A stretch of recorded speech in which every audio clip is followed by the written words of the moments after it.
Chapter 21:17. Death of Shui Guang. A month later, a massive stir was created in the entire Elder Devil realm by the immortal vanquishing order that Yuan Yen had issued. Even some sacred ancestors were quite tempted by the massive reward being offered, and the target of the immortal vanquishing order was only a body integration stage human cultivator from the spirit realm, so many of the sacred ancestors sent their clones after the target, thinking that he would be easy pickings. However, there were several sacred ancestors who were on very friendly terms with Yuan Yen that received some insider information, and all of them had decided to refrain from pursuing this target. Even so, some sacred ancestor clones and body integration stage devilish lords had begun to hunt for the target in question. 2 months later, someone finally discovered Han Li near one of the major cities of the Elder Devil realm, Jade City, and this information was reported to the 4 devilish lords in the city. Thus, the 4 devilish lords managed to intercept Han Li near the teleportation formations in the city, only to be killed by Daoist Xie with ease. The tens of thousands of devilish beings nearby were petrified upon seeing this, and Han Li was able to stroll right through them before departing using a teleportation formation. 3.5 months later, Han Li was sighted once again in a renowned perilous region of the Elder Devil realm known as the Golden River Valley. The vastly renowned sacred ancestor Tianye sent a clone and 3 devilish lord subordinates to intercept Han Li once again. However, following a fierce battle, the sacred ancestor clone and 2 of the devilish lords perished with only a single devilish lord that was adept in movement techniques that managed to escape. News of this quickly spread, and it quickly became a hot topic on everyone's lips. Half a year later, sacred ancestor Shui Guang and 2 of his clones arrived in a small town with many of his subordinates to confront Han Li, then unleashed astonishing powers to try and capture Han Li and his group alive.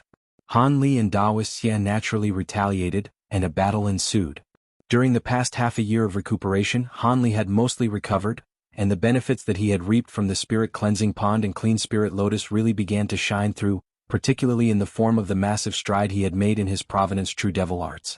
As such, Han Li immediately underwent his second nirvana transformation, displaying incredible powers that allowed him to match sacred ancestor Shui Guang's true body in battle.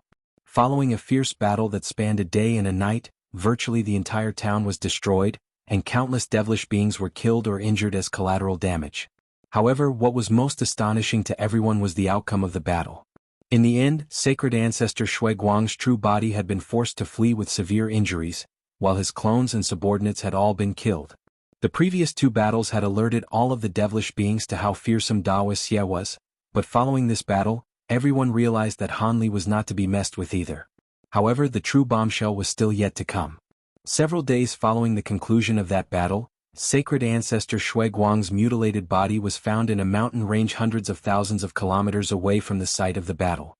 His head had been split open, indicating that not only had his body been severely mutilated, even his nascent soul had been forcibly captured. This created an even more massive stir throughout the entire Elder Devil realm, and all of the sacred ancestors immediately deployed their subordinates to investigate this matter. Competition had always been encouraged in the Elder Devil realm, and it wasn't even that uncommon to see devilish lords being killed, but it had been tens of thousands of years since a sacred ancestor was last killed. Some of the sacred ancestors suspected that Han Li and Daoist Xie were behind this, but there were more people suspecting that he had been killed by his enemies, who had taken advantage of the injuries he had sustained during the battle. As such, all of the sacred ancestors became very wary of Han Li and Daoist Xie following this incident, and none of them dared to send anyone after Han Li and his group again. After all, with the formidable powers of Han Li and Daoist Xie, deploying clones or subordinates would only be sending them to their deaths, while pursuing them in person could create chances for the enemies of these sacred ancestors to kill them. As for the ordinary devilish lords, with no sacred ancestors willing to lead the way, all of them naturally gave up as well. Thus, Han Li and his group suddenly became a bunch of hot potatoes that no one wanted to hold on to. Of course, the original immortal vanquishing order still stood, but it had become more of an empty formality than anything else. As a result, Han Li forged a resounding reputation for himself in the entire Elder Devil realm. In a cave within the belly of a barren mountain, there sat an elderly man and a burly man. The elderly man had a pair of remarkably long eyebrows with a set of gaunt facial features, and there was an image of a menacing devilish projection with 3 heads and 6 arms emblazoned onto his robes. As for the burly man, he had a heavy beard and was wearing a suit of black armor, giving off a very imposing appearance. The auras being released by the 2 of them were far more fearsome than that of a normal devilish lord, but they didn't seem to be at the grand ascension stage yet. Both of them were currently appraising an item between them with rapt focus. This was a crimson cauldron that was only around a foot tall. Its top half was of a square shape, and there were horrifying ghostly faces carved onto each of its four corners. The cauldron was trembling incessantly while blood-curdling cries rang out from the ghostly faces, as if some devilish being had been trapped within the cauldron and was being brutally tortured. Why continue to resist, Shuiguang? The sooner you disclose the locations of those secret caves to us, the sooner you'll be put out of your misery. After being sealed within the devil sealing lock for so long, fellow Taoist Che and I have developed immense reserves of patience, so we could easily torture you for 1,000 years without growing bored. In the end, you'll still have to disclose everything to us. Besides, all of us originated from the same soul, so you won't be handing everything over to outsiders at least. The burly man sighed in a display of empathy. Indeed, if you return everything that you took from us, perhaps we'll release you. You know us, fellow Taoist Feng Xie and I are men of our word, the elderly man chimed in as well. These two were none other than Che Qigong and Feng Xie, who had been trapped in the devil sealing lock. They had somehow managed to escape from the devil sealing lock, and an opportunity finally arrived for them to destroy sacred ancestor Shuiguang's physical body, then capture his nascent soul and trap it within this devilish cauldron. Judging from what they had said, it was clear that there was a lot of history and bad blood between the three of them. Keep dreaming. There's no chance that you'll release me. I'd rather have the treasures in the secret caves be buried forever than hand them over to you. Without those things, it'll take at least several thousand years for you to recover your powers. Our holy realm is currently facing a major tribulation. With your powers, you could easily die. How could I give up the only chance I have for revenge? An agonized voice that was filled with hatred and resentment rang out from within the cauldron in response. Humph, you insolent bastard. Truth be told, I've only unleashed 1% of this soul-refining cauldron's power. If I wished to do so, I could increase your suffering by 100-fold. You'll truly know what it means to wish you were dead then. Che Qigong said in an enraged manner. Immediately thereafter, he made a hand seal before chanting something and casting a string of incantation seals into the cauldron. Brilliant crimson light erupted from the cauldron, and the four ghostly faces twisted with agony in unison. The blood-curdling cries coming from within the cauldron became even more unsettling to listen to, but Che Qigong's expression remained completely unchanged. As for Feng Xie, he merely shook his head and closed his eyes to meditate as if he couldn't even hear anything. Meanwhile, over 100 horned high-grade devilish beings had surrounded a man and a woman in the air above a boundless desert. The sandy ground down below was littered with dismembered bodies and soaked in blood. Among the duo who had been surrounded, the woman was an exquisite beauty in a white dress, while the man was extremely hideous and wore a suit of black armor. It was none other than Bao Hua and Hei Yi. Bao Hua's brows were currently slightly furrowed as she appraised the devilish beings before her with dark expressions. These devilish beings were all completely identical in appearance, and they were all completely expressionless, as if they weren't even living beings. His suit of armor had almost been entirely stained red with blood, and he cackled in a ferocious manner as he licked the blood on the corners of his lips. Humph, I can't believe you foolish bastards still dare to stand against us even after having so many of your brethren slain. In response, one of the devilish beings merely uttered the word, "Go," in a completely emotionless manner. Immediately thereafter, all of the horned devilish beings raised their hands to reveal a series of black badges, which conjured up black balls of light that hurtled directly toward Bao Hua's duo from all directions. Hei let loose a furious roar as he swung his giant mace through the air, which instantly swelled to around 10 times its original size. Countless mace projections emerged before transforming into a gust of black devilish wind that encompassed everything within an area of around an acre. Resounding booms rang out as one mangled devilish body after another fell out of the black wind. These horned devilish beings were quite powerful, but they were clearly no match for Hei Yi and were quickly suffering casualties. Even so, they displayed no intention of running away, and it was as if they knew no fear. Hei Yi was far more powerful than these devilish beings, but he seemed to have endured many fierce battles already. As a result, he didn't have much magic power left, and he was quickly beginning to struggle. His attacks were still as ferocious as ever, but a sheen of sweat had begun to appear on his face. After around a third of the surrounding devilish beings were slain, Hei's mace finally began to slow down, and he was unable to completely keep all of the oncoming attacks at bay as his body was struck by one ball of light after another. These black balls of light were imbued with some type of power that allowed them to pass through Heia's suit of armor, almost rendering it completely redundant. A string of explosions began to ring out from Heia's body as one ball of black light exploded after another. Heia's body began to sway unsteadily amid the explosions, but he didn't even take so much as a single step backward as he continued to stand firmly in front of Bao Hua. The powerful physical bodies of the evil dragon race were impervious to the average flying sword, but his skin and flesh were being torn open with ease by the balls of black light. Bao Hua's expression darkened even further upon seeing this, but strangely enough she merely continued to stand behind Hei, displaying no intention of assisting him. After a long while, the final horned devilish being was finally killed by Hei. However, Hei also seemed to have expended the last of his magic power, and his mace slipped out of his hands as his blood-stained body plummeted out of the sky. Only then did Bao Hua heave a faint sigh as she swept a sleeve through the air, releasing a burst of pink light that caught Hei before he could fall any further. Several silver runes flashed within the light, and Hei's body immediately began to shrink as he transformed into a miniature crocodile that was only around an inch in length. The crocodile's body was riddled with wounds and it was completely unconscious. The pink light swept the miniature crocodile into Bao Hua's sleeve, following which she raised her head and said, "You two have been watching from the sidelines for quite a while, isn't it about time you showed yourselves? I knew we wouldn't be able to fool you. For this day I've sacrificed all 500 of my devilish soldiers, but you also no longer have any allies by your side, so it was worth the sacrifice." As soon as the voice trailed off, spatial fluctuations erupted in the distance, and an elderly woman and a burly man appeared. The elderly woman wore a set of red robes, and she was appraising Bao Hua with eyes that were filled with intense resentment. These two were the vastly renowned sacred ancestor Tianqi and sacred ancestor He Yan. Both of them possessed unfathomable powers and were adept in combination techniques. They were renowned in the Elder Devil realm for how vicious and ruthless they were, and their reputations almost matched those of the three devilish patriarchs. Even the average sacred ancestor would avoid facing them at all costs. They had somehow been able to track down Bao Hua and Hei, and they immediately sent out a large number of subordinates to attack the duo. Bao Hua could sense that these two were lurking nearby and didn't want to expose her own current weakened state, so she could only rely on Hei to face these enemies alone.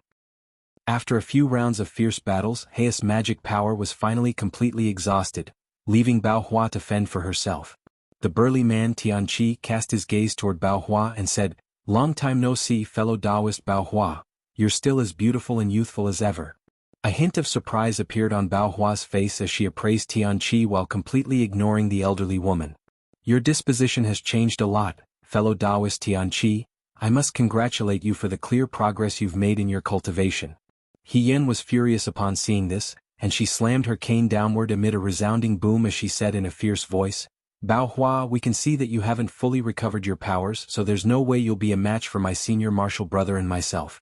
If you kneel down and kowtow to us, perhaps we can grant you a swift and painless death. Looks like you're here for revenge for what happened all those years ago. Are you here for the same objective, Tianqi?" Bao Hua asked in a calm manner. "My next tribulation isn't far away, and I require a treasure of yours." Tianqi's reply was very straightforward. A hint of enlightenment appeared in Bao Hua's eyes upon hearing this. "Are you referring to my lining word tag?"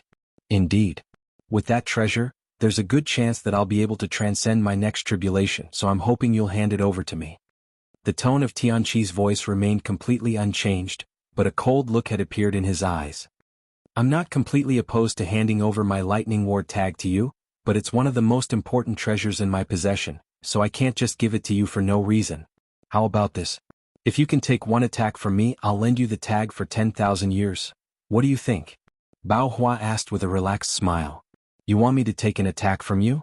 Tianqi's pupils abruptly contracted upon hearing this. The resentment and hatred in He Yan's eyes had also been completely replaced by bewilderment. The two devils couldn't help but wonder if Bao Hua had actually already recovered her powers and had simply goaded them into appearing before her. Thus, both of them fell into silent contemplation. "Are you scared, fellow Taoist Tianqi?" Bao Hua chuckled. A series of thoughts quickly flashed through Tianqi's mind before he finally made a decision. "All right, let me see what type of new ability you've cultivated that you're drawing so much confidence from." He Yan hesitated momentarily, then nodded reluctantly as she said, "Be careful, senior martial brother, I'll keep a lookout for you." Tianqi nodded in response before stepping forward, covering a distance of over 100 feet with a single stride. He then clasped his hands behind his back and stood still on the spot, waiting for Bao Hua to unleash her attack. A peculiar smile appeared on Bao Hua's face as she raised a hand in a nonchalant manner, then opened her mouth to expel a pink ball of light. The ball of light appeared to be quite ordinary at first glance, but upon closer inspection, one would discover that it was comprised of countless pink runes, each of which was the size of a grain of rice. The ball of light hovered over the palm of her hand, and she gently pointed at it with her other hand, upon which it suddenly exploded. Countless runes began to surge through the surrounding area like pink flower petals, creating a beautiful sight to behold. Right at this moment, a burst of green light flashed through the epicenter of the explosion, following which a small green seedling appeared over the palm of her hand. The seedling then rapidly grew into a small tree that was around half a foot tall, and it was continuing to grow at a rate that was discernible to the naked eye. In what seemed like the blink of an eye, a large green tree had appeared over Bao Hua's hand and her entire body was encompassed beneath it. The roots of the tree had already fused as one with Bao Hua's palm, and it seemed to be drawing magic power from her body. The calm and steadfast Tianqi's expression changed drastically upon seeing this, and he exclaimed, "That's the profound heavenly sacred tree. How have you fused with that treasure? Could it be that you've already recovered your powers and mastered that ability?" He Yan's expression had also become very strained upon seeing this. "You'll know the answer to those questions after you take this attack from me. Profound heavenly floral domain." Bao Hua let loose a low cry, and the large green tree over her palm suddenly blurred as specks of pink light appeared all over its branches. In the next instant all of these specks of light transformed into pink flower buds. Bao Hua then began to chant something in her delightful voice, and the flower buds slowly blossomed as a rich floral scent filled the entire space. On top of that, the entire tree had rapidly turned pink as the pink flowers blossomed on its branches. Countless pink flower projections had appeared in the air, forming a sea of pink within a radius of over 10,000 feet. It was as if an independent realm had been created. She really has mastered the profound heavenly spirit domain. Run! Tianqi yelled in an alarmed voice as he immediately flew back as a streak of crimson light. He Yan had also reacted very quickly as she swept her cane through the air, creating a white spatial rift that she instantly flew into. The two of them had instantly fled the scene. "Don't you think it's too late to be trying to get away now?" Bao Hua said in a completely emotionless voice as she reached out to pick a huge pink flower from the floral tree, then tossed it forward in an unhurried manner. The huge flower vanished into thin air in a flash, and in the next instant spatial fluctuation erupted as the flower reappeared before flying into the spatial rift that He Yan had just disappeared into. A resounding boom rang out, and a vast expanse of pink light erupted out of the spatial rift, forcing He Yan to stumble out of it. The pink light was propelling her out of the spatial rift, and she was spinning uncontrollably within it. After a few more flashes, the spatial rift was also destroyed by the pink light. The pink flower didn't appear to be all that remarkable, but it possessed the power to destroy space itself. He Yan let loose a cry of alarm as she lashed out with her cane like lightning, creating 4 giant cane projections around herself. These projections then transformed into 4 bursts of fierce yellow winds, which blew the pink light apart and finally allowed her to steady herself again. At this moment, He Yan was appraising Bao Hua with a furious expression that was intermingled with a hint of fear. Within this profound heavenly spirit domain, she was completely unable to draw upon the world's origin chi from the outside world, which meant that she would only be able to rely on her own magic power here. As a grand ascension stage being, this was a severe handicap that reduced her powers by as much as 70% to 80%. It was no wonder that even Tianqi, who was far more powerful than she was, had immediately fled the scene after identifying the ability that Bao Hua had unleashed. With that in mind, He Yan hurriedly cast her gaze toward Tianqi to find that he had also been stopped in his tracks by countless giant flower projections near the edge of the pink world around them. The crimson streak of light that he had transformed into was tearing through one flower projection after another, but there seemed to be no end to them as more and more projections arose to take their place. After just a few flashes, the streak of crimson light had torn through over 10 layers of flower projections. Yet just as he was about to escape from this floral realm, Bao Hua suddenly made a hand seal with a faint smile on her face. Brilliant light immediately radiated from the pink floral tree that she was carrying with her other hand, and countless pink runes surged out of it in a frenzy before revolving around her body. He Yan felt her surroundings blur around her, following which she suddenly found herself in another part of the floral realm. Greater teleportation technique. Hien exclaimed as she hurriedly cast her gaze toward Tianqi again. On this occasion, as opposed to being at the edge of the floral, he was over 300 feet away from its border and had been surrounded by countless floral projections again. Just as Hien was hesitating about whether she should lend him her assistance, countless pink floral projections also appeared around her. Her face paled slightly upon seeing this, but she then gritted her teeth and immediately tossed her cane forward, upon which it transformed into a white crane that was around 10 feet in size with a pair of shimmering golden eyes. The crane flapped its wings and countless blades of wind swept forth in all directions.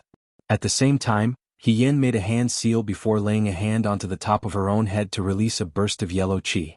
The yellow qi surged forth, then transformed into a pavilion-sized ghostly face amid a shrill shriek. Half of the ghostly face belonged to an exquisite beauty, while the other half belonged to a menacing monster, and it immediately opened its mouth to expel a gust of devilish wind. As soon as the devilish wind emerged, the nearby space was instantly plunged into a vast expanse of murky grayness, which seemed to be threatening to create an independent world of its own within this floral realm. Meanwhile, Tianqi had already realized that it would be futile to continue to try and escape out of this floral realm, so he stopped and conjured up a crimson devilish lion projection that was over 1,000 feet tall. Crimson qi surged out of the projection's body in a frenzy, forming a vast sea of crimson mist that swept toward the surrounding floral projections. The two devils seemed to be trying to take over this floral realm. Bao Hua's brows furrowed slightly upon seeing this, and she gently shook the floral tree in her hand, upon which over 100 giant pink flowers drifted down from the tree's branches in unison. Go! Bao Hua instructed as she swept a sleeve through the air, and the pink flowers flew high up into the air before transforming into balls of devilish flames, which combined as one to create a sea of pink fire. Initially, the sea of fire was only around an acre in size, but all of the floral projections that it came into contact with also transformed into pink devilish flames, thereby allowing the sea of fire to expand at an alarming rate. Within the span of just a few breaths, the entire floral realm had been transformed into a sea of devilish flames, which was sweeping toward Hien and Tianqi with devastating might at Bao Hua's behest. Both Tianqi and Hien's expressions changed drastically upon seeing this, and they exchanged a glance before they each produced a crimson pill that they instantly consumed. As a result, their auras immediately swelled drastically. In this floral realm, the two of them were completely unable to draw upon the world's origin qi, so they could only take these pills to stimulate their latent potential in order to oppose the pink devilish flames. Moments later, the two of them had been completely inundated by the sea of pink flames. At this point, the pink floral tree's branches had become completely bare, and it had shrunk by as much as 20%.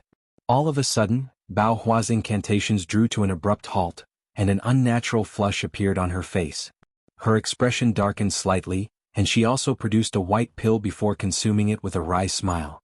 After that, she sat down with her legs crossed and wound her arms around the floral tree.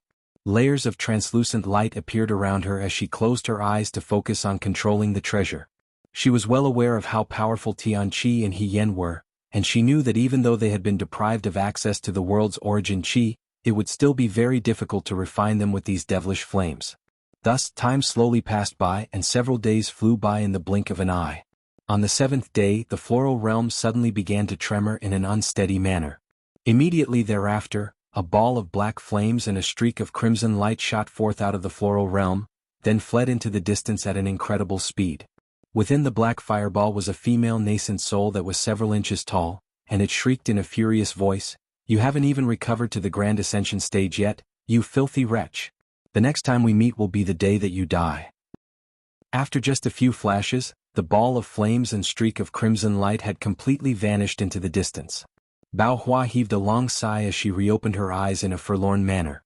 The surging devilish flames within the floral realm began to recede, reverting back into around a dozen giant pink flowers in the blink of an eye, all of which reattached themselves to the branches of the floral tree. Almost at the exact same moment, the entire profound heavenly spirit domain crumbled away and disintegrated into specks of spiritual light. The floral tree in Bao Hua's hand also instantly shrank down into a ball of pink light that she immediately swallowed. I was so close. Their bodies have already been refined to ashes, but with their abilities, it would only take several centuries for them to recover to their former powers. Looks like I may have to run into them a few more times in the future, Bao Hua murmured to herself as she rose to her feet, but as she did so, an unnatural flush flashed over her face, and she almost stumbled back down into a seated position again. She hurriedly swept her spiritual sense into her own body, upon which her expression darkened significantly. My injuries have deteriorated even further as a result of this battle. Even with that spirit medicine at my disposal, I won't be able to fully recover without at least 2 or 3 centuries. It's a pity that I've only achieved an elementary level of mastery of the profound heavenly spirit domain. Otherwise, if I had been able to kill those 2, it would have been worth aggravating my injuries again. Looks like I'll have to return to the spirit realm and immediately go into seclusion. Bao Hua sighed in a resigned manner before sweeping a sleeve through the air to release a burst of pink light, following which she abruptly vanished on the spot. At the pinnacle of a small gray mountain, Han Li stood with his hands clasped behind his back, casting his gaze into the distance. There was a huge lake that stretched as far as the eyes could see several kilometers away. The lake was extremely blue, and there were some small white fish swimming through the water. As expected of the vastly renowned Blue Waterfall Lake, it is indeed very different from all of the other lakes in the Elder Devil realm, Han Li murmured to himself as he finally withdrew his gaze. Standing behind him were Taoist Xie and Zhu Guer, the latter of whom was completely convinced of Han Li's identity at this point after witnessing him in battle against a number of high-grade devilish beings. She was clearly far more energetic than she had been when she had first been purchased by Han Li as a slave, and she couldn't help but ask, "Senior Han, is it really a good idea to come here? Isn't there supposed to be a sacred ancestor situated in this Blue Waterfall Lake?" Indeed, that sacred ancestor Lan Pu has been able to claim the Blue Waterfall Lake for himself for so many years, so he must be quite a formidable being. However, I'm determined to get my hands on more pieces of bloodtooth rice, so I'm willing to take this risk. Besides, according to my knowledge, sacred ancestor Lan Pu has already been in seclusion for many years, and on the surface, the Blue Waterfall Lake is only being guarded by one of his clones and 2 disciples of his, so he may not be present in the lake, Han Li replied with a smile. It appears that my concerns were unwarranted, Zhu Guer said in an obedient manner. What you said isn't entirely wrong. It would indeed be best for me to exercise caution regardless of the situation. We've become extremely renowned in the Elder Devil realm as of late, so not only will we have to alter our appearances, we'll have to temporarily split up as well. Guer, you stay with fellow Taoist Xie for a while.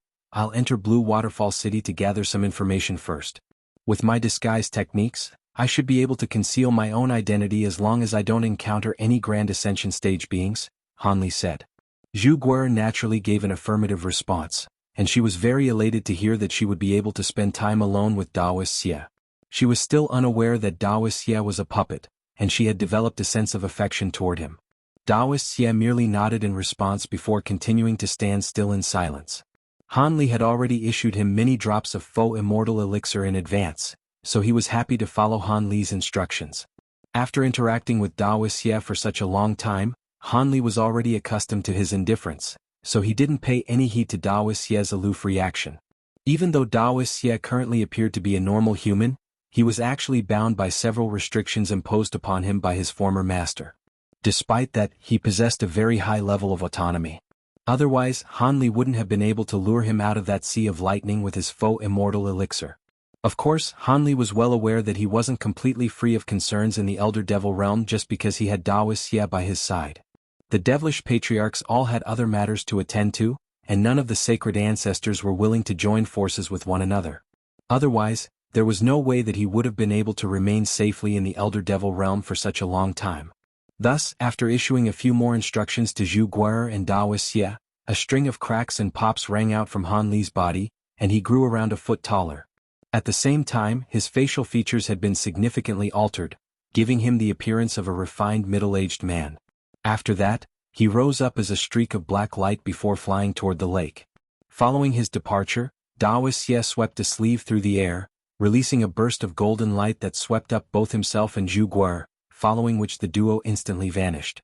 Even though Han Li wasn't flying at his full speed, he was still traveling extremely quickly, and it didn't take him long to cover a distance of close to 100,000 kilometers. At this point, some small islands had appeared in the distance on the surface of the lake. There were some small buildings on these islands, and some devilish beings could be seen entering and exiting these buildings. A series of black wooden boats of different sizes were moored next to the islands, occasionally carrying some devilish beings deeper into the lake. Prior to coming here, Han Li had conducted some extensive research into the Blue Waterfall Lake, and he knew that sacred ancestor Lan Pu had once invited several sacred ancestors that he was on friendly terms with to set up a massive flight restriction deep within the Blue Waterfall Lake.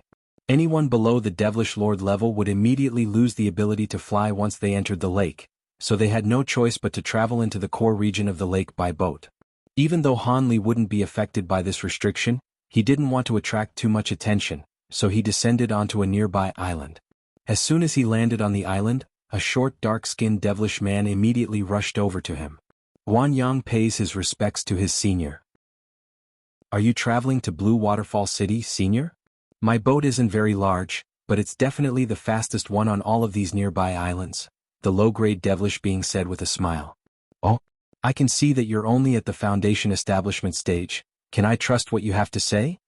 Han Li asked in an indifferent manner as he glanced at the wooden boats moored beside the island. Guan Yang was unable to ascertain Han Li's exact cultivation base, but judging from Han Li's demeanor, he could tell that this definitely wasn't some ordinary core formation or nascent soul stage being. As such, he immediately replied in a respectful manner, "Rest assured, senior, if you find that I'm not telling the truth, I'll return double the devil stones you issue to me." Han Li could see that this Guan Yang didn't seem to be lying, so he nodded in response. "In that case, I'll go with your boat. The number of devil stones isn't an issue as long as you can get me to Blue Waterfall City as quickly as possible." Guan Yang was ecstatic to hear this, and he hurriedly bowed before pointing toward a boat that was several tens of feet in length. "Rest assured, senior, I won't disappoint you. Right this way, senior." Han Li strode directly toward the boat, and Guan Yang naturally followed along behind him in an elated manner. After a while, the black wooden boat left the small island and began traveling over the lake like a speeding arrow. Han Li sat at the front of the boat while the devilish man stood at the rear end of the boat while quickly rowing a pair of black metal oars. The surfaces of the oars were flashing with faint blue light, and they propelled the boat rapidly over the lake with each and every stroke. "I see you have a pair of low-grade devilish treasures. It's no wonder that you're so confident," Han Li remarked with an intrigued smile. "These two low-grade devilish tools have been passed down in my family for generations, and they've put food on the table for all of my forefathers as well. It's not that there aren't any better devilish tools out there, it's just that no one else with devilish tools of this caliber would stoop to doing a job like this. I don't have any other talents, so this is the only job I can do to feed my family," Guan Yang replied as he continued to row vigorously. "You sound like you're from the local area. You must be quite familiar with Blue Waterfall City, right?" Han Li asked. "I know all of the common knowledge there is to be known about the city, but I can't make any guarantees beyond that. After all, my cultivation base is very limited, so there are many things that are beyond my reach," Guan Yang replied. "Hee, don't worry, I wouldn't ask you anything that's overly complicated," Han Li assured. "Then go right ahead, senior, I'll be sure to tell you everything I know," Guan Yang hurriedly replied. "I want to know where Bloodtooth rice can be purchased from Blue Waterfall City. I'm sure it wouldn't be available in ordinary shops, right?" Han Li asked. "Hee, so you're also here for Bloodtooth rice. You've asked the right person, senior.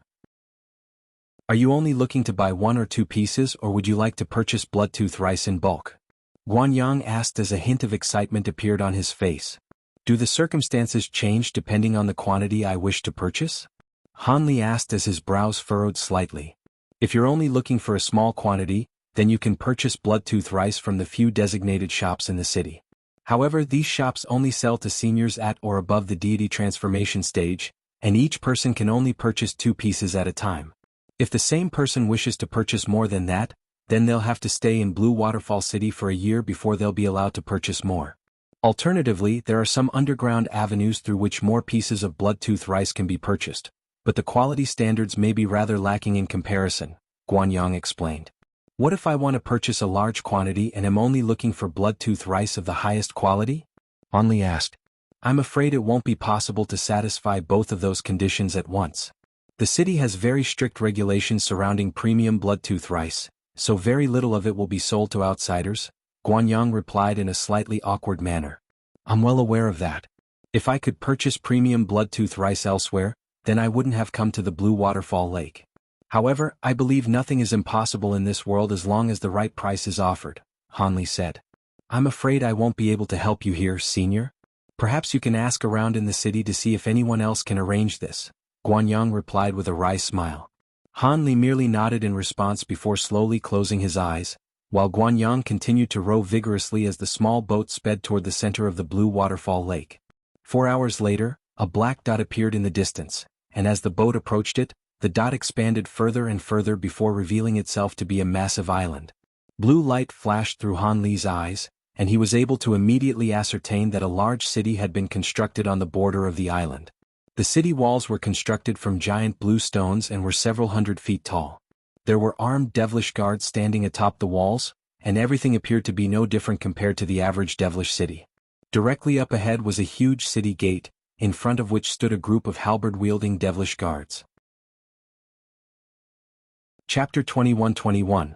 The woman in black. Guanyang moored his boat on the shore near the city gate, then accompanied Han Li to the gate.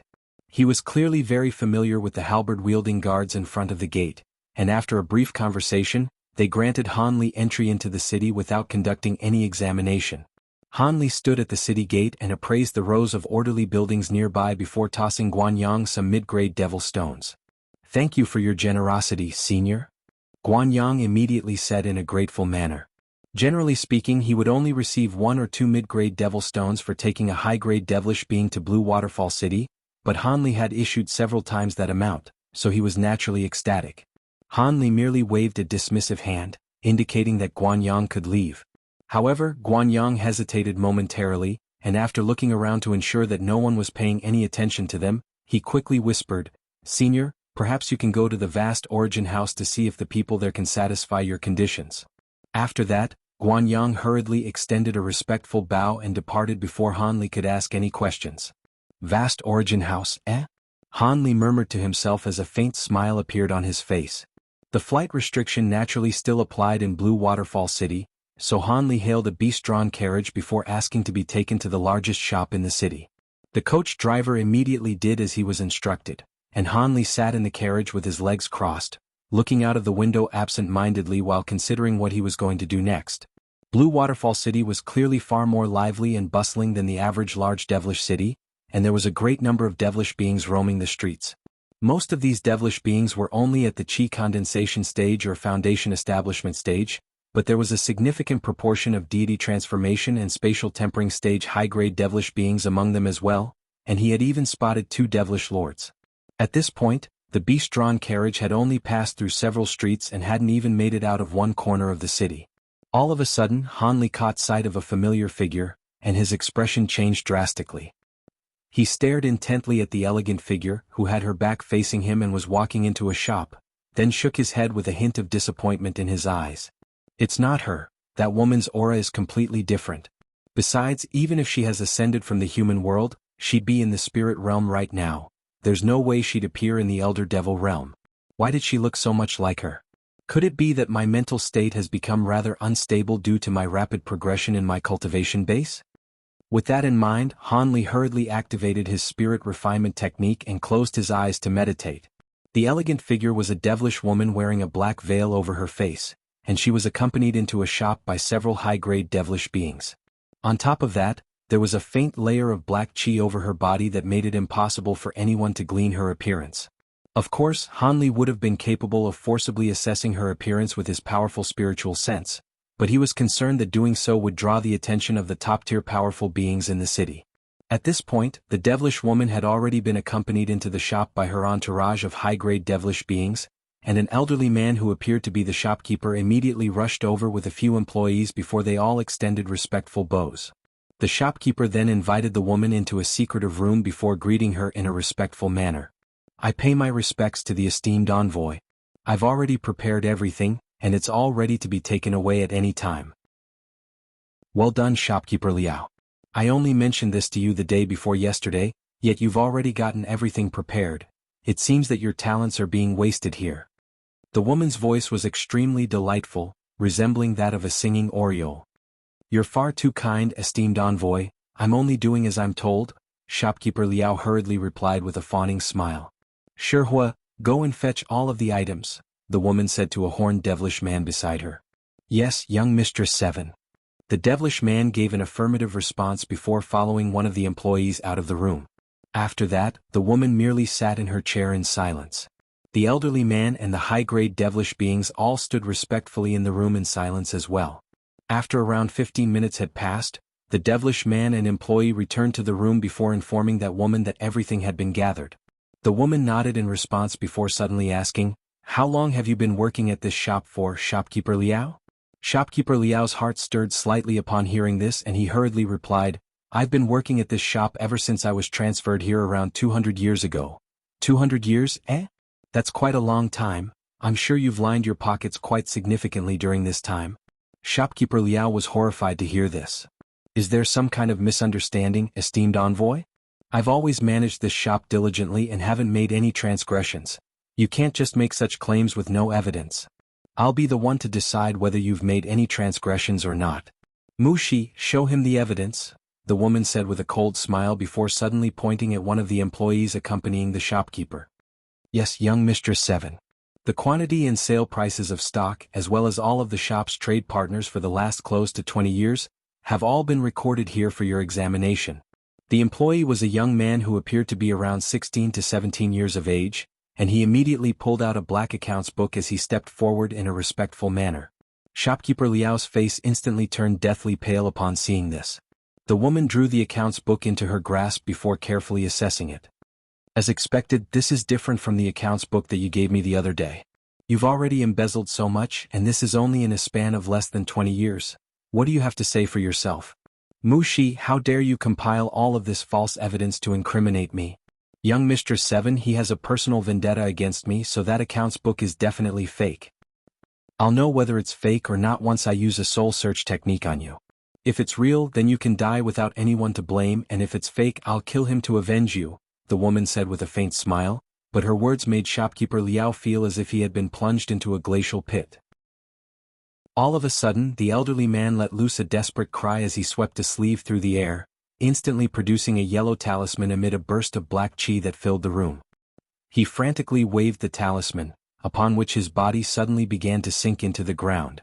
"To think that a mere core formation stage being dares to play these little tricks in my presence." The devilish man by the name of Shihua chuckled coldly before suddenly making a grabbing motion. Howling winds were instantly swept up throughout the entire room to disperse the black chi, and at the same time, Shopkeeper Liao's body was completely immobilized. Thus he was stuck with half of his body in the ground. "Please spare me, young Mistress 7. I'll give back everything I've embezzled." Shopkeeper Liao yelled in a display of horror and desperation. The woman heaved a faint sigh before flicking a finger through the air, and a streak of black light shot forth before piercing through his glabella. At the same time, Shihua withdrew his hand, and the shopkeeper's body thumped down onto the ground. "It's a pity that you've embezzled far too much and already sold everything. Otherwise, I wouldn't have been opposed to sparing your life. Mushi, you're the shopkeeper here from this day forth. Shihua, take care of the body, we still have a few more shops to visit," the woman said before rising to her feet and exiting the room in a calm manner. Mushi immediately fell to his knees to express his gratitude in an elated manner, while Shihua opened his mouth to expel a burst of black devilish flames that instantly incinerated the elderly man's body into ashes before also departing. "This is the largest shop in the entire city?" Han Li asked with furrowed brows as he appraised the slightly dilapidated pavilion before him. There was a large plaque above the door that read Rainbow Pavilion. This Rainbow Pavilion may not appear to be all that noteworthy, but it's definitely the largest and oldest shop in the city, senior, the coach driver replied in a confident manner. "All right, I'll take a look inside." Han Li was still rather skeptical, but he issued the coach driver some devil stones before making his way toward the pavilion. As soon as he entered the pavilion, he detected a hint of feeble spatial fluctuations, following which a massive hall with an area of several acres appeared before him. "Oh, so this is a small shumi space created using a spatial devilish treasure. It looks like that coach driver wasn't lying," Han Li mused as he inspected his surroundings in an intrigued manner. Chapter 21-22. Purchases. The massive hall was split up into two clear sections, one of which was the same as an ordinary shop with rows of stone shelves and counters, upon which were placed all types of treasures and materials. Behind each section of a counter that was around 100 feet in length stood a young and beautiful female attendant, and there were around a dozen devilish beings purchasing different items near the counter while the female attendants offered assistance where required. As for the other half of the hall, it was concealed behind an azure light barrier, and there were two azure-robed employees standing at the entrance of the light barrier. There were also some shelves beyond the barrier, atop which were placed some treasures that were clearly far more valuable than the ones outside. Han Li's brows furrowed slightly as he released some of his repressed spiritual pressure. Even though he was only releasing a late spatial tempering stage aura, everyone in the hall still immediately detected his presence and turned toward him with awe and veneration in their eyes. Right at this moment, a devilish woman with far superior looks and cultivation base compared to the female attendants outside emerged from within the light barrier. She appeared to be around 23 to 24 years of age, and her brocade robes only served to further accentuate her beauty. She made her way over to Han Li in a graceful manner, then lowered her head slightly as she said, "Welcome to our Rainbow Pavilion, Senior. My name is Xiao Yan and I am the stand-in shopkeeper here. Is there anything I can help you with?" The woman was a deity transformation stage high-grade devilish being. "I've heard that this is the largest shop in all of Blue Waterfall City, is that true?" Han Li asked. "I wouldn't dare to proclaim that, but we definitely have the widest range of stock among all shops in the city," Xiao Yan replied with a smile. "I see, then it looks like I've come to the right place. I wish to purchase large quantities of certain items from your shop," Han Li replied with a nod. Xiao Yan was quite elated to hear this and she hurriedly replied, "It's our honor that you've decided to choose our pavilion, Senior. Please follow me to the VIP booths on the second floor." Considering the cultivation base that Han Li had displayed, the large quantities that he had mentioned definitely entailed a massive business opportunity for the pavilion. Han Li had no objections to this, and thus he was led toward the staircase by the woman. A short while later, Han Li was seated in a room with elegant decor, sipping on a cup of fragrant silver tea. Xiao Yan was standing beside him with a smile as she said, "This devilish taro tea is a specialty local product from our Blue Waterfall Lake that can calm the mind and improve focus, and our pavilion only receives several tens of kilograms of it per year, so it's quite a rare delicacy. It is indeed quite an exceptional tea, but its efficacy is virtually negligible for those of my cultivation base," Han Li said in a nonchalant manner. "Of course, that's only to be expected. May I ask what items you're looking for, Senior? As long as our pavilion has them, we'll be sure to satisfy your needs to the best of our abilities," Xiao Yan said with a smile. "Foreign devilish metal and blood-tooth rice," Han Li replied in an extremely concise manner. Xiao Yan's expression remained unchanged upon hearing the first item, but her expression changed slightly at the mention of the second item, and she suddenly fell silent. "Is there an issue?" Han Li asked. "Truth be told, the foreign devilish metal is quite easy to arrange. It's a rare material, but we have a lot of stock in our warehouse, so I can take you to see them right away. As for blood-tooth rice, that's rather difficult to come by," Xiao Yan replied in a slightly awkward manner. "Prior to coming here, I've heard that Blue Waterfall City has very strict regulations on blood-tooth rice, and that one can only purchase 2 pieces per year, but surely a pavilion of this caliber will have some alternative avenues that it can use," Han Li said as he raised an eyebrow. "It seems that you're completely unfamiliar with the production of blood-tooth rice in this area, Senior," Xiao Yan said with a wry smile. "I only just came here, so I am indeed quite unfamiliar with everything. Would you be able to explain the situation to me?" Han Li asked. "This isn't a confidential matter, so I can certainly disclose the information to you. It's no exaggeration to say that our Rainbow Pavilion will be able to get our hands on a substantial amount of any other type of treasure or material, but the blood-tooth rice is directly regulated by the City Lord's Manor, and we can only receive a set amount from the City Lord's Manor per year. Our shop may be one of the largest in the city, but we really don't have much of a supply of blood-tooth rice. On top of that, the sales of blood-tooth rice must be registered according to the City Lord's Manor, and rigorous examinations are conducted every year," Xiao Yan explained.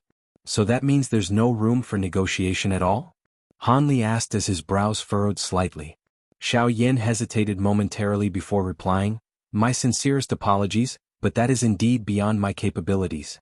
However, if you're only looking for 2 or 3 more than the stipulated limit, I could think of a way to provide them to you at the risk of being scolded by my superiors, but I'm afraid that's the extent of what I can do.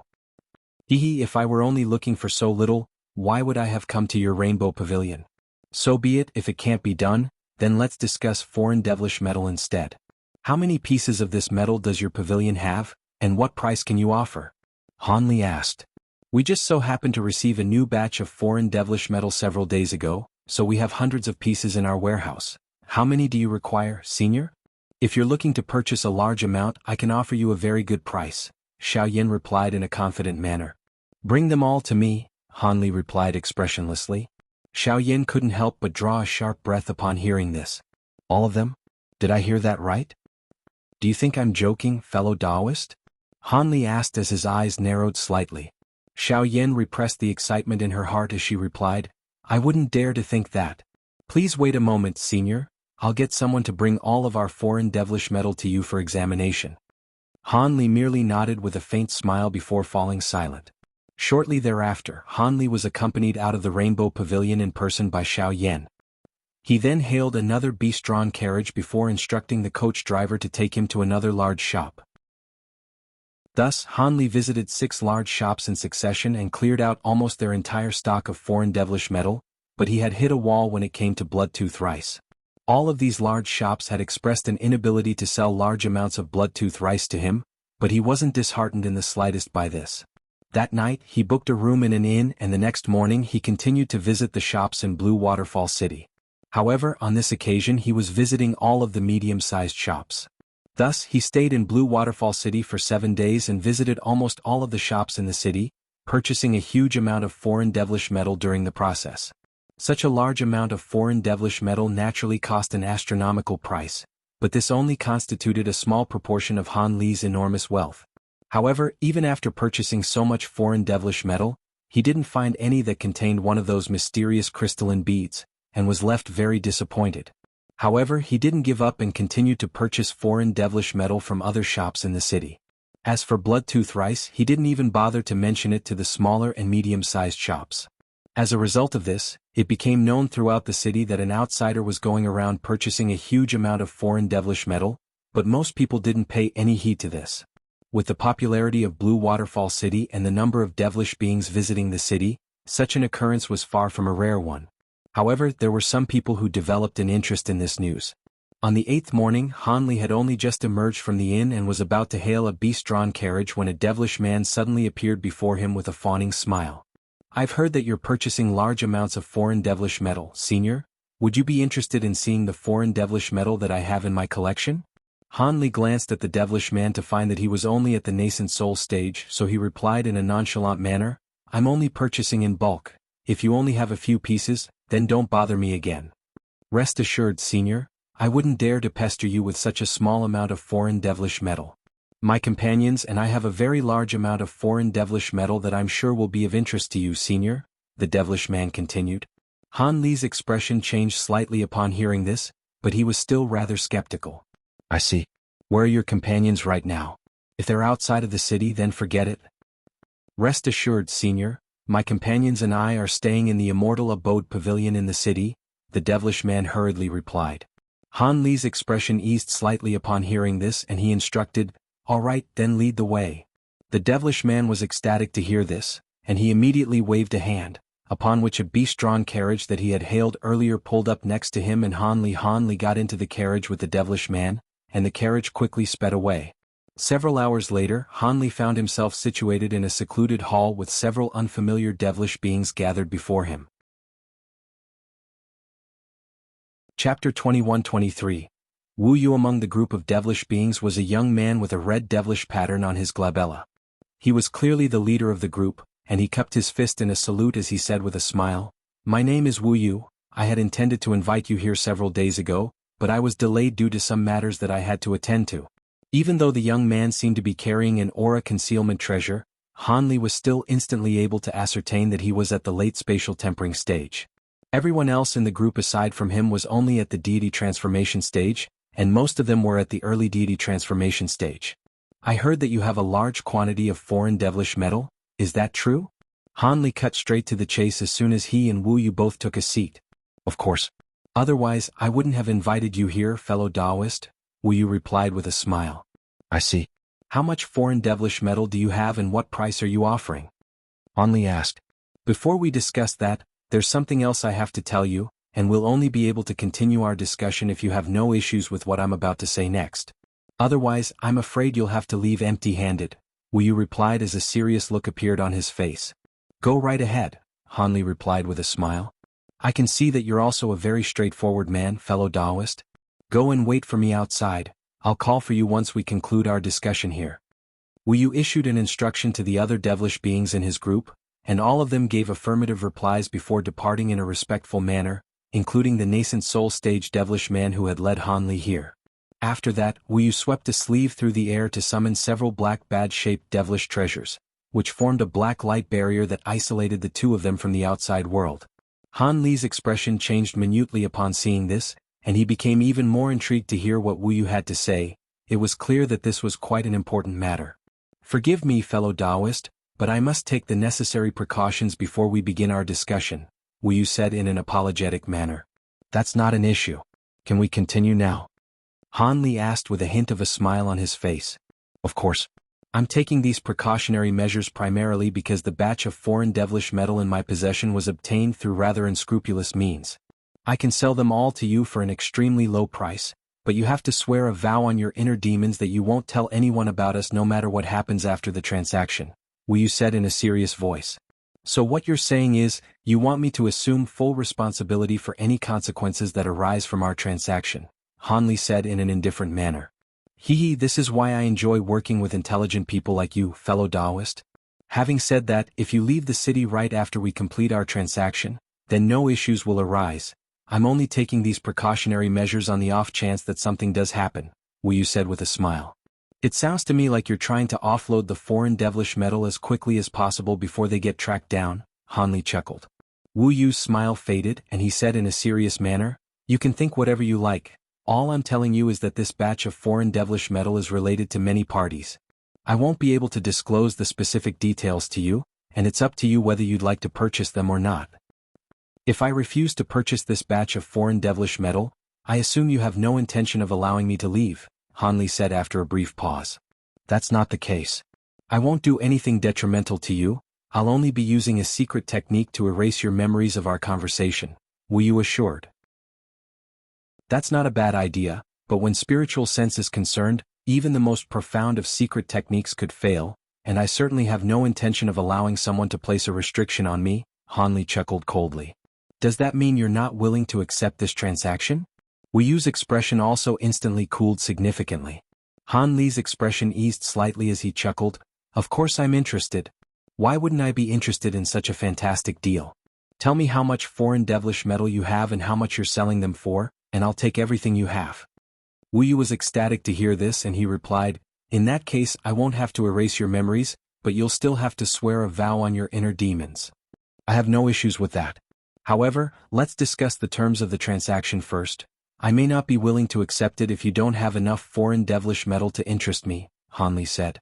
"Would 2,000 pieces of foreign devilish metal be enough to interest you?" Wu Yu finally disclosed the amount of foreign devilish metal in his possession. 2,000. Even though Han Li was already mentally prepared, he was still quite surprised to hear such a large number. This was virtually equivalent to the amount of foreign devilish metal that he had obtained from all of the shops that he had visited in the past few days, and it was quite astonishing that a spatial tempering stage being had such a large supply at his disposal. "What price are you charging for them? Also, if they're of an inferior quality, I may not accept all of them," Han Li said without any hesitation. "Rest assured, all of the foreign devilish metal I have are of the highest quality. As for the price, this is what I'm charging. It's a third lower than the prices being charged in other shops," Wu Yu said in a confident manner as he displayed a certain number of fingers to Han Li. "I'm taking on such a massive risk for only a price reduction of a third? That's far too high," Han Li said with a shake of his head. As opposed to being enraged by this, Wu Yu asked with a smile, "Then what price would you propose?" "I can accept half the normal price. Otherwise, I'd rather call off the transaction," Han Li immediately replied, having clearly already considered this matter. To Han Li's surprise, Wu Yu only considered this briefly before nodding in response. "Fine, half the normal price it is, then. As long as you swear a vow on your inner demons, that price won't be an issue. Also, the transaction has to take place as soon as possible. How about we meet back here at the same time tomorrow? Of course, if you're still concerned, you can bring some allies along with you." Han Li was rather taken aback by the urgency displayed by Wu Yu, but he merely nodded and said, "All right, then I'll see you back here tomorrow. As for allies, we'll see about that." "You really are a straightforward man, fellow Taoist. I'll see you tomorrow then," Wu Yu said with an excited look in his eyes as he cupped his fist toward Han Li in a salute. Han Li rose to his feet and nodded in response. "I still have some matters that I have to attend to, so I'll be taking my leave now." Wu Yu naturally had no objections to this, and the light barrier around them was withdrawn, following which he accompanied Han Li to the door. Only after Han Li had disappeared into the distance did Wu Yu wave a hand toward the other devilish beings, and all of them returned to the hall. Did you manage to negotiate a deal, brother? A devilish man who bore some physical resemblance to Wu Yu asked as soon as he entered the hall. Rest assured, the deal has been made and the transaction will take place tomorrow, Wu Yu replied with a smile. The devilish man was ecstatic to hear this and he hurriedly asked, "That's great. We'll finally be able to offload that batch of foreign devilish metal. Are we going to leave Blue Waterfall City right after we make the transaction?" "Of course we're leaving right away.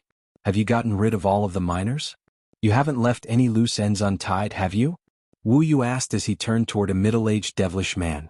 "Rest assured, boss, everyone who knows about what happened has been killed. As a precautionary measure, I even sealed the mine exit shut, so even if someone did manage to survive, there's no way they'll be able to escape from the mine in a short time," the middle-aged devilish man hurriedly replied in a respectful manner. "Good. We've already gone against the rules stipulated by the major families in the city by opening a private mine, and we've stumbled upon so many pieces of precious foreign devilish metal as well. If news were to spread of this, we're definitely going to be hunted down and killed, so we have to sell everything as quickly as possible and flee the city for any chance at survival," Wu Yu sighed in a concerned manner. "But boss, why don't we take the foreign devilish metal and sell it elsewhere rather than taking a risk by selling it here? We'll be able to sell the metal at a higher price elsewhere as well," a devilish woman said in an indignant manner. Do you really want all of us to die? If we try to leave the city with that much foreign devilish metal, we'll be killed for sure. Without all the foreign devilish metal, the major powers in the city most likely won't try to hunt us down as long as we escape in time. However, if we continue to carry the foreign devilish metal with us, we'll be pursued to all corners of this realm. On top of that, during my recent research into how so much precious ore appeared in that private mine, I discovered another piece of bad news," Wu Yu said in a grim voice. The young devilish man faltered slightly before asking, "What is it, brother? Will it make our current situation even worse?" The other devilish beings also became very apprehensive upon hearing this. Chapter 21-24. Vast Origin House. Through some special avenues, I managed to obtain a map of the underground layout in the area near our mine, and I discovered that there's a mine that belongs to the City Lord's Manor that's situated not far away from ours. Apparently, it's a mine with exceptional potential, and even the City Lord's Manor has yet to touch it as they're saving it for the future, Wu Yu said. "What do you mean by that? Are you saying the foreign devilish stones we discovered actually belong to the City Lord's Manor?" The young devilish man asked in a stunned manner. "That's right. The private that we opened in secret can only be categorized as a mid-grade mine at the very most, so there's no way that so much top-grade foreign devilish metal could be found in there. It's most likely the case that we accidentally deviated from the original mine vein during the mining process and dug into the top-grade mine that belongs to the City Lord's Manor. Similar events have happened in the past. It's just that we've been quite lucky that our private mine has gone unnoticed by the guards of the City Lord's Manor for so long," Wu Yu said. Grim looks appeared on everyone's face upon hearing this. The City Lord's Manor had sacred ancestor Lan Pu as its backer, so it was undoubtedly the premier power of the entire Blue Waterfall Lake. There were some other powers in the area that also had prominent backers, but none of them dared to openly oppose the City Lord's Manor. They were only a group of spatial tempering and deity transformation stage beings, so it would most definitely be fatal for them to incur the wrath of such a formidable powerhouse. The devilish woman who had proposed fleeing the city with the foreign devilish metal had completely abandoned the idea upon hearing this. "Now that you know this, don't try anything in an attempt to maximize the benefits that you can derive from this. The best possible outcome for all of us is to be able to escape from the Blue Waterfall Lake alive, and this is why I'm in such a hurry to sell this batch of foreign devilish metal. Even though I'm selling it at a very cheap price, it would still earn us an astronomical sum of devil stones, which could be a potential life-saving trump card for us. Of course, if we can all survive this ordeal, I'll split the devil stones with everyone," Wu Yu said with a cautionary tone in his voice. Everyone's expressions eased slightly upon hearing this, and they all gave an affirmative response. As for the exchange that was scheduled to take place the next day, no one was overly concerned about it. After all, this was a very unscrupulous deal, and the exchange wasn't going to take place in some secluded location, so neither side would dare to try anything. Otherwise, if they were to attract the attention of other major powers, then both sides would be in massive trouble. Even so, Wu Yu had still prepared some precautionary measures, which he instructed his subordinates to set up. Everyone naturally had no objections to this, and they all departed from the hall to complete the duties that had been assigned to them. At this point, Hanli was already situated in a beast-drawn carriage that was traveling toward the eastern city gate. Several hours later, the beast-drawn carriage traveled out of the city gate, then galloped along a stone path for an extended period of time before stopping next to a lush forest. As soon as the carriage drew to a halt, Hanli emerged from within it, then cast his gaze toward the forest. At the edge of the forest was a small winding path that led deeper into the undergrowth. Hanli then turned his attention to a massive tree beside the small path, and he discovered that there was a mundane-looking yellow wooden sign nailed to the trunk of the tree, and the words, "Vast Origin House," were inscribed onto the sign in black ink. A faint smile appeared on Hanli's face upon seeing this, and he began to walk down the path into the forest. After walking for a few hundred feet, he turned a few corners and disappeared from view. Right at this moment, a tall and broad gray-robed elderly man appeared up ahead. The man had fiery red skin and eyes that were remarkably long and thin. He was currently completely engrossed by an antiquated book with a silver cover that he was holding in his hand while leaning against a tree. Hanli swept his spiritual sense toward the elderly man to find that he was only a deity transformation cultivator, and his brows furrowed slightly as he continued onward. As he passed by the elderly man, he released a spatial tempering stage aura for a moment before walking past the elderly man without even turning his head. During this time, the elderly man continued to read the book in his hand, as if he had truly become completely enthralled by it. However, as Hanli turned a corner and disappeared from view, the gray-robed elderly man quickly raised his head, and there was cold sweat pouring down his face. What powerful spiritual pressure. That man is no ordinary spatial tempering stage being. I'll have to notify everyone else to grant him passage into the vast origin house, the elderly man murmured to himself before quickly scribbling something onto the cover of the antiquated book with a finger. Several black runes emerged, then vanished into the silver cover of the book in a flash. After that, the elderly man's body blurred, and he instantly vanished from beneath the tree amid a flash of green light. Shortly thereafter, Hanli followed the path and arrived at a 5-story pavilion situated at the center of the forest. The entire pavilion was constructed from a type of white wood, and the fact that this wooden material was slightly yellow from age was an indication that this pavilion had been around for a very long time. There was a green-robed young woman currently standing in front of the pavilion. She appeared to be around 15 to 16 years of age and seemed to be a servant. As soon as Hanli emerged, she immediately made her way over to him in an unhurried manner, then extended a respectful curtsy. Sheer pays her respects to her senior. "Please come with me, our young mistress is waiting for you upstairs." "Young mistress? I didn't think that the owner of the vast origin house would be a woman." "All right, lead the way," Hanli replied with a nod before following the young woman toward the pavilion gates. As soon as he entered the pavilion, he was struck by an inexplicable chill that almost made him shudder, but he was able to shake off the feeling after circulating his magic power through his body. He then released his spiritual sense through the surrounding area and immediately detected some faint restriction fluctuations. It was clear that a powerful restriction had been set up here, and the fact that it had even struck him with a sense of peril was sufficient testament to how dangerous it was. On the first floor of the pavilion, there were only some simple tables and chairs and several pieces of ancient artwork hanging on the walls. Hanli cast his gaze toward the artwork that was closest to him, then glanced at the other pieces of artwork before nodding to himself with a faint smile. The 4 artworks each depicted a rusty copper mirror, a blue long sword that was flashing with a cold light, a shimmering golden spear, and an inky black badge, all of which were extremely lifelike and realistic. A hint of surprise flashed through Sheer's eyes upon seeing this. "Have you already noticed something, senior? It's quite remarkable that you were able to discover the secrets hidden within these 4 pieces of artwork in such a short time. Your discerning eye is enough to rank in the top 100 among all customers to set foot in our vast origin house." "Only the top 100? Hanli asked in an indifferent manner. "Please don't underestimate this top 100, senior. Most of them were also spatial tempering stage seniors like yourself, and the rest possess slightly inferior cultivation bases, but they're all vastly renowned characters for different reasons," Sheer hurriedly explained. If someone were to believe that these are only normal pieces of artwork, they'll most likely perish sooner or later when they enter this restriction. The formation that's been set up in a more obscure place is the true trump card here, right? How many of the past customers have managed to identify that?" Hanli chuckled coldly in response. Sheer's eyes widened with surprise upon hearing this, and she replied, "Your wisdom is truly unmatched, senior. There are less than 10 customers who have managed to see through the formation, and most of them were devilish lords.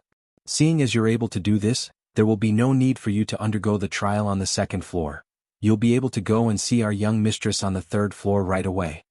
Han Li naturally nodded in response. All right, I'm looking forward to meeting the owner of this vast origin house. Thus, he was led to the second floor of the pavilion by Sheer. The setup on this level was slightly different. Aside from the set of simple tables and chairs, there were pots of different colors strewn all around the room, within which were planted many unknown spirit plants and spirit flowers. In front of these pots stood a devilish woman with a head of gray hair, but a set of remarkably youthful features. The woman was currently carrying an azure jade vial, from within which a stream of clear spring water was pouring out onto a crimson plant. "Aunt Zhu, this is a senior that young mistress would like to see today. He's already identified the restriction on the second level, so I'll be taking him to see the young mistress now," Sheer said in a respectful manner. "Oh, it's quite remarkable that he was able to identify the restriction on the second level. You've concealed your true cultivation base, haven't you?" The woman initially wore a calm expression, but after casting her gaze toward Han Li, her expression instantly changed slightly. In the instant that Han Li caught sight of the woman, he had identified her to be a devilish lord at the pinnacle of the late body integration stage, and his eyes narrowed slightly as he replied, "I didn't think that I would encounter a fellow Taoist of your cultivation base here. Rest assured, I've only concealed my own cultivation base for convenience." The devilish woman quickly reverted back to a calm expression and said, "I have no doubt about that. It is indeed quite inconvenient for beings of our cultivation base to go around without a disguise. In that case, I'll take you to see our young mistress in person. You can go now, Sheer." A hint of surprise flashed through Sheer's eyes upon discovering that Han Li had been concealing his own cultivation base, but she quickly lowered her head in a respectful manner as she gave an affirmative response before departing from the second floor of the pavilion. "Please come with me, fellow Taoist. Seeing as you're a devilish lord, you'll be meeting our young mistress in person as opposed to a substitute," the woman said before sweeping a sleeve toward the staircase leading to the third floor. Yellow light flashed, and a burst of energy fluctuations surged forth, indicating that some type of restriction seemed to have just been removed. In the instant that the restriction was removed, a gray rune flew out of the woman's sleeve before vanishing into space in a flash. Han Li merely nodded in response before following the woman up the staircase. The third floor of the pavilion was a massive lavish hall. At the center of the hall was a pristine white jade offering table, upon which were placed items such as 8 trigrams and divination tags. Beside the table was a petite and intricate cauldron, from within which a wisp of white smoke was billowing out, filling the entire room with the aroma of sandalwood. Behind the table was an extremely beautiful yellow-robed young woman seated on a large chair, playing with a palm-sized jade fan in an expressionless manner. There were 8 young servants positioned on either side of the hall, 4 of which were male while the other 4 were female. The men were all tall and handsome, while the women were all beautiful and petite, and they stood with respectful looks on their faces. All 8 of them possessed deity transformation stage cultivation bases. However, the woman didn't stop here and led Han Li toward the staircase to the 4th floor instead. The yellow-robed young woman rose to her feet and extended a curtsy toward Han Li and the woman from afar along with the servants in the room, and the woman merely waved a dismissive hand toward them. Han Li's footsteps faltered slightly, and a peculiar look appeared on his face as he swept his gaze over the devilish beings in the room. In terms of appearance and disposition alone, he would have been convinced that the yellow-robed young woman was the young mistress of the vast origin house. Who would have thought that she was a mere substitute? With that in mind, and considering the research he had conducted into the vast origin house in advance, he couldn't help but become even more curious about what type of person this young mistress was. Shortly thereafter, Han Li arrived on the 4th floor of the pavilion with the woman. As soon as they arrived on this level, Han Li swept his gaze through the surrounding area, and a look of surprise appeared on his face. It wasn't that the decor on this level was particularly strange. It was just that everything was set up to be identical to a small rural shack. There was a small thatched hut situated not far up ahead, within which was a set of simple tables and chairs, and an old wooden bed, upon which was placed a coarse cloth quilt. In front of the hut were several piles of hay and a spinning wheel, all of which were situated on a spacious patch of ground. Behind the spinning wheel was a frail-looking woman in a set of coarse cloth robes. She was seated on a short wooden stump, and her attention was entirely focused on the spinning wheel before her. One sheet of coarse fabric after another was slowly being rolled out of the wheel, then stacked up into a pile that was positioned neatly beside her. Han Li swept her spiritual sense toward the young woman, and a hint of surprise appeared on his face. The young woman seemed to have only just reached the deity transformation stage, but when he tried to conduct a more thorough examination, his spiritual sense was pushed away by a burst of invisible power that emanated from her body, indicating that she possessed a treasure that could automatically repel spiritual sense. The woman had already made her way over to the young woman, but she merely stood off to the side in silence and didn't disrupt her. Han Li had also stopped in his tracks, and was appraising the young woman with an indifferent gaze. He had already gleaned her appearance, and discovered that it was extremely mundane. The only thing remarkable about her was that her forehead seemed to be wider than that of the average person, and the concentration on her face was somehow very comforting to behold. The young woman was very clearly very proficient at what she was doing, and within the span of 15 minutes, all of the coarse yarn on the spinning wheel had been spun. As the final sheet of coarse fabric dropped down from the spinning wheel, the young woman exhaled and looked down at the large pile of fabric on the ground with a pleased smile. Only then did she turn toward the woman with a slightly apologetic expression. "Sorry to keep you waiting again, Aunt Zhu." The young woman's voice wasn't all that pleasant, but it had an indescribable alluring cadence to it. The young woman's cultivation base was far inferior to the woman's, but the latter was putting on a very respectful display, as if she were a servant. "It's all right, young mistress, I didn't have to wait for too long. If anything, I must apologize to you for bringing a guest here without your permission." Han Li was quite surprised to see this, and he immediately began to appraise the young woman again, wondering if she were another sacred ancestor clone. "I'm sure the guest that you've brought to me is quite an esteemed one, Aunt Zhu. My name is Lan Ying. May I know your name, fellow Taoist?" The young woman said as she turned to Han Li with a calm smile. "My surname is Han. It's rather surprising to me that you're the owner of the vast origin house. Do you think I'm unfit to take on this role, Brother Han?" The young woman asked with a faint smile. "In terms of the cultivation base and appearance, that substitute downstairs seems more fitting to be the young mistress of the vast origin house. Having said that, a substitute is just that, so there's no way she'll be of any help to me," Han Li replied in a straightforward manner. "Truth be told, that servant of mine on the 3rd floor isn't just there for show. She's able to take care of the needs of some normal customers, but she'd be out of her depth when it comes to a guest of your cultivation base," the young woman replied. "I see. I assume most of the guests that visit the vast origin house are attended to by that servant of yours," Han Li said with a faint smile. "I'm doing this out of necessity. After all, she's enough to take care of normal guests, and there aren't many guests that can satisfy the criteria required to see me. You're only the 3rd guest I've seen this year, Brother Han. Please take a seat and we'll discuss the reason you came here for today. As long as you're willing to offer a sufficient price, we'll be sure to satisfy your needs," the young woman said as she invited Han Li to take a seat. Han Li looked around before making a grabbing motion, drawing a chair toward him before taking a seat on it across from the young woman. "I'm sure you've already conducted some research into our vast origin house, but as a formality, I must inform you of the rules here. I hope you don't mind, Brother Han," the young woman said. "I've only recently arrived at Blue Waterfall Lake, so I don't actually know a lot about your vast origin house. It would be great if you could tell me about this place," Han Li replied in a nonchalant manner. "Our vast origin house doesn't actually directly cater to the needs of our guests. Instead, we're only responsible for providing information. We've been operating for a very long time, and I wouldn't dare to proclaim that we know everything that's happening in our holy realm, but I dare say we know most of the important secrets in the realm. On top of that, all of the past owners of our vast origin house have been very adept in divination, so even if we don't have information on a certain subject matter, we can conduct divination to find out some relevant information. However, using the divination technique will shorten one's lifespan, so the price of that will naturally be very steep. Generally speaking, our vast origin house wouldn't actively encourage a guest to pick the route of divination.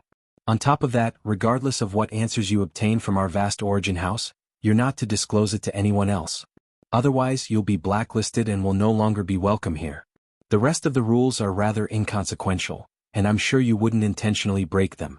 Now then, do you have any questions, fellow Taoist?" the young woman asked in a calm manner.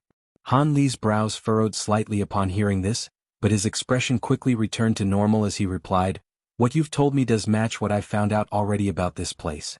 I have one question. How many of the guests that have visited your vast origin house have left with satisfactory answers?"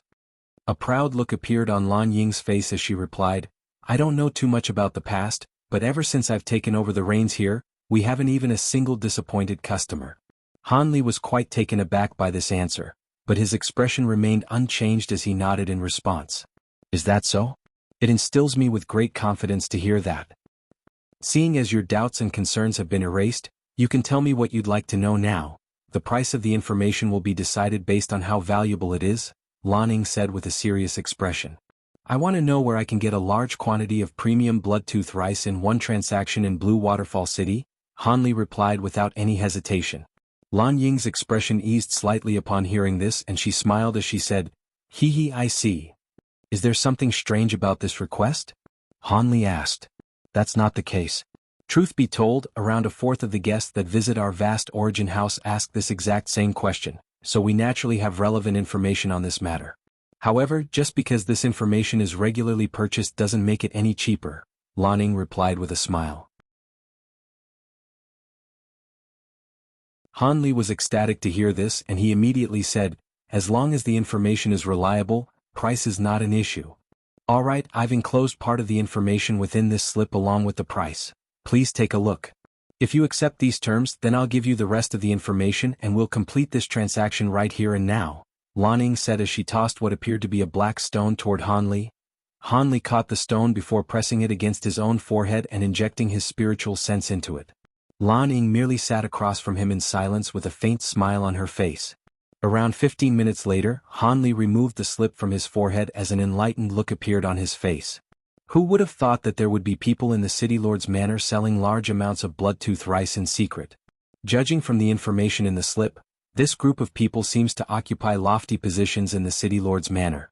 Alright, I'll take this information and I accept the price. Please disclose the contact method to me, Fairy Lan. Sure, Lanning replied with a nod before sending another stone flying toward Hanli with a sweep of her sleeve. Hanli caught the stone and only injected his spiritual sense into it momentarily to ascertain the contact method, then rubbed his hands together to crush the stone into white powder. After that, he flipped a hand over to produce a palm-sized white jade box. The item in the box should be more than enough as compensation for this information. If there are no issues, then I'd like to ask you about something else, Hanli said as he tossed the jade box toward Lanning.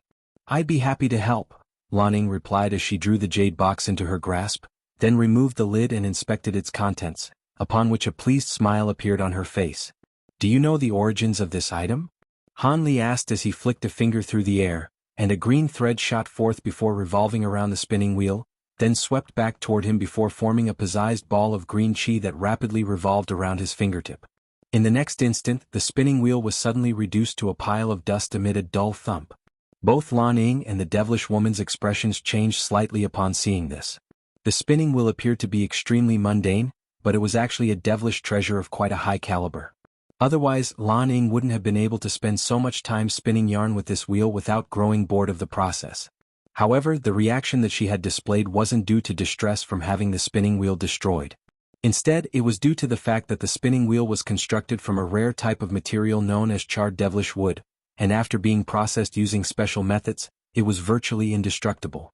Thus, the two women were naturally very alarmed that it had been reduced to dust so easily by that nondescript streak of green chi. Lan Ying's eyes narrowed slightly as she scrutinized the green chi revolving around Han Li's fingertip with a peculiar look in her eyes. Han Li could sense that a wisp of Lan Ying's spiritual sense had enveloped the ball of green chi, and that she was carefully inspecting it. The devilish woman had also swept her spiritual sense toward the green chi, and moments later, Lan Ying's expression changed slightly, while the devilish woman remained just as confused as ever. Right at this moment, Han Li's finger tremored slightly, and the ball of green chi vanished into his fingertip. My apologies, but I'm unable to control this thing, so I can only force it out of my body for brief periods at a time. However, I'm sure that was already enough time for you to complete your inspection. Have you managed to identify it? Han Li asked as he appraised Lan Ying intently. The green chi was none other than the residual energy left behind after he had absorbed the mysterious energy within the crystalline beads found in the pieces of foreign devilish metal. The energy within the crystalline beads was able to rapidly enhance his magic power, but the residual green chi was also giving him a massive headache.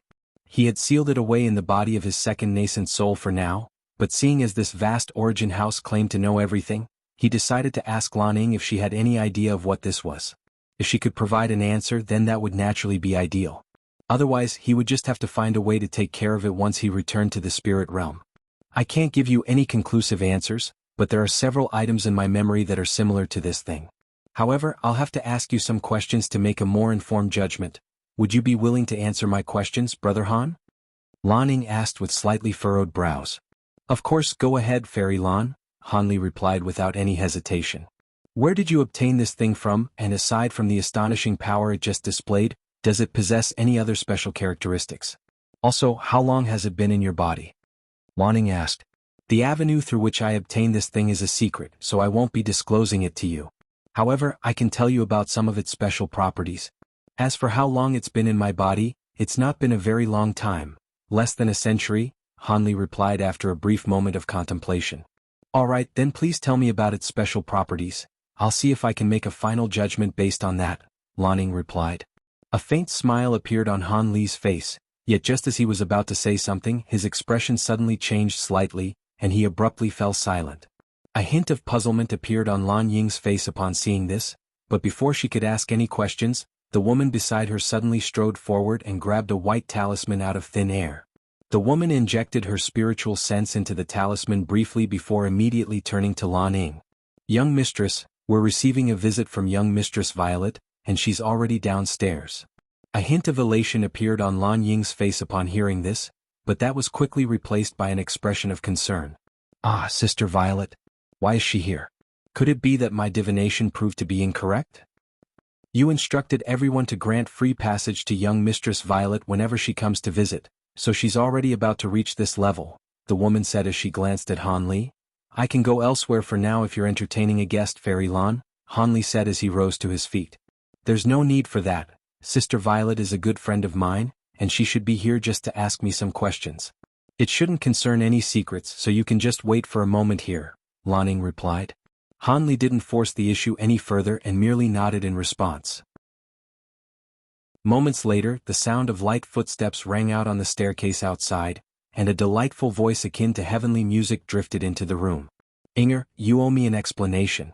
I paid such a heavy price for your divination, but today is the last day that you stipulated, and I still haven't seen the person I want to see. Are you toying around with me? If so, you're going to have to return several times the spirit medicines I gave to you. As soon as the voice trailed off, a slender young woman enveloped in a layer of black mist appeared at the top of the staircase. Through the black mist, one could see that the woman had a pair of enchanting eyes that were as beautiful as stars, and was wearing a long purple dress. She was currently giggling in an amused manner, so it was clear that she had been joking. As soon as Han Li caught sight of the woman, his entire body abruptly stiffened as if he had been shocked by electricity. Excitement and ecstasy filled his eyes, only to then be replaced by a hint of hesitance. The woman in purple had naturally also caught sight of Han Li, and a hint of bewilderment had appeared in her eyes as well. Sister Lan, who is this? The woman in purple asked. A thought suddenly occurred to Lan Ying at the sight of this Sister Violet's bewildered expression, and a hint of incredulity also appeared in her eyes. This is an esteemed guest of our vast origin house, fellow Taoist Han. His cultivation base is no lesser than that of Aunt Zhu. Have you met him somewhere before, Sister Violet? What? His surname is Han? The woman in purple shuddered slightly, and she began to scrutinize Han Li even more intently. The final trace of doubt in Han Li's heart was erased upon seeing this, and he took a deep breath before sweeping a sleeve through the air, sending a burst of azure light surging toward his own body. A string of cracks and pops rang out, and he grew slightly shorter, while his facial features transformed into those of an ordinary-looking young man who appeared to be in his 20s. Long time no see, Violet Spirit, have you been well? Han Li asked in a gentle voice. Well, that was rude. The woman in purple stared blankly at Han Li, as if she had been completely intoxicated by the sight of him. At the same time, the purple mist around her faded to reveal a set of peerlessly gorgeous features. Her face was slightly pale, but there was no mistaking it. She was none other than Han Li's soulmate from the human world, Violet Spirit. However, her aura had changed drastically, and not only was she cultivating devilish arts, she had reached the late spatial tempering stage. Han Li now realized that the familiar figure that he had seen in Blue Waterfall City had been none other than Violet Spirit, but he had simply convinced himself that it wasn't her due to the massive change in her aura. After spending several romantic months with Han Li all those years ago, she had completely disappeared, and aside from Nangong Wan, she was definitely the woman that Han Li thought the most about. Now that he was unexpectedly meeting her in the Elder Devil realm, his heart was naturally filled with elation. I didn't think that I would ever get to see you again after entering our holy realm, Brother Han. Even now, I'm wondering to myself whether I'm daydreaming again because I miss you so much, Violet Spirit said in a gentle voice, and Han Li's heart throbbed slightly with pain upon hearing this. A wry smile appeared on his face as he said, I've also been keeping an eye out for you ever since I ascended, but I didn't manage to find any news about you. Never did I think that you would be in the Elder Devil realm. However, as they were speaking, he suddenly took a glance at Lan Ying and the devilish woman as a cold look flashed through his eyes. The devilish woman's expression darkened slightly upon seeing this, and she stepped forward to position herself in front of Lan Ying. Lan Ying immediately realized what was happening, and she waved a hand toward the woman with a faint smile as she said, So this is the man you've been thinking day and night about, Sister Violet. I had thought that he'd be extremely handsome to make you enamored by him. If it weren't for my divination, you wouldn't have turned up today, and the two of you wouldn't have been reunited. Are you planning to kill the matchmaker now that the match has been made? Stop spouting nonsense, you silly girl. Your divination only worked due to sheer dumb luck. It doesn't count.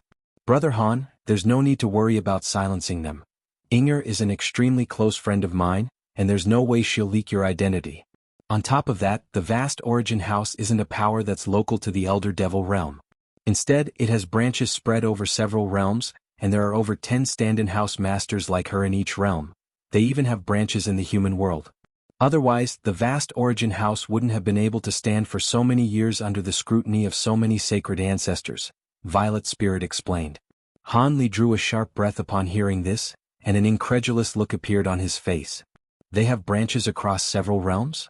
Why have I never heard of the vast Origin House in the human world?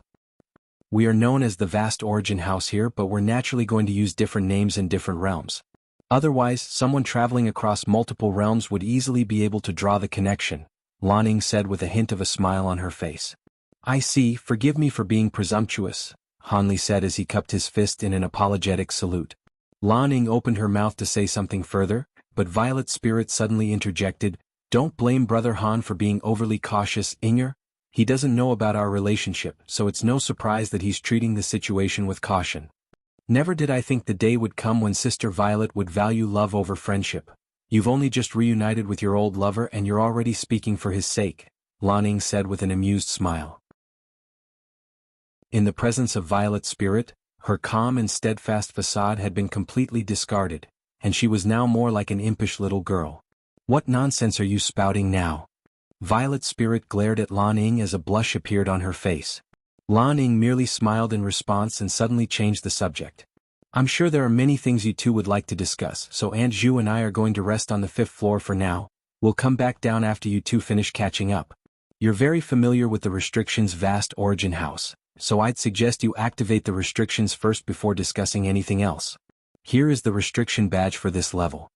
Lan Ying rose to her feet as she spoke, then swept a sleeve through the air to release a badge that was enveloped in a ball of white light. You have my thanks, Inger, Violet Spirit said as she caught the badge in an elated manner. I'll be taking my leave then. Lan Ying extended a slight curtsy before making her way upstairs with the devilish woman. The two of them arrived in a room with antiquated decor on the 5th floor, and Lan Ying sat down on a chair with a contemplative look in her eyes, while the devilish woman stood beside her. What do you think of this fellow Taoist Han, Aunt Zhu? Lan Ying suddenly asked. Which area are you referring to? The woman asked in a befuddled manner. Let's talk about his powers first. Do you think he's the human body integration stage cultivator who's been wreaking havoc all over our holy realm with that faux immortal puppet? Lan Ying asked. He's a human cultivator and his surname is Han, so they're most likely one and the same. As for his powers, I can sense that his aura is extremely complex, and he definitely isn't a normal body integration cultivator. On top of that, I can sense that he's very dangerous and has definitely killed a lot of people, the woman replied. In that case, even if we discount that faux immortal puppet, it would be very much worth trying to recruit him, Lan Ying mused. That would indeed be fantastic for us. Seeing as he's a good friend of young Mistress Violet, I'm sure it wouldn't be too difficult to recruit him, the woman said with a smile. I don't think so, Lan Ying said with a shake of her head. Why is that? The woman asked. Sister Violet and I are indeed extremely close, But that doesn't mean that man also sees us as close friends. I haven't interacted with him much, but I can tell that he possesses immense mental fortitude and definitely won't be easily swayed by things like relationships and emotions. If we want to befriend him, we'll have to offer him some practical benefits. Lanning analyzed in a very level-headed manner. Back when the old housemaster was around, she would always praise your unmatched intellect. I'm sure you're making the right judgment here. However, our vast origin house is currently situated in a tough period, so it would be difficult for us to offer anything that would catch the eye of a late-body integration cultivator like him, the woman said with furrowed brows. Have you forgotten our line of business, Aunt Zhu?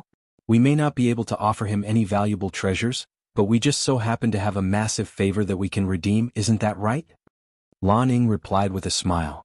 An enlightened look appeared on the woman's face upon hearing this. You don't mean... Meanwhile, Violet Spirit was chanting an incantation while waving her badge through the air, and the entire fourth floor of the pavilion was enshrouded within a colorful light barrier. Violet Spirit then stowed the badge up her sleeve, following which Han Li asked, I recall you weren't cultivating any devilish arts back in the human world, Violet Spirit. How did you ascend to the Elder Devil realm and cultivate this devilish art to such an extent in such a short time? That's a long story. In comparison, I'm more interested to know if you're the human cultivator who's been tipping our holy realm onto its head recently, Brother Han, Violet Spirit said with an amused smile. As long as there isn't another human cultivator who's entered the Elder Devil realm and creating a massive spectacle, then that does appear to be me, Han Li replied with a wry smile. So it really is you. I've heard that not only are you at the pinnacle late-body integration stage, you also possess a giant crab puppet that's more powerful than even most sacred ancestors. Is that true? Violet Spirit asked in an elated manner. The rumors are slightly exaggerated, but they're mostly grounded in truth. The giant crab puppet is currently accompanying me on my journey, but I'm not its master, and I'm unable to directly control it, Han Li replied with a smile. To think that you've reached the cusp of the grand ascension stage in such a short time, I'm sure you've endured a lot of hardships and perils since we last met, right? Violet Spirit sighed. I did, but I managed to weather the storm and cultivate to this point, so those hardships weren't endured for nothing at least. I can sense that the devilish chi within your body is extremely pure. You're not far away from making a breakthrough to the body integration stage, right? Han Li asked in a concerned manner. At the very latest, I'll be attempting a breakthrough to the body integration stage in 100 years, but I can't even begin to compare with you. Ever since I arrived in the Elder Devil realm, I've been given all of the resources I could ever need for my cultivation, and even the pills required to make the body integration stage breakthrough have been prepared for me well in advance. Otherwise, there's no way I would have been able to progress to this point with my aptitude, Violet Spirit replied. Han Li faltered slightly upon hearing this before immediately asking, who would provide you with all these resources for no reason? They must have some ulterior motive. I'm sure you've heard of sacred ancestor Lu Ji by now, right? Violet Spirit sighed. Of course, she's one of the 3 devilish patriarchs. Having said that, I've never met her in person. Is she the one supporting your cultivation? Han Li asked as his eyes narrowed slightly. That's right, I'm currently her 7th and youngest disciple. I'm referred to as her disciple, but in reality, I'm most likely just a backup clone, Violet Spirit replied. Han Li's expression changed drastically upon hearing this, and a furious look appeared in his eyes. Backup clone? Did she place a restriction on your body? It's not an actual restriction, but the devilish arts I'm cultivating were created by her, so she's naturally set up some precautionary measures. Unless my cultivation base progresses to outstrip hers one day, she can strip me of my entire cultivation base with just a single thought. Also, Lu Ji had informed me of her intentions to make me a backup clone, and I agreed to this path, so I really can't blame her. Without her help, I wouldn't even have been able to ascend. I would have already perished in the human world at this point, Violet Spirit sighed. What happened to you? How did sacred ancestor Lu Ji end up assisting you in your ascension? Han Li asked. Back in the human world, I was limited by my aptitude and was unable to progress to the deity transformation stage. At my cultivation base at the time, venturing into a spatial node would have been akin to committing suicide.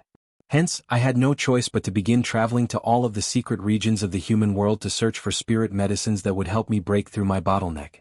I had thought that at the very least, I would be able to find some powerful protective treasures, and I would take a risk to venture into a spatial node before my lifespan ran out. However, after searching for several centuries, I didn't find any suitable spirit medicines or treasures, but stumbled upon an ancient devilish altar and unintentionally triggered it instead, Violet Spirit said with a resigned smile. Could it be that you contacted sacred ancestor Lu Ji through the altar? Han Li asked as an enlightened look appeared in his eyes. The process wasn't quite that simple, but yes, that was the end result. A wisp of Lu Ji's spiritual sense descended into the human world through the altar, and with its assistance, I injected the residual devilish chi in the secret region into my own body, thereby switching to a devilish cultivation art. As a result, I was quickly able to progress to the deity transformation stage, and the ease with which the breakthrough was made was astounding to me. According to Lu Ji, I possessed the extremely rare maiden physique, meaning I was virtually born to become a devilish cultivator. This was why she had helped me ascend to the Elder Devil realm. If a normal human cultivator had managed to contact her, she would have simply ignored them. Only after I ascended to the Elder Devil realm and met Lu Ji was I made aware that she had only helped me so I could become a backup clone for her, Violet Spirit said. In that case, there was no need for you to agree to become her disciple. As for the debt you owe her for the part she played in your ascension, you'll just have to repay her some other way in the future, Han Li said with a dark expression. Things weren't that simple. At the time she gave a choice. Either she would strip away the devilish chi and devilish cultivation art she bestowed upon me, thereby reducing me to a low-grade cultivator again, or I had to become her seventh disciple and backup clone. She had made it very clear that due to the limitation in the cultivation art that she was using, she could only have 6 clones, including her true body, so if nothing happened to any of her clones, then I wouldn't need to fill in. With Lu Ji's lofty status as a devilish matriarch, even her clones are generally very safe, so there's a good chance that I'll simply continue to act as her disciple. Her eldest disciple has already reached the pinnacle of the late body integration stage and lived for tens of thousands of years without having to fill in for one of Lu Ji's clones. If Lu Ji were to ascend to the true immortal realm someday, she wouldn't need any clones and we would truly be free then. Prior to this, she would supply us with all of the cultivation resources that we required. According to my knowledge, the Elder Devil realm is a far more perilous place than the human world and the spirit realm, so countless high-grade devilish beings perish every year during their search for cultivation resources. If you had been in the same position as me, what would you have chosen, Brother Han? Violet Spirit asked with a slightly dejected look in her eyes. Han Li's expression changed slightly upon hearing this, and he raised his head to the heavens as he heaved a faint sigh. I've always admired your resolute willpower. Perhaps if you had been in my place, you really would have made a different choice.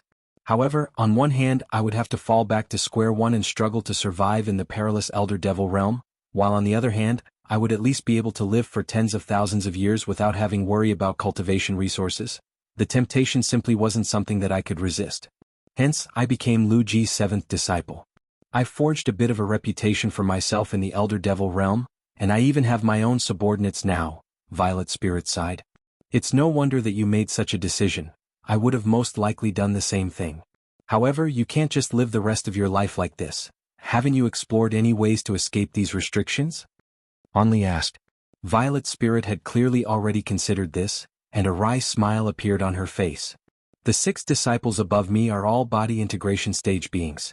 If there were a way to escape Lu Ji's control, they would have done so long ago. Besides, Lu Ji is a devilish matriarch with countless subordinates willing to do her bidding. Even if we could escape her control, how long would we be able to hide for? The only way would be to flee to another realm, but without the abundant devilish chi here in the Elder Devil realm, my devilish arts would be completely ruined. Not only will I have no chance of making further progress, there's a very good chance that my cultivation base could plummet drastically. That is indeed very troublesome, but there is a rather risky solution, Han Li said with a contemplative look in his eyes. You have a solution to this situation, Brother Han? Forget about it. You are indeed quite powerful right now, but you still can't contend with the likes of Lu Ji. Please don't place yourself in harm's way for my sake, Violet Spirit said as she shook her head in a concerned manner.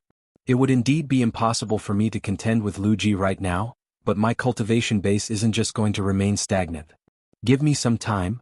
I have some confidence that I'll be able to progress to the Grand Ascension stage. When that time comes, I'll be at least close to being able to match Lu Ji in battle, and I'll be able to negotiate with her then, Han Li said with a cold smile. You're confident that you'll reach the Grand Ascension stage?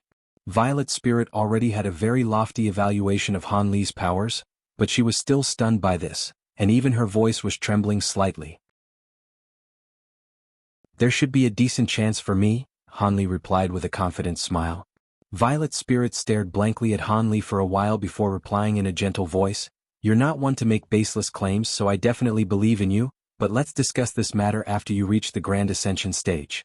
When that time comes, you should be able to tear through space and enter the Elder Devil realm with ease." Hanli contemplated the situation for a moment before determined that this was indeed something that he couldn't resolve in the near future, so he could only repress his own concern.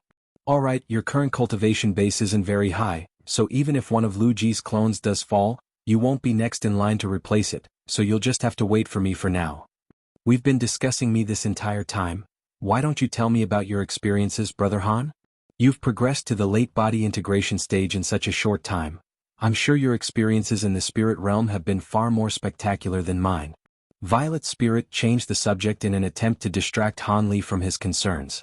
Hanli faltered slightly upon hearing this before replying with a smile, "I did indeed have many interesting experiences in the spirit realm." Thus, he began to recount his experiences following his arrival in the spirit realm through the spatial node. Of course, there were some secrets that he intentionally neglected to mention. Violet's spirit was completely enraptured by his recount, displaying a vast array of reactions in response to the experiences that Hanli detailed. After Hanli finished his own recount, Violet's spirit also gave him a recount of her time in the Elder Devil realm, and also told him about how she had made Lan Ying's acquaintance. Only then was Hanli made aware that Violet's spirit had once saved Lan Ying's life by chance, which was why they had become as close as sisters. All of a sudden, a thought occurred to Hanli, and he asked Violet's spirit what she had asked Lan Ying to conduct divination about. However, Violet's spirit blushed deeply upon hearing this, and she refused to tell him no matter what. Her display of embarrassment was already enough to tell Hanli everything, so he merely smiled and didn't pry any further into the matter. Instead, he asked if Lan Ying had any way to help Violet's spirit resolve her predicament, in response to which Violet's spirit shook her head in a resigned manner. Even the vast Origin House was powerless to do anything as a devilish matriarch was concerned. The former master of the vast Origin House was Lan Ying's grandmother, who passed away during an accident, which was why Lan Ying had been handed the reins.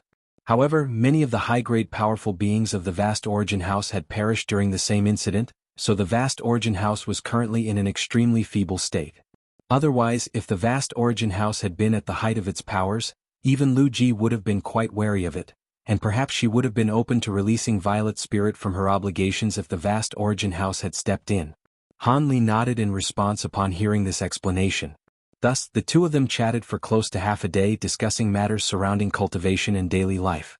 They were completely engrossed in their conversation and didn't notice the passage of time at all. After a long while, the five-colored light barrier enshrouding the room suddenly rippled, and Lan Ying's voice sounded in the room. "Have you two finished your chat? It's already night time, so our vast Origin House is about to close soon. Brother Han, regarding the question you asked me earlier, would you like an answer to it now?" Looks like we've been chatting for too long and Sister Lan has grown impatient. By the way, why did you come to the vast Origin House today? Did you encounter some type of insurmountable problem? Violet's spirit asked in a concerned manner. "Not at all, my main objective for coming here has already been completed. I simply asked Fairy Lan something in passing," Hanli replied in a nonchalant voice. "In that case, I'll deactivate the restriction so you can speak with her," Violet's spirit replied with a relieved nod. Hanli naturally had no objections to this, and Violet's spirit summoned the restriction badge again before waving it through the air. The light barrier around them instantly disintegrated, and the smiling Lan Ying soon emerged from the 5th floor with the devilish woman. After that, Hanli revealed some of the special characteristics of the mysterious green qi within his body to Lan Ying. As expected of the vast Origin House master, even though Lan Ying's cultivation base wasn't all that outstanding, she had an extraordinary wealth of knowledge and experience and was quickly able to identify what the green qi was based on the characteristics described. "You're saying this is the baleful yin qi imbued within 5 elemental yin yang true light?" Hanli almost jumped out of his seat upon hearing Lan Ying's answer. "Looks like you've heard of the 5 elemental yin yang true light as well, Brother Han. I can't say for absolute certain, but I'm fairly confident that's what it is. It's said that any cultivation art or ability can be fused with 5 elemental yin-yang true light, and it's even known as the mother of all arts. However, if this true light were to remain deep within a profound yin region for too long, then there's a chance that it would transform into this baleful yin qi. Apparently, There was once a devilish patriarch who possessed 5 elemental yin-yang true light in ancient times. After fusing his devilish arts with this true light, his powers were enhanced so significantly that even the other 2 patriarchs combined were no match for him, and he almost ruled over the entire Elder Devil realm. However, he disappeared under mysterious circumstances during a trip to an alternate realm. Otherwise, the Elder Devil realm could be completely different from how it currently is, Lanning said. I've seen some records of this in an ancient devilish tome that I've read. However, the main reason that devilish patriarch was able to almost conquer the entire Elder Devil realm was due to the devilish arts he was cultivating at the time. It was known as the #1 devilish art in all of the Elder Devil realm, and countless people have cultivated it, but no one has been able to cultivate it to the extent that patriarch had. In addition to the 5 elemental yin-yang true light, it's no wonder that he was completely invincible at the time. How did you manage to come into contact with this baleful yin chi, Brother Han? Have you already encountered 5 elemental yin-yang true light? I've heard that this light has no set form. It could be a rock or a piece of wood or anything you can imagine, Violet Spirit said. I haven't encountered 5 elemental yin-yang true light at all. This baleful yin chi is something that entered my body from a piece of or I obtained, and I've been unable to get rid of it ever since, Han Li said with a wry smile, but his heart was filled with turbulent emotions. 5 elemental yin-yang true light was an ability that one of the 5 extreme mountains was supposed to possess. However, that true light had disappeared from the spirit realm long ago, so this extreme mountain was the one that he was least confident in tracking down. Never did he think that he would find leads related to it in the Elder Devil realm. Even though he was still far away from actually tracking down the 5 elemental yin-yang true light, it instilled him with a hint of hope where there previously hadn't been any. It seemed that he would have to stay in the Elder Devil realm for a while longer. It makes sense that you obtained it from a piece of ore. Even though 5 elemental yin-yang true light hasn't been sighted in the Elder Devil realm for many years, there are occasionally pieces of ore discovered that contain baleful yin chi. However, the powers who have discovered such pieces of ore have all dug deeper at the original site, but haven't been able to find anything. It's speculated that there had once been 5 elemental yin-yang true light situated in the underground area nearby, but due to some unknown reason, it seems to have shifted to a different location. The piece of ore you obtained most likely stems from one of those regions, Brother Han, Lanning replied with a contemplative look in her eyes. Is there any harm to having this thing in one's body for a long time, and is there a way to eradicate it? Violet Spirit hurriedly asked. For some individuals who are using special cultivation arts in our Elder Devil realm, this baleful yin chi is extremely valuable. However, seeing as fellow Taoist Han is a human cultivator, this baleful yin chi will only prove to be detrimental to him and could slowly cause his meridians to atrophy. However, there's no need to be too concerned. There have been others in the past who have also been afflicted by the same issue, so a refinement mantra was invented that could allow one to directly refine this baleful yin chi, Lanning replied in a confident manner. Violet Spirit's expression eased slightly upon hearing this, and she asked with a smile, Your vast origin house has always been collecting all types of cultivation arts and secret techniques. So I'm sure you have a copy of this mantra, right? I don't actually possess this mantra. It's extremely specific, so very few people will be able to use it. As such, our vast origin house didn't bother to try and obtain it. However, I do know who has the mantra, but if you'd like to obtain it. A hesitant look appeared on Lan Ying's face and her voice trailed off here. Is the mantra very difficult to obtain? Han Li asked. Truth be told, the mantra is currently in the possession of a late body integration cultivator. His personality is extremely erratic, and his powers are superior even to Anshu. Our vast origin house has dealt with him on several occasions, and we can get into contact with him, but I can't guarantee whether we'll be able to obtain the mantra from him, Lanning replied. That's alright, as long as you can get into contact with him, I'll pay him any price he asks for. I'm sure he wouldn't miss out on such an opportunity just to hold onto a useless mantra, Han Li said with a smile. In that case, I'll get into contact with him and give you a response, Lanning replied with a nod. Violet Spirit also heaved a sigh of relief upon hearing this. Brother Han, shouldn't you be offering me some compensation for resolving such a major problem for you? Lanning asked with a smile. Of course, how many devil stones would you like? Han Li replied with a smile. Forget it, seeing as you're an acquaintance of Sister Violet's, I'll waive the fee required on this occasion, Lanning said. Han Li was rather taken aback to hear this, but after considering the situation for a moment, he nodded with a smile and said, In that case, I'll accept your kind offer. You're agreeing just like that? Lan Ying's eyes widened upon hearing this. Why wouldn't I agree to something like this? Is there something else you have to tell me? Han Li asked with a hint of a smile. I didn't even get a thank you from you. Why does it feel like I didn't even do you a favor at all? Lan Ying grumbled as she pouted with displeasure. Han Li merely smiled in response and remained silent. An amused smile appeared on Violet Spirit's face upon hearing this, and she interjected, Let's skip all these silly games and lay everything out in the open. You want to take this opportunity to recruit a powerful ally for your vast origin house, right, Sister Lan? Brother Han, Sister Lan really is like a sister to me. If possible, please lend her your assistance in the future when required. As long as it's within my capabilities, I'd naturally be willing to lend Fairy Lan my assistance. But let me make this clear. I don't want anything to do with the vast origin house. I'm only willing to offer my assistance to you, fellow Taoist Lan, Han Li said as a serious look appeared on his face. Lan Ying was ecstatic to hear this. You have my thanks, Brother Han. Also, I won't be staying in the Elder Devil realm for much longer, and once I return to the Spirit realm, it won't be that easy for me to come back, Han Li cautioned. Have you forgotten that our vast origin house spans several realms? For a normal body integration stage being, it would be virtually impossible to travel between realms, but that's not an issue for us, Lan Ying replied with a smile, and Han Li was rather surprised to hear this. Does your vast origin house possess treasures similar to star-defying plates or realm-phasing beads? Han Li asked. It would be impossible to accomplish this with something like a star-defying plate alone. Once I get into contact with the fellow Taoist who possesses the baleful Yin Qi refinement mantra, I'll invite you to come again, and I'll have everything prepared then. However, the treasure involved is extremely precious even to our vast origin house, and it can only be used for a set number of times.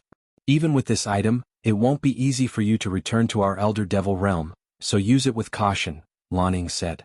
Han Li was naturally elated by the prospect of receiving a treasure that could allow him to travel between realms, and he immediately replied, Rest assured, I'll definitely use it with care. Lan Ying nodded with a pleased expression at the sight of Han Li's earnest display. All of a sudden, a thought occurred to Han Li, and after a brief hesitation he asked, By the way, there's something else I'd like to ask you, Fairy Lan. Lan Ying faltered slightly upon hearing this before replying with a smile, Go ahead, Brother Han. I want to know why the Elder Devil realm's invasion of the Spirit realm is different from the past invasions. It seems that they're planning to settle in the Spirit realm permanently, but after entering the Elder Devil realm, I discovered that none of the ordinary devilish beings know anything about this. It seems that all of the invaders are directly connected with sacred ancestors or are low-grade and mid-grade devilish beasts that have been controlled, Han Li said in a solemn manner.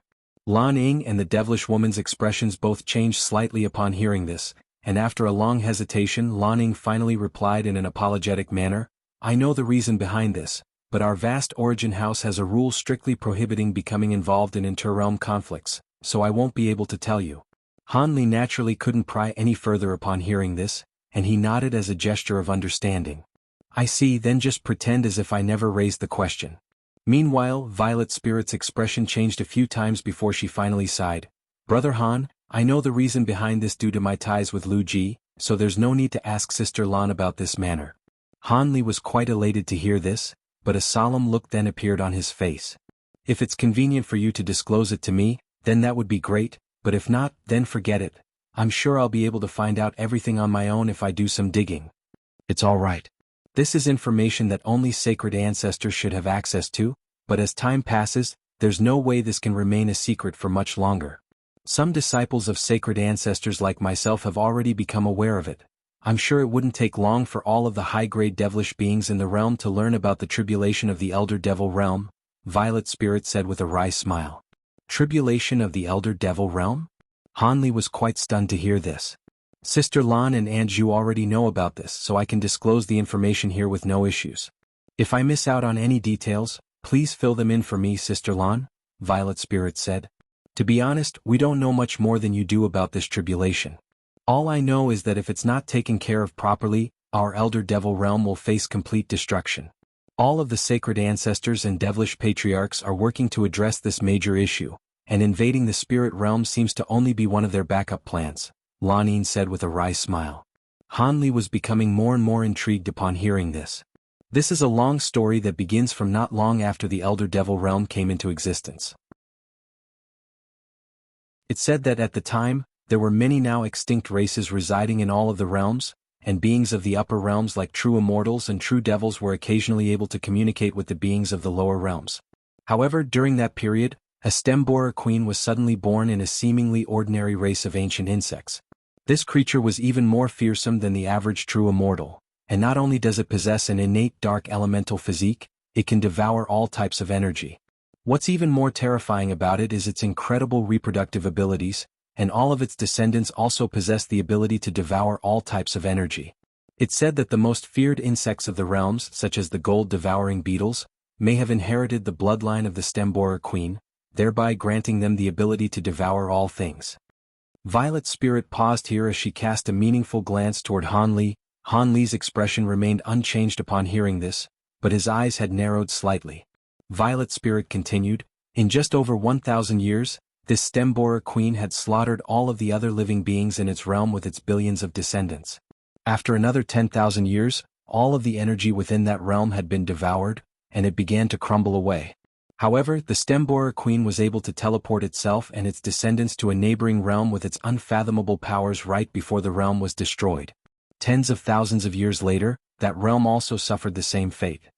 During the next close to 200,000 years, the stem-borer queen and its descendants laid waste to several realms and finally attracted the attention of the upper realms. 2 true immortals were somehow sent down to lure the stem-borer queen and its descendants into the Elder Devil realm, where a fierce battle took place. It's said that the battle almost destroyed this entire realm, and many of the perilous regions in the Elder Devil realm were left behind by that battle.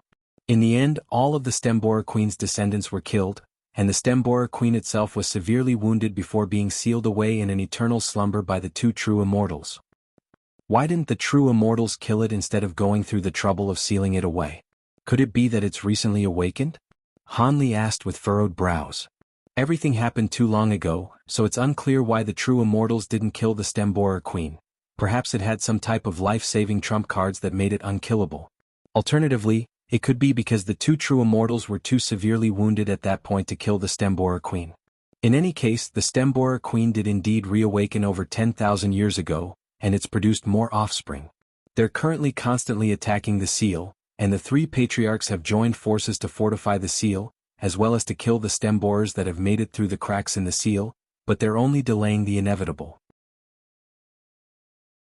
The stem-borers take no prisoners or slaves, so once the stem-borer queen breaks free from the seal, the Elder Devil realm will be doomed. That's the tribulation we're currently facing, Violet's spirit said with a concerned expression. If this stem-borer queen really were to destroy the Elder Devil realm, wouldn't the spirit realm be next? Han Li asked as his expression darkened significantly. There are several realms neighboring the Elder Devil realm, including the Spirit realm, so if the Elder Devil realm were to be destroyed, there would indeed be a chance that the Spirit realm would be next. Even if that doesn't turn out to be the case, the Spirit realm will eventually get its turn once the nearby realms are all destroyed, Lanning said.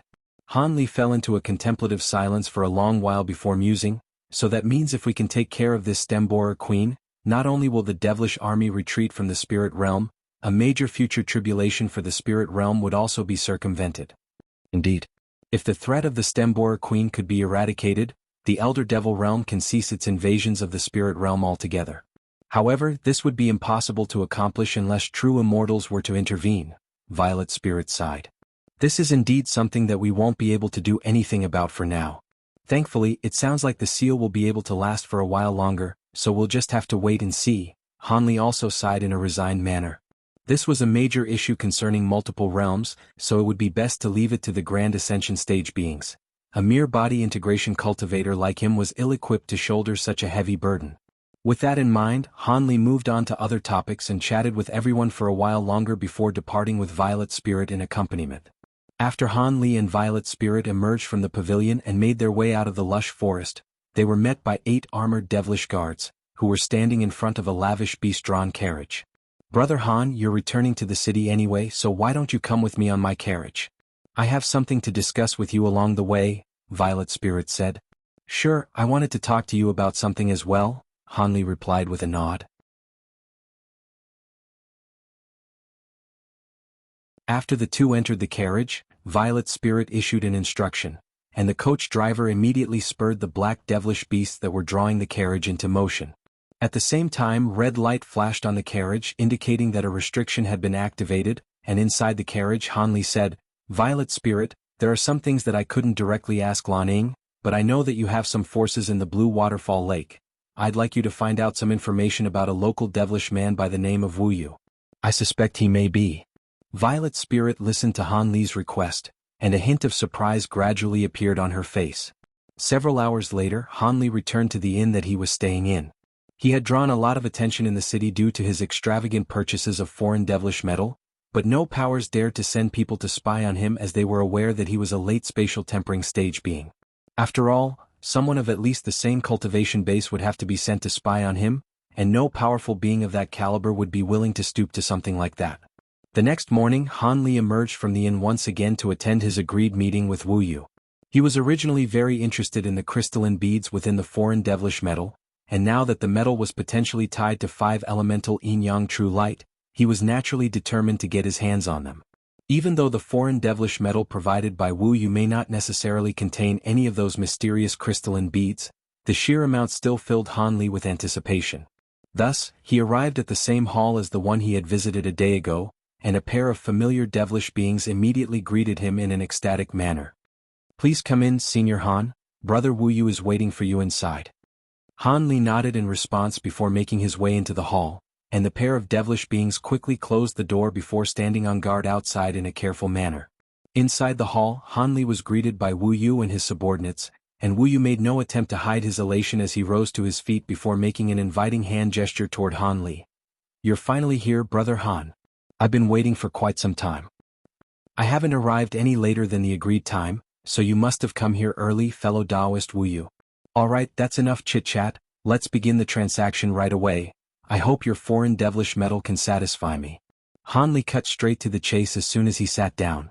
His brusque demeanor would most likely evoke displeasure within anyone else, but Wu Yu was also very eager to get the transaction underway. Thus, he swept a sleeve through the air to release several badges, all of which vanished into the surrounding space. A light barrier instantly appeared around them, following which Wu Yu flipped a hand over to summon a blue storage bracelet. "Here's all the foreign devilish metal, please examine them to see if they're up to your standards, Brother Han." He then immediately tossed the storage bracelet toward Han Li without any hesitation. Han Li was rather surprised by this, but it quickly occurred to him that Wu Yu had most likely set up some prophylactic measures, so he wasn't concerned that Han Li wouldn't pay for the foreign devilish metal. Han Li nodded in response as he caught the storage bracelet, then pressed it against his own forehead before injecting his spiritual sense into it. Wu Yu merely looked on in silence, awaiting Han Li's verdict. Around 15 minutes later, Han Li finally opened his eyes, but his expression didn't betray any emotion whatsoever. Wu Yu's expression stiffened slightly upon seeing this, but thankfully what Han Li said next came as quite a relief to him. "These are indeed all premium pieces of foreign devilish metal. Here are the devil stones that you asked for," Han Li said as he produced a black storage bracelet, then tossed it toward Wu Yu with a flick of his wrist. Wu Yu was ecstatic to see this, and he immediately caught the bracelet before also injecting his spiritual sense into it. Mere moments later, he withdrew his spiritual sense from the storage bracelet, then stowed it away with a pleased expression. He then cupped his fist in a salute toward Han Li and said, "You are a man of your word, fellow Taoist Han. Our transaction is now complete. In that case, I'll be taking my leave," Han Li said as he rose to his feet in a calm manner. "Of course, I'll deactivate the restriction right away." Wu Yu made no effort to keep him, and he also stood up before making a hand seal, upon which the light barrier around them disintegrated amid a dull thump. Thus Han Li began to depart from the hall, but right as he reached the entrance he suddenly stopped and turned back toward Wu Yu. "Fellow Taoist Wu Yu, would you be willing to tell me where you obtained this foreign devilish metal from? I'll be willing to give you an additional third of the devil stones I just gave you for this information." Wu Yu's heart jolted upon hearing this and his expression changed a few times, but he didn't immediately give a response. Meanwhile, expressions of greed appeared on the faces of all of his devilish subordinates. After a long contemplative pause, Wu Yu repressed the impulsive urge to accept the offer, and shook his head in a forlorn manner. "I appreciate the offer, but unfortunately, this is not something that I can tell you, so I'll have to turn you down." "I see." Han Li gave Wu Yu one final meaningful look before departing.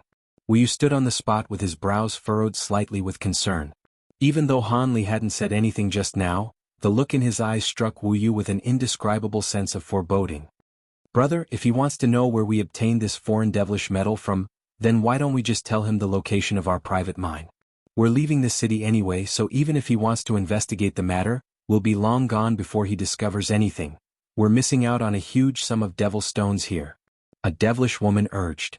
"It's not that simple. We have no information about this man. He is indeed not from this city, but if we were to disclose the location of the private mine to him, he could expose us to the powers in the city. Alright, now that we've received the devil stones, let's split up and leave Blue Waterfall City right away. Once we exit the city, leave this area along the routes we planned out in advance. Once we're completely safe, we'll reunite at Lion Cliff City," Wu Yu said in an implacable manner. His subordinates naturally didn't dare to offer any opposition, and all of them gave affirmative responses. At this point, Han Li was already racing along a street in a beast-drawn carriage. He was seated in the beast-drawn carriage, inspecting a piece of foreign devilish metal with an excited expression as he murmured to himself, "I've finally found it." Within the storage bracelet that he had just obtained were over 20 pieces of foreign devilish metal that contained the mysterious crystalline beads. This confirmed the notion to Han Li that Wu Yu and his group definitely had what he was searching for. If it weren't for the fact that their transaction had taken place in a very densely populated part of Blue Waterfall City, he would have captured them by force and used a soul search technique on them to find the information he wanted. However, he wasn't overly concerned about the current situation anyway. During the transaction, he had already placed spiritual sense marks on Wu Yu and his group, so he would be able to track down and capture them as soon as they tried to leave Blue Waterfall City. With that in mind, Han Li stowed the piece of foreign devilish metal away amid a flash of spiritual light, then repressed his own excitement as he closed his eyes to meditate. Time quickly flew by and several hours later he returned to the inn. Once he emerged from the carriage, he was greeted by the sight of a rather familiar black-armored devilish being, and his expression changed slightly before he brushed past the devilish being and entered the inn. Meanwhile, a hint of elation appeared on the devilish being's face at the sight of Han Li, and he followed Han Li into the inn in a respectful manner. Moments later, the black-armored devilish being handed over an azure stone shard to Han Li in a respectful manner inside a secluded room. Han Li accepted the stone shard before pressing it against his own forehead to inspect its contents, upon which his eyes began to narrow slightly. Finally, Han Li removed the stone shard from his forehead, then rubbed his hands together to reduce it to powder as he said, "Alright, I've seen everything now. Go back and tell your mistress that I'm very pleased with her work." "Yes, Senior." "I'll be taking my leave now," the black-armored devilish being said with a respectful bow before exiting the room. Following his departure, a cold look appeared on Han Li's face as he murmured to himself, "Hee hee, so he built a private mine in secret, eh?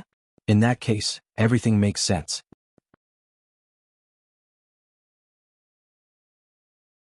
The black-armored devilish being had been sent by Violet Spirit.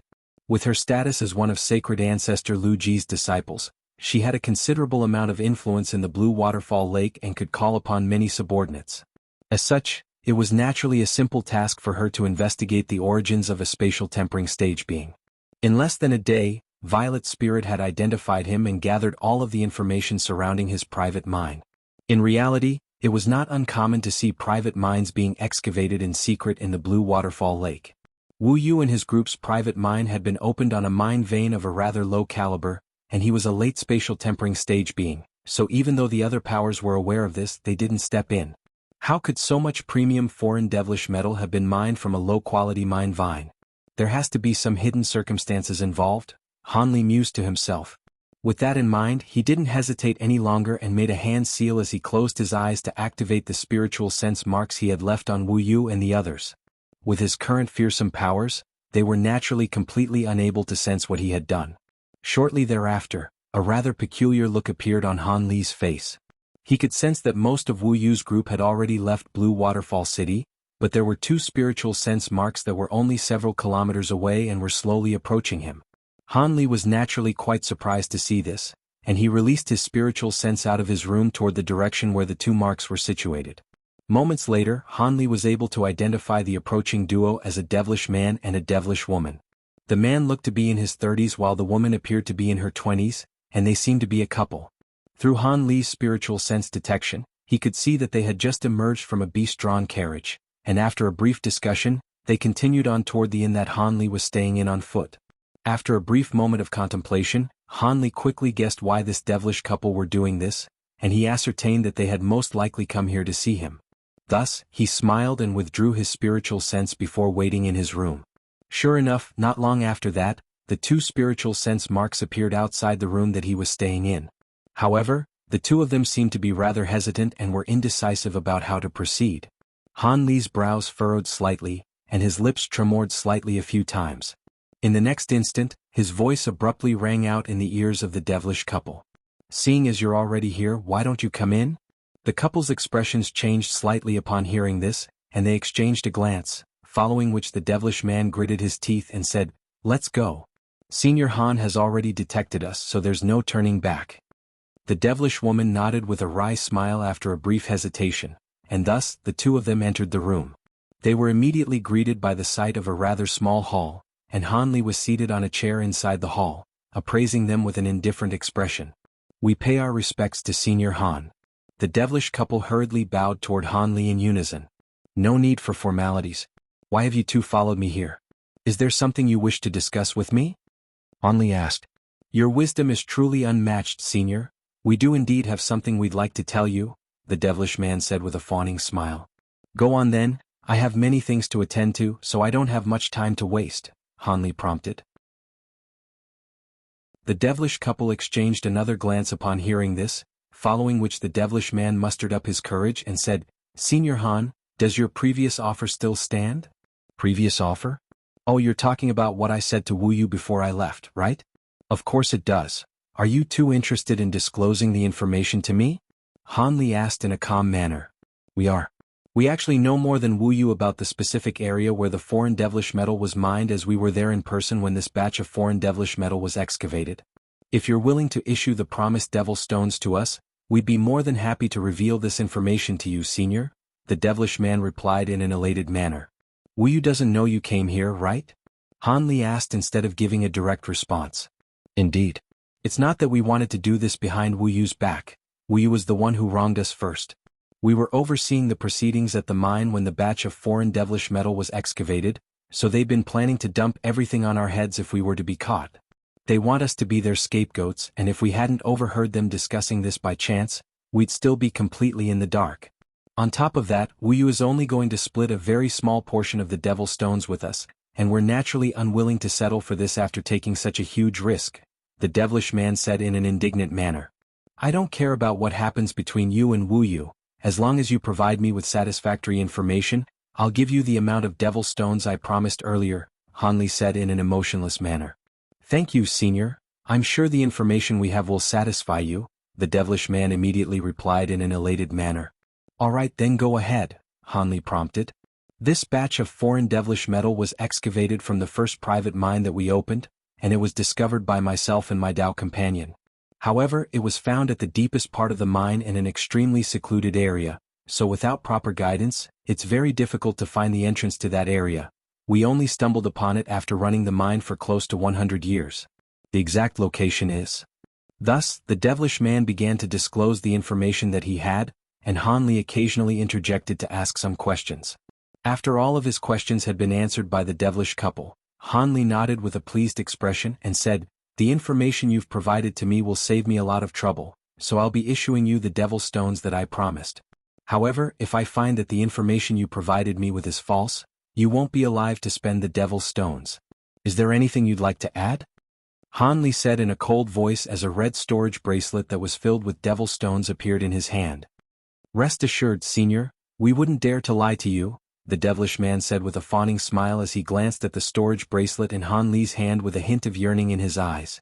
"Hee, I certainly hope so." "All right, you can go now," Han Li said as he flicked a wrist, tossing the storage bracelet toward the couple. The devilish man caught the bracelet and immediately injected his spiritual sense into it. Upon discovering that it was filled with devil stones, he immediately extended an ecstatic bow before backing out of the room with the woman as he said, "Thank you, Senior. We won't occupy any more of your time now." After that, the couple arrived in a secluded alley near the inn, and the woman asked, "Did Senior Han give us the promised number of devil stones?" "I didn't check it thoroughly, but it should be the right amount. Judging from how generous he was, I'm sure he wouldn't try to fool us over something like this." I didn't think that he would hand over the Devil's Stones so easily.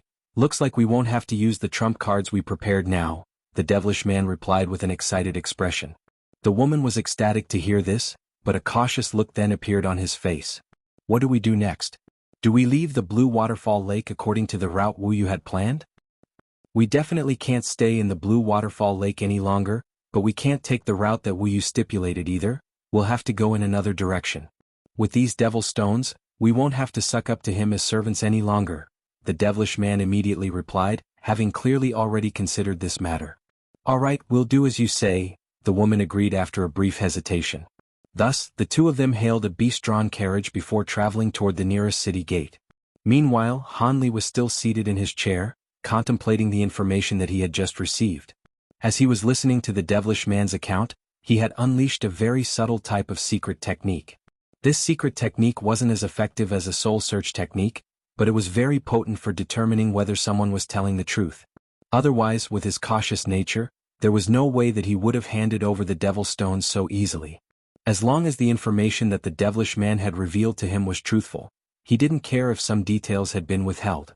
Of course, he had chosen to take this route as capturing the couple and using a soul search technique on them could attract attention from other high-grade devilish beings staying in the inn, which would be quite troublesome. After contemplating the situation for a while longer, Han Li suddenly rose to his feet and murmured to himself, "So be it, time is of the essence, so I'll let him go and visit the private mine right now." Thus, Han Li immediately rose to his feet and exited the inn before hailing a beast-drawn carriage toward a certain city gate. The private mine naturally wasn't situated on the island. In fact, it was very far away, and even at his speed of flight, it would take him several days to get there. 3 days later, Han Li was flying through the air as a streak of azure light. Instead of a rippling lake, there was an undulating dark green mountain range down below. All of a sudden, a mountain that was as straight as a giant sword appeared up ahead. The mountain was over 100,000 feet tall, and appeared to be extremely majestic. An elated look appeared on Han Li's face at the sight of the mountain, and he immediately descended toward it. The azure light faded, and Han Li landed on a giant rock at the peak of the mountain, then closed his eyes and released his enormous spiritual sense downward. A short while later, he reopened his eyes before making a hand seal, and a series of yellow runes suddenly appeared over his body, following which he abruptly vanished from atop the giant rock. In the next instant, yellow light flashed deep within the belly of the mountain, and Han Li re-emerged. He looked around at the dim environment, and his brows furrowed slightly as he swept a sleeve through the air to release a ball of white light. The ball of light drifted up to hover above his head, and everything around him was illuminated to be as bright as day. Even though Han Li would be able to see everything using his spirit eye ability, this was naturally far more convenient. Only then did Han Li discover that he was situated in a dilapidated mine tunnel, and that the stone faces around him were all riddled with pits and bumps. He cast his gaze forward and discovered a winding tunnel that led forward, and it seemed to be extending deeper into the belly of the mountain. Han Li swept his gaze over the surrounding area, and his attention was drawn to a nondescript piece of ore embedded into one of the stone faces. This piece of ore was of a very low value, and its surface was riddled with cracks, so no one would develop any interest in it. However, a faint smile appeared on Han Li's face as he appraised the piece of ore, then reached out and made a grabbing motion. The piece of ore was immediately wrenched out of the stone face by a burst of enormous power, then drawn into Han Li's grapes as a streak of yellow light. Han Li then closed his fingers around it, and it exploded into a ball of yellow light. After the light faded, a black talisman that was shimmering with faint light appeared in Han Li's hand. "Hee, they're quite crafty, I'll give them that." Han Li chuckled as he swept his spiritual sense over the talisman, then stowed it up his sleeve before continuing onward. The mine tunnel that he was situated in was very long, and there were countless crossroads making it resemble a convoluted cobweb-like system. However, Han Li seemed to know exactly where he was going, taking one turn after another without any hesitation. After a short while, he had already traveled 5,000 feet, then finally stopped at a crossroad. There, he inspected his surroundings, then suddenly pointed toward a certain corner of the crossroads. A rock on the corner exploded, and another black talisman emerged. Han Li swept a sleeve through the air to release a burst of azure light, which swept up the black talisman before drawing it into his grasp. After stowing away that black talisman as well, Han Li made his way into one of the mine tunnels and continued onward. It was clear that these talismans had a certain guiding effect, and Hanli was able to use them to travel toward the deepest part of the mine. Thus, through the detection between the talismans, Hanli was able to pull talismans out of various parts of the mine tunnels at regular intervals. Around 8 hours later, he had already reached a very deep point in the mine, and the crossroads were becoming fewer and fewer. The pits on the walls also gradually became less and less prevalent, and at the end they became almost non-existent. However, from the ore fragments that were scattered on the ground, it could be seen that the quality of the ore here had clearly improved significantly. It was no wonder that the mine slaves were still unwilling to abandon this mine tunnel even though they knew they had already deviated from the designated route. Just as Hanli was thinking this to himself, his footsteps suddenly drew to a halt. The tunnel up ahead had been filled by countless loose rocks, indicating that someone had intentionally collapsed the tunnel.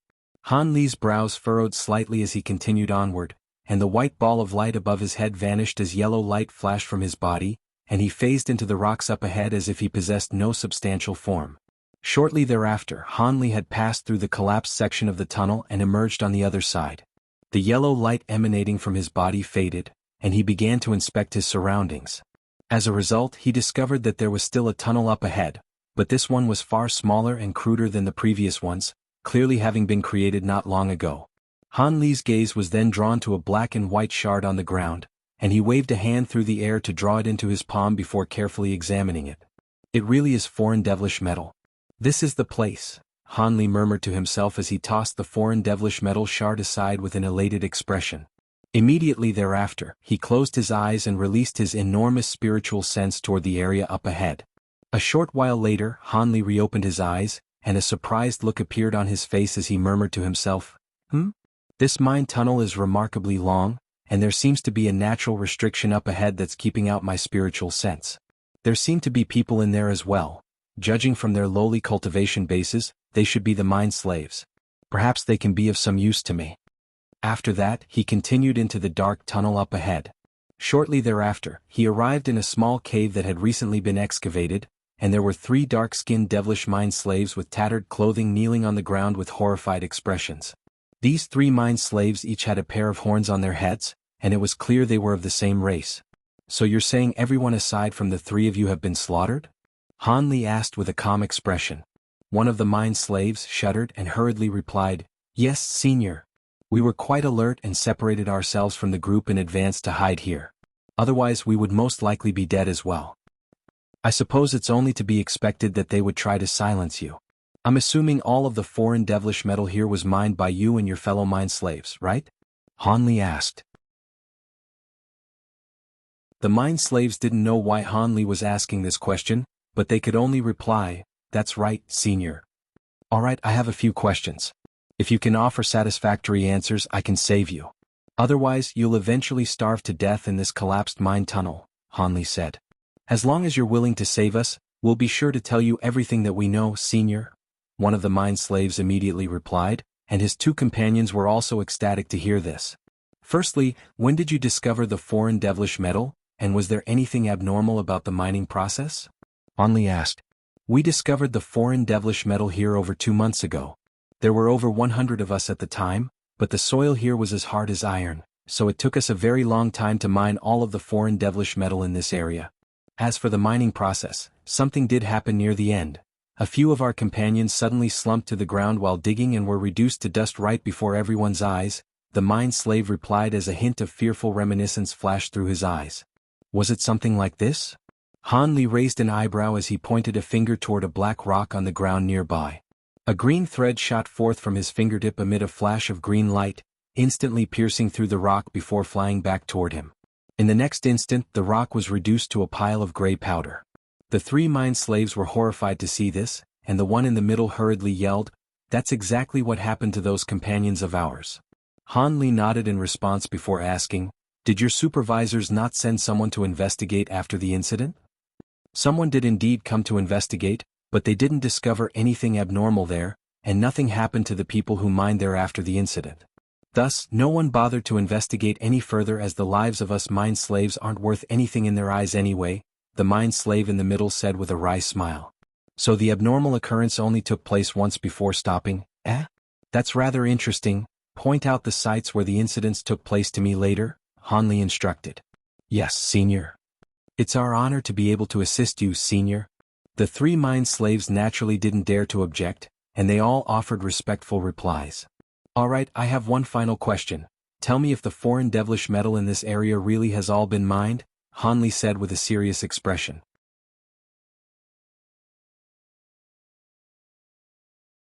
Hanli's question clearly came as quite a surprise to the 3 mine slaves, and they exchanged a few glances before the remaining 2 mine slaves settled their eyes on the middle mine slave again. The mine slave's expression changed several times, and he knew that he wouldn't be able to hide their secret any longer. Thus, a wry smile appeared on his face as he replied, "Originally, all of the foreign devilish metal in this area had already been mined, but during the past few days that we've been trapped in here, we stumbled upon another area that was filled with foreign devilish metal while attempting to dig a tunnel out of here. However, the 3 of us alone naturally weren't able to mine the area, so we could only seal it up with mud and rocks for now. If you're interested, we can take you to see it." "I see.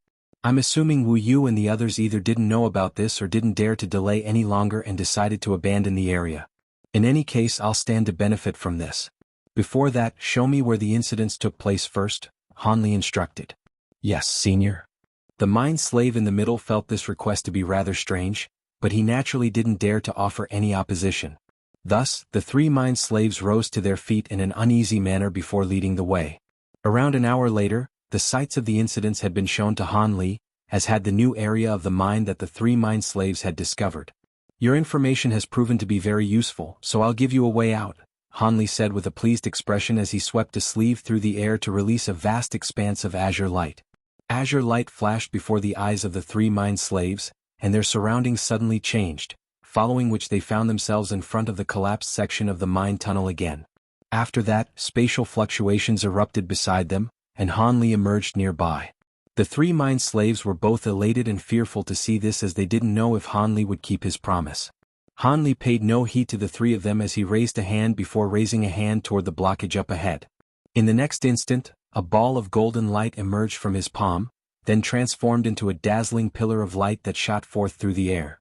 A dull thump rang out as a gust of scorching wind surged through the area, and a tunnel with a diameter of around 10 feet was blown into the massive pile of loose rocks. The edge of the tunnel was red-hot, but it then quickly cooled off and turned black again. "You can get out of this place through this tunnel," Hanli said to the 3 mine slaves before vanishing on the spot in a wraith-like manner. The mine slaves were overjoyed to see this, and they all extended respectful bows toward the spot where Hanli had just disappeared before entering the tunnel one after another. The edge of the tunnel was still very hot, but the 3 of them gritted their teeth and forged ahead regardless. At this point, Hanli had already returned to the sites of the incident and drawn several wisps of green chi out of the nearby ground. After that, he carefully stored the green chi into a small vial before arriving at the hidden mine tunnel again. The green chi naturally baleful Yin chi, but the mine slaves that had acted as its hosts had all been killed, so the baleful Yin chi hid itself underground again and didn't harm any more mine slaves. Thankfully, Wu Yu and the others were too fixated on mining foreign devilish metal to carefully examine this place. Otherwise, if they had discovered the baleful Yin Chi here, perhaps another twist in the tale would have followed. As for this new mine tunnel, it was actually situated only just over 100 feet away from the original mine tunnel. According to the locations where the baleful Yin Chi had seeped out, Hanli had concluded that if there were any 5 elemental Yin Yang true light to be found here, it would most likely be under this new mine tunnel. Thus, he immediately returned to this tunnel after dismissing the 3 mine slaves, then swept a sleeve through the air to release around a dozen balls of azure light. The balls of light then transformed into a series of azure ape puppets, each of which was around 10 feet tall and were giving off cold auras. Hanli issued an instruction to these puppets through his spiritual sense, and they immediately strode into the mine tunnel to mine the foreign devilish metal there. After that, Hanli pondered the situation for a moment before releasing a small golden beast out of his sleeve. It was none other than the leopard Kirin beast, and it had clearly been taking a nap in the spirit beast bracelet. As soon as it emerged, it opened its bleary eyes in a disoriented and rather adorable manner. Hanli was quite amused by this, and he instructed, "Keep a lookout and don't let any outsiders come in here." After that, yellow light flashed from his body, and he sank directly into the ground. Only then did the leopard Kirin beast fully understand the situation, and it immediately sprang to its feet to stand on lookout while also overseeing the azure ape puppets. All of the Azure Ape puppets possessed core formation stage power, allowing them to easily tear through the hard soil to extract the pieces of foreign devilish metal buried within it. It would have taken over 100 mine slaves around a month to completely mine this tunnel, but the puppets were able to do this in less than 6 hours. Thus, the leopard Kirin beast collected all of the foreign devilish metal into a storage bracelet before waiting on the spot along with the Azure Ape puppets. Around 2 hours later, the leopard Kirin beast was growing very impatient, but just as it was planning to take a stroll, the entire mine tunnel suddenly tremored violently. Countless rock fragments rolled down from the stone walls, and it was as if the tunnel were about to collapse at any moment. The leopard Kirin beast faltered slightly upon seeing this before immediately splitting up into several projections that shot forth through the air. All of the Azure Ape puppets were quickly stowed away, following which the projections combined as one again before flying upward as a streak of golden light. In the instant that the leopard Kirin beast departed, the mine tunnel finally collapsed amid a resounding boom. Countless loose rocks came crashing down, and the entire mine tunnel was instantly filled. Right at this moment, the giant sword-like mountain on the surface also quaked violently before collapsing amid an earth-shattering boom. Countless rocks of different sizes were sent flying in all directions, and it was as if doomsday had arrived. A sharp howl rang out, and a golden figure emerged from amidst the countless rocks before rising up into the air, revealing itself to be the leopard Kirin beast. The beast looked down at the collapsed mountain, and a hint of concern appeared in its eyes. Almost at the exact same moment, an explosive boom akin to a rumbling thunderclap rang out, and countless rocks erupted into the heavens like a volcanic eruption from the site where the giant mountain had once stood. The leopard Kirin beast was quite startled to see this, and it quickly swept a paw through the air, unleashing a series of golden claw projections that eradicated all of the rocks flying toward it. All of a sudden, a long cry akin to a dragon's roar erupted from down below, and an azure sword projection that was over 100 feet in length abruptly emerged from the ground. All of the rocks in its path were instantly destroyed, and Hanli appeared in mid-air amid a flash of azure light. His face was slightly pale, and he was holding a fist-sized green rock that was enveloped in a ball of green light in one hand, and a giant shimmering golden sword that was around 10 feet in length in his other hand. The leopard Kirin beast was ecstatic to see him, and it immediately sprang to his side before rubbing its furry head against his leg in an affectionate manner. Hanli turned and gave the leopard Kirin beast a smile as he patted its head, and said, "Be careful, there's a fearsome beast down there that'll take some killing." As opposed to being alarmed by this, the leopard Kirin beast was ecstatic at the prospect of an enemy. Golden patterns emerged all over its body as it swelled drastically in size amid a loud roar, instantly transforming into a giant golden beast that was several tens of feet in length. Several enraged cries rang out down below, following which the ground tremored violently, and a yellow monster suddenly emerged. The monster had a dozen or so compound eyes on the top of its head, and all of those eyes were scrutinizing Hanli in a vicious manner. Not only was the monster as massive as a mountain, its yellow skin was riddled with rocks of different colors and sizes, some of which were extremely valuable gemstones. This is a magnetic light beast. I've heard of this type of beast before, but never did I think I would see one here. Looks like I have this beast to thank for this piece of 5 elemental yin-yang true light that I just found. This beast has been with this piece of 5 elemental yin-yang true light, so it must possess some of the true light's power. If I can capture and refine it, I should have enough materials to refine another extreme mountain, Hanli murmured to himself with a smile as he glanced at the giant beast down below, then at the green rock in his hand.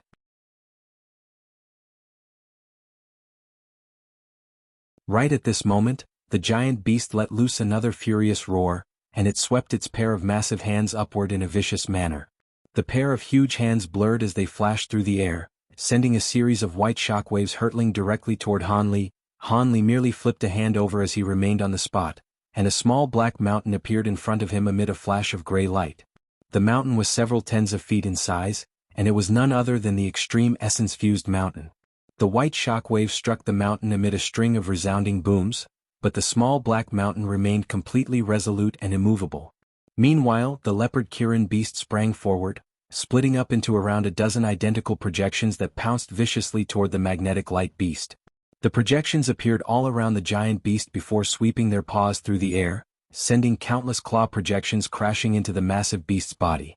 Countless balls of golden light exploded all over the giant beast's body, and some of the rocks embedded into its skin were knocked loose, but the beast itself remained completely unscathed.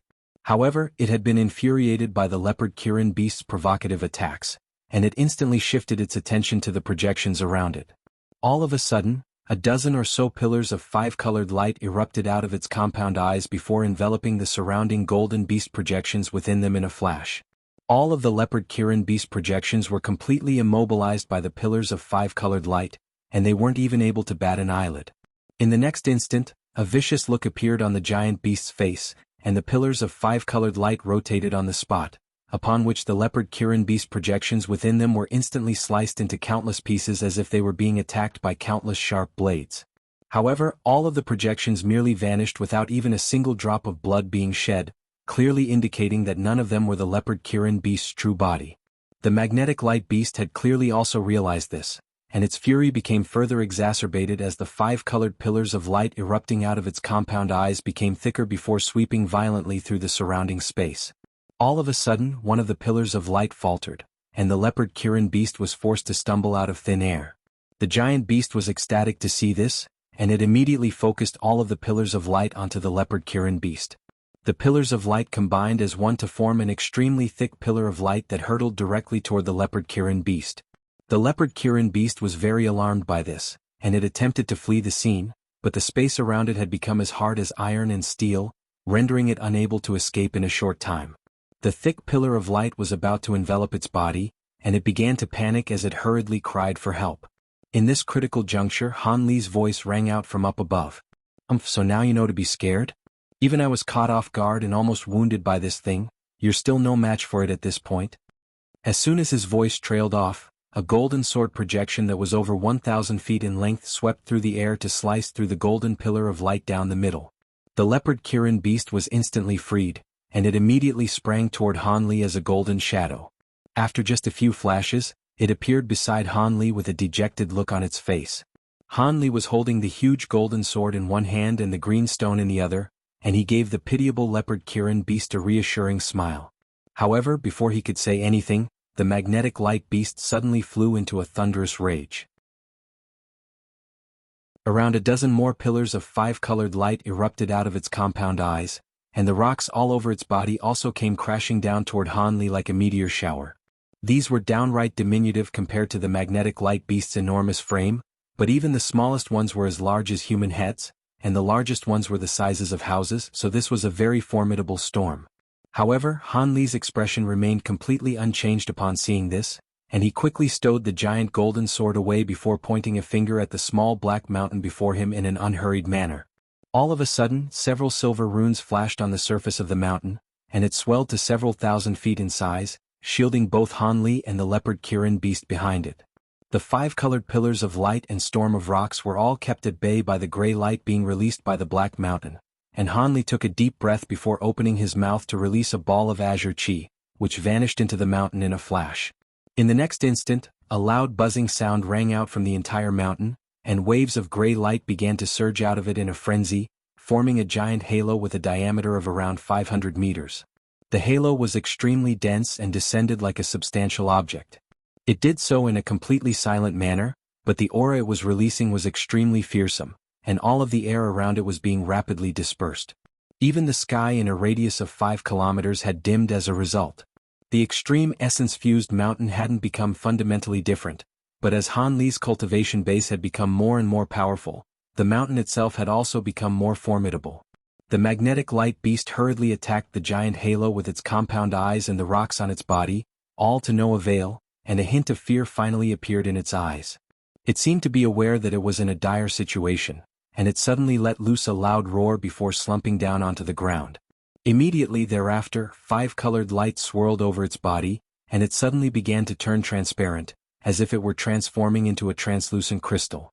At the very center of the crystal was a massive ball of green light, within which was a green rock that was very similar to the one in Han Li's hand, except this one was many times larger and a lot lighter in color. Is it about to make a final struggle? This would be a good opportunity to see which one is more powerful among the legendary 5 elemental yin-yang true light and my divine essence-fused light. Han Li murmured to himself as an excited gleam appeared in his eyes. After that, more gray light erupted out of the black mountain at his behest, and the gray halo expanded drastically once again to encompass virtually the entire sky. Right as the massive halo was about to descend upon the magnetic light beast, the giant beast curled up into a ball, and a ball of piercing five-colored light erupted out of the green stone within its body. Through the giant beast's translucent body, the light was magnified by over 100-fold, forming a dazzling disk of light that was no smaller than the gray halo, and it rose up into the air amid a sharp screeching sound.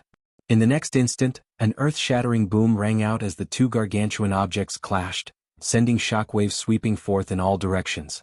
At the same time, countless gray threads erupted into the air amidst the shockwaves, and the halo and disk both vanished in a flash. Hanli was quite stunned to see this, as the magnetic light beast was only at the mid-body integration stage, yet the attack manifested by its five-elemental yin-yang true light was able to match the power of his divine essence-fused light. This meant that even if the five-elemental yin-yang true light's ability to fuse with all cultivation arts and abilities were to be discounted, it would still be more powerful than divine essence-fused light as a pure weapon alone. It was no wonder that the refinement method of the integrated 5 extremes mountain stated that the 5-elemental yin-yang extreme mountain would be the most difficult one to refine. With that in mind, Hanli was even more determined to slay this beast, and he immediately made a hand seal, upon which he transformed into a giant golden ape that was over 1,000 feet tall amid a flash of golden light. He then made a grabbing motion, and the black mountain before him quickly shrank down to just over 100 feet in size before being drawn into his furry grasp. He then let loose a thunderous roar, and the Provenance True Devil projection also appeared behind him. The projection's 3 identical faces were completely expressionless, and an inky black demonic eye appeared on each of its glabellas before slowly opening and scrutinizing the giant beast down below. All of a sudden, 3 thin black threads shot forth in unison out of the demonic eyes, then instantly transformed into pillars of black light that were as thick as human arms before vanishing in a flash. Almost at the exact same moment, Hanli hurled the black mountain viciously downward, and it also disappeared amid an explosive boom. In the next instant, spatial fluctuations erupted in the air several tens of feet above the magnetic light beast, and the 3 pillars of black light erupted forth in unison. The small black mountain also abruptly emerged in another direction before hurtling toward the beast as a ball of black light. The magnetic light beast was naturally very alarmed by this, and it curled up into a ball again as the green stone within its body lit up with even greater radiance. From a distance, it looked as if a scintillating 5-colored sun were slowly rising up from within its body.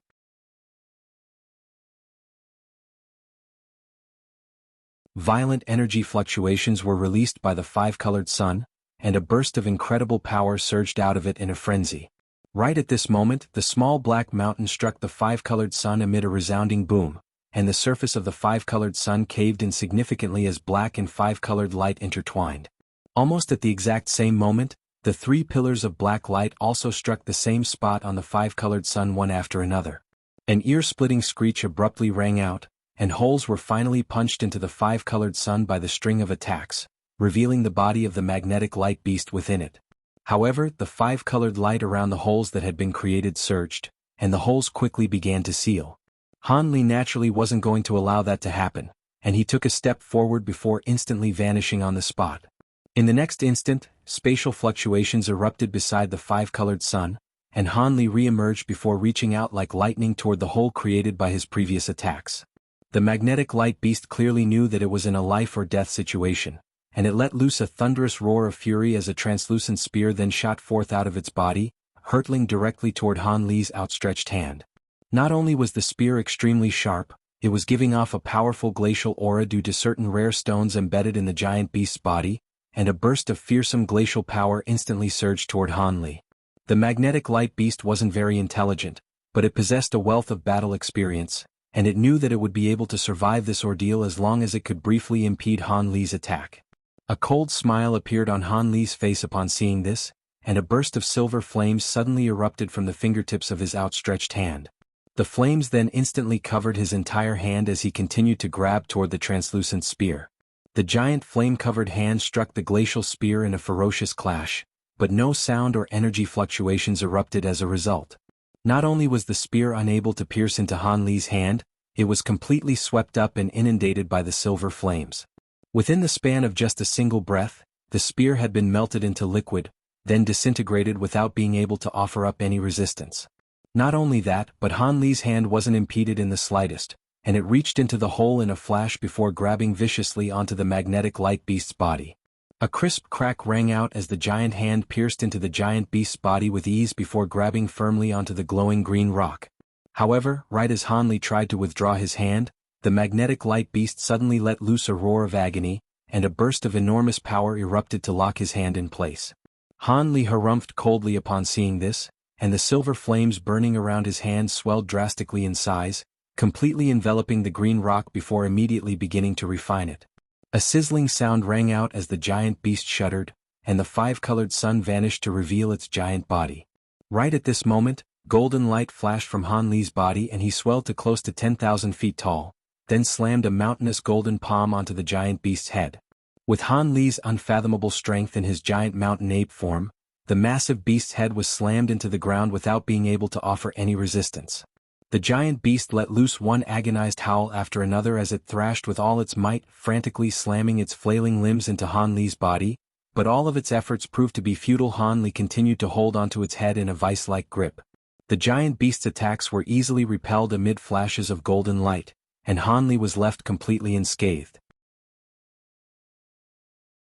Meanwhile, the silver flames burned with greater and greater ferocity within the magnetic light beast's body, while the green rock quickly began to dim, and the giant beast's struggles began to wane. Finally, after one more screech of despair, the magnetic light beast fell completely still and unresponsive. Hanli immediately raised his hand and clenched it into a tight fist before aiming a vicious punch at the giant beast's head. The magnetic light beast's head was instantly smashed into countless crystalline fragments, and at the same time, a ball of green light shot forth into the distance in a flash. It was none other than the magnetic light beast's soul. However, Hanli was already prepared for this, and he opened his mouth to release a golden sword projection, which swept through the entire area within a radius of several hundred feet. The magnetic light beast's soul was naturally caught in the scope of the attack, and was instantly destroyed. Only then did Hanli manage to withdraw his hand from within the giant beast's body, and at this point, it was well and truly dead within the silver flames. The green rock had rapidly shrunk down to a green crystal that had a diameter of only around 1 foot and was giving off a gentle green light. A faint smile appeared on Hanli's face as he rapidly shrank down, reverting back to his human form amid a flash of golden light. Spatial fluctuations then erupted beside him, and the leopard Kirin beast appeared beside him before appraising the crystal in his hand with curiosity in its eyes. Hanli patted the leopard Kirin beast's head as he murmured to himself, "I didn't think that I would obtain this much material from refining the beast's devilish core. With this much material, I should be able to refine the 5-elemental yin-yang extreme mountain." The leopard Kirin beast appraised the green crystal for a while longer before suddenly yawning in a drowsy manner, and Hanli was rather amused by this. He swept a sleeve through the air, releasing a burst of azure light that swept up the leopard Kirin beast before stowing it away into his sleeve. After that, he inspected his surroundings to find that the area in a radius of over 50 kilometers around him had been severely ravaged by the battle he had just endured against the magnetic light beast. The ground was riddled with pits and craters, and the nearby mountains had all been severely damaged. Hanli's brows furrowed slightly upon seeing this. Even with his unfathomable powers, he couldn't cover up such a widespread scene of destruction. After considering the situation for a moment, he rubbed his hands together before raising them in unison, releasing countless balls of silver flames that enshrouded the magnetic light beast's entire body before incinerating it into ashes.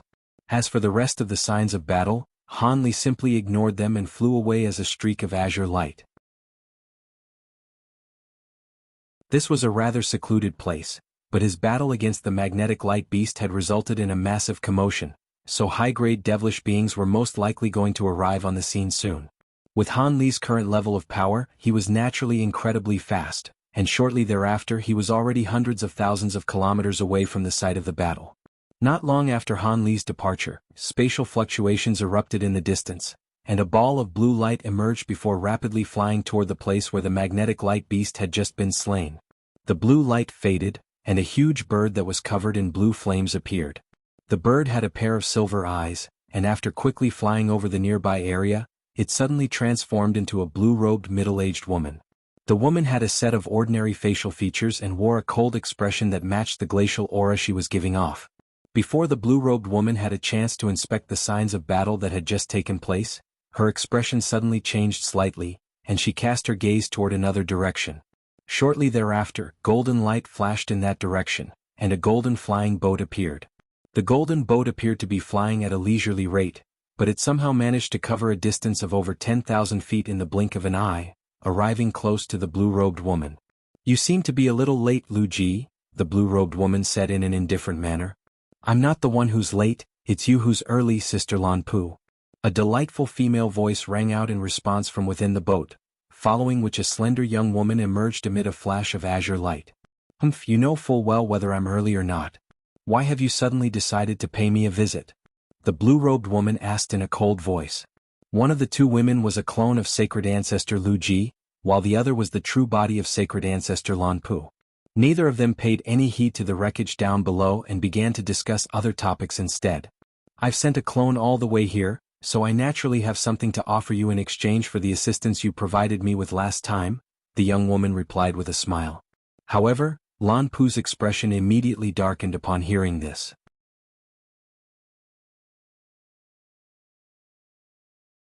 "We agreed that we'll no longer have any ties after I lent you my assistance on that occasion, so why are you bringing that up now? Are you trying to threaten me?" Lan Pu asked with a dark expression. "Don't make it sound so bad, I wouldn't do that to you, Sister Lan. Contrary to what you might think, I really did come here for your sake. Bao Hua has returned to our holy realm, and she recently endured a battle against Tianqi and He Yen," Lu Ji replied. "Bao Hua has returned and she was able to battle Tianqi and He Yen? Is that true? Does that mean she's recovered her powers?" Lan Pu's face immediately paled upon hearing this, clearly indicating that she was very wary of Bao Hua. "I'm not sure if she's recovered her powers, but from what I've heard, she met Yuan Yen at the Devilish Origin Sea, then destroyed the physical bodies of Tianqi and He Yen during their battle. I sent someone to inquire Tianqi and He Yen about the situation, and they informed me that she's already managed to cultivate the legendary Profound Heavenly Spirit domain using the Profound Heavenly Floral Tree," Lu Ji replied with a solemn expression. "She's mastered the Profound Heavenly Spirit domain? Isn't that an ability that only true immortals can attain? How did she manage to cultivate it?" Lan Pu exclaimed. "Bao Hua once discussed this with me back when we were on friendly terms. According to her, she once obtained an incomplete cultivation art for the Profound Heavenly Spirit domain that had most likely descended into our holy realm by chance during ancient times. At the time, she told me that it would perhaps be able to complement her Profound Heavenly Floral Tree, but never did I think that she would actually be able to attain a complete Profound Heavenly Spirit domain. According to Tianqi and He Yen, she's only attained a Profound Heavenly Spirit domain of the lowest caliber, but it definitely is a complete domain," Lu Ji sighed in a concerned manner. Lan Pu seemed to know Bao Hua very well, and after a moment of contemplation she analyzed, "Hold on, if she's already recovered her powers and attained a Profound Heavenly Spirit domain, why did she go into hiding? With her personality, she would already be actively hunting you down to recover her position of matriarch.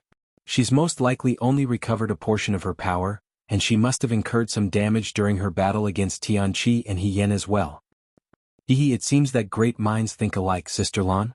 This gives us even more reason to track her down and kill her while she's still vulnerable. Otherwise, if she recovers to her full power, you and I will both be on her hit list. If we manage to kill her, you can have all of her other treasures. I only want the Profound Heavenly Floral Tree and the cultivation art for the Profound Heavenly Spirit domain. According to my knowledge, Bao Hua has a treasure that's extremely useful for transcending tribulations," Lu Ji said. "Humph, if Bao Hua hasn't recovered her powers yet, why are you including me in this? Why don't you just hunt her down with your clones instead? Don't tell me you're doing this out of the kindness of your heart." Lan Pu harumphed coldly in response. "If I could do this alone, then I wouldn't have come to find you. As I'm sure you're aware, the true bodies of us three patriarchs are all busy dealing with the major tribulation of our realm. I do indeed have 6 clones, but one of them was recently killed by Bao Hua, and the new clone is currently cultivating in seclusion, so I won't be able to use it for at least a century.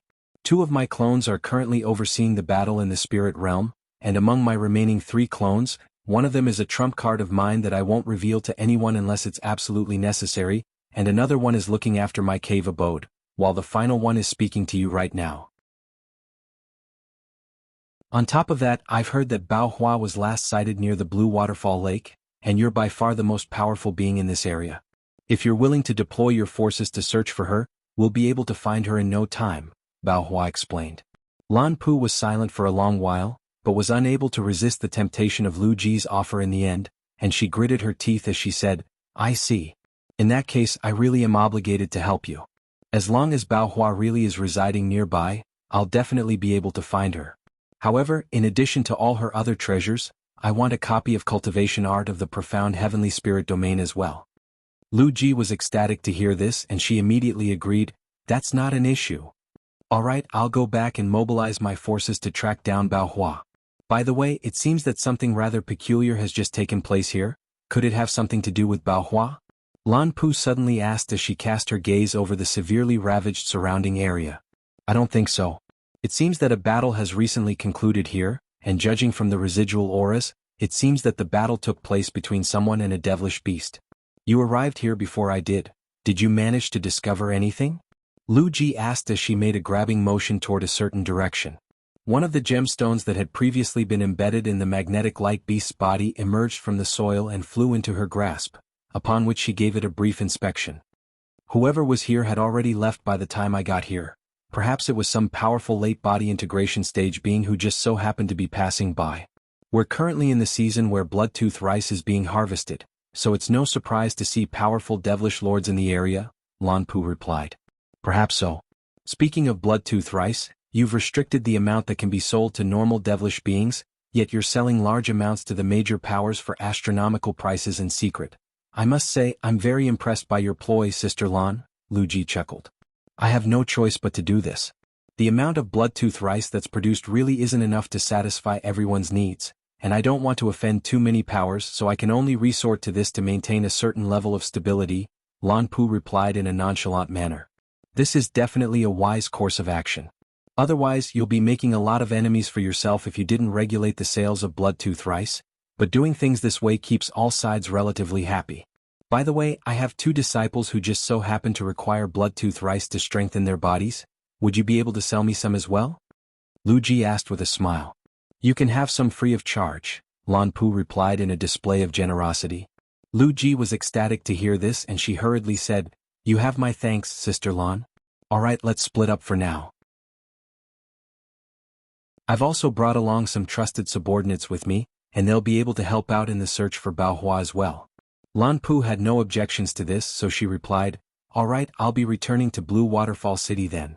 After that, she flew away as a ball of blue light, leaving Lu Ji on her own. After Lan Pu had completely disappeared into the distance, Lu Ji's smile faded, and she looked down at the gemstone in her hand with a cold expression.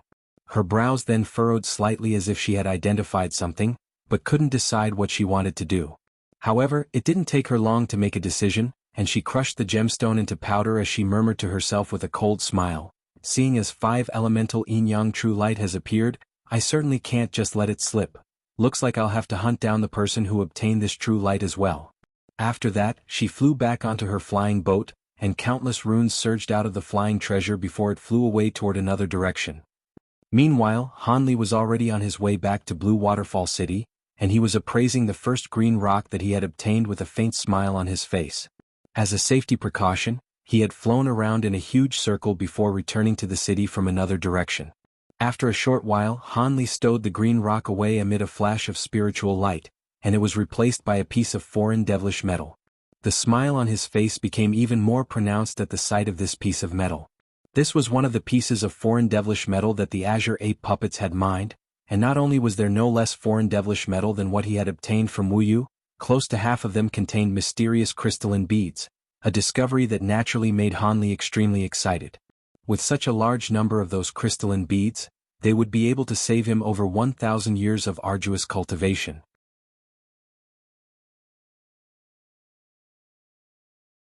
However, prior to that, he had to obtain the refinement method for the baleful Inchi first. On top of that, he also had to purchase some bloodtooth rice as soon as possible.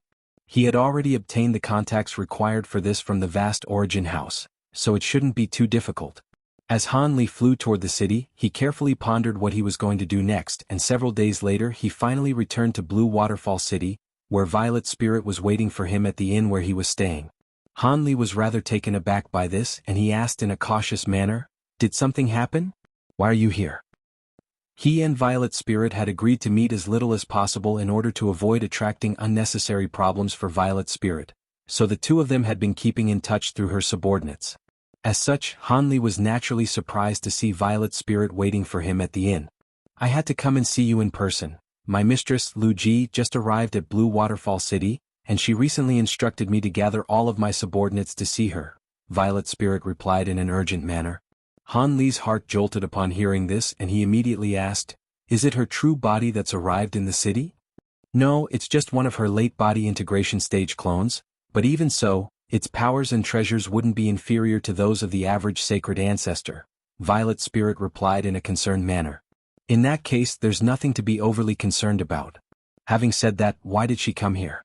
Surely it's not for me. I don't think I've antagonized her in any way, and if she wanted to get rid of me, then she wouldn't have only sent a clone here. Do you know the exact purpose for her visit, Violet Spirit?" Hanli asked with furrowed brows. "The instructions I was issued weren't very specific. It seems that she wants me and my subordinates to help her search for someone in this nearby area. I'm also of the opinion that she isn't here for you, but it would be best for you to take extra care during this time," Violet Spirit said in a concerned manner. A hint of warmth flowed through Han Li's heart at the sight of Violet Spirit's concerned expression, but he remained very calm as he said, "All right, I understand. As a devilish matriarch, I'm sure Lu Ji is a very cautious person, so don't contact me anymore during this period of time. Otherwise, it would be very bad for you if she discovers what you're doing. Also, I'm going to be leaving the Blue Waterfall Lake to return to the spirit realm soon." "I see, then the next time we meet may be several centuries or even over 1,000 years in the future. Even with the treasures that Sister Lan provided to you, you won't be able to return to the Elder Devil realm as you please," Violet Spirit said with a slightly dejected expression. "You may not have to wait that long. I recently encountered some opportunities, and I should be able to make a breakthrough to the Grand Ascension stage soon. As long as I can make a successful breakthrough, I'll immediately return to the Elder Devil realm to save you from Lu Ji. During this time you'll have to fend for yourself. If anything happens and Lu Ji plans to refine you into one of her clones, inform the vast Origin House so they can relay the message to me, and I'll return to the Elder Devil realm for you right away," Hanli vowed without any hesitation. A gentle look appeared in Violet Spirit's eyes upon hearing this, and she said, "I am eternally grateful for your promise, Brother Han. With your exceptional aptitude, I'm sure you'll be able to reach the Grand Ascension stage and climb to the pinnacle of the spirit realm. I'll be praying for your success. That's all I came here to tell you. I'll be taking my leave now." As soon as Violet Spirit's voice trailed off, she extended a salute toward Hanli before immediately departing. Hanli looked on at her departing figure and was struck by the urge to say something, but only managed a faint sigh in the end as a hint of dejection also crept into his eyes. 2 days later, Hanli was standing atop a peak of a small mountain near Blue Waterfall City, looking on at the massive boundless Blue Waterfall Lake in silence. It was currently early morning, so the sky was still quite dim, and the water vapor permeating over the lake made the air very moist and humid. All of a sudden, Hanli raised an eyebrow and said, "Seeing as you've arrived, why don't you show yourself, fellow Taoist? Are you afraid that I've set up an ambush for you?" Spatial fluctuations erupted up above, and a gray-robed man in a conical bamboo hat appeared before replying, "Hee, this is quite a significant deal, so it certainly couldn't hurt to be careful. Have you brought all of the blood-tooth rice I requested?" Hanli asked as he turned around to face the gray-robed man. "Of course, I had to pay quite a heavy price to gather the staggering number that you requested, so I'm going to have to raise the price by 20%, the gray-robed man replied. Hanli's expression instantly darkened slightly upon hearing this. "Oh, I've never heard of anyone raising the price at the point of transaction. If you want to go with the original price, then I can only give you a third of what you requested. You can't expect me to incur a loss for you, fellow Taoist," the gray-robed man chuckled in a nonchalant manner. After pondering the situation for a while, Hanli harumphed coldly in response. "Humph, you expect me to believe that you'll be incurring a loss? So be it, I still have other matters to attend to, so I don't have time to waste here. I'll give you the extra 20%. However, you have to ensure that the quality of the blood-tooth rice is up to standard." Rest assured, fellow Taoist, all of the blood-tooth rice I've brought with me are of a premium standard," the gray-robed man replied in an ecstatic voice. "I certainly hope so," Hanli said in an indifferent manner before sweeping a sleeve through the air, sending a black bracelet flying directly toward the gray-robed man. "Oh, you're handing over the devil stones first? You seem to have a lot of trust in me, fellow Taoist."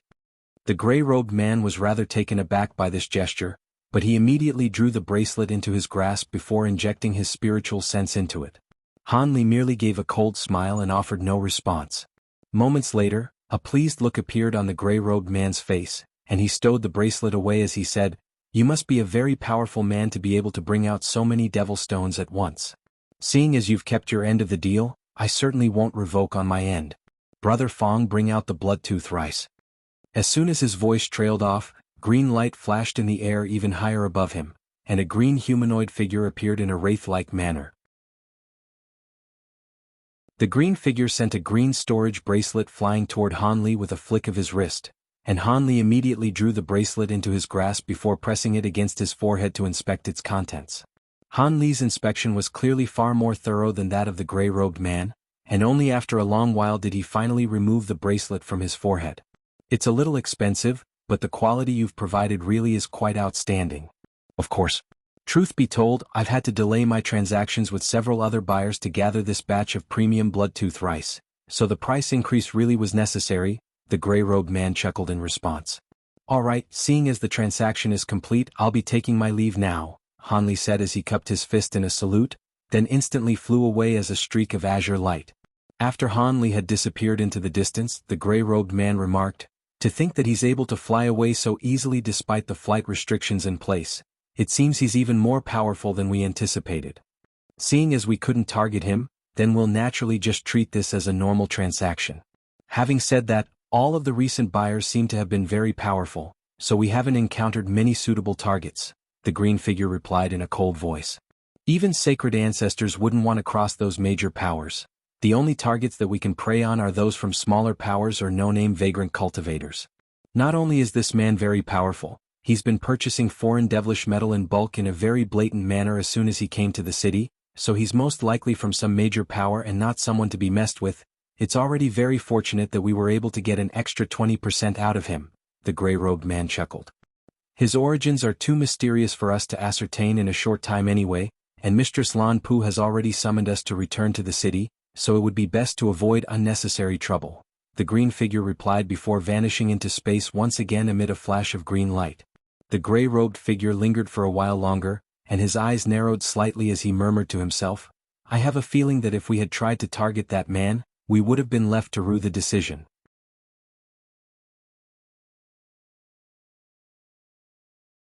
After that, the gray-robed man also swept a sleeve through the air and vanished amid a flash of gray light. 2 days later, Han Li exited Blue Waterfall City on a beast-drawn carriage and traveled toward the vast Origin House again. At the vast Origin House, Han Li was once again greeted by Lan Ying, and they stayed in a secret chamber for several hours before Han Li emerged with a mysterious smile and returned to the city. On this occasion, Han Li stayed in his room in the inn for several days without setting foot outside. Han Li had issued sufficient devil stones for a month's stay when he had first arrived, so the employees at the inn didn't think much of this initially. However, the 1-month deadline quickly approached, but Han Li still showed no signs of leaving his room, and the employees were finally beginning to grow concerned. On the final day, one of the employees carefully knocked on the door to Han Li's room before making his way into it, only to find that Han Li was already nowhere to be found.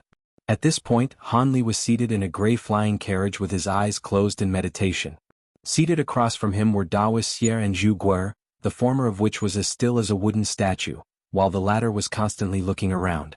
After departing from the island, Han Li had returned to the location they had previously agreed on, and the trio had immediately set off. After flying for several days, they had already flown out of the Blue Waterfall Lake area, and that was quite a relief to Han Li. Having reaped such a bountiful haul of rewards, he was naturally planning to leave the Elder Devil realm and return to the Spirit realm. Of course, he wasn't going to return along the same route that he had come from. Instead, he was planning to return to the Spirit realm through another devilish node that the Long family patriarch had already scouted. According to the Long family patriarch, that devilish node was situated in a very secluded part of the Elder Devil realm, so there weren't many high-grade devilish beings guarding it, and the node would lead to the Wood tribe territory in the Spirit realm.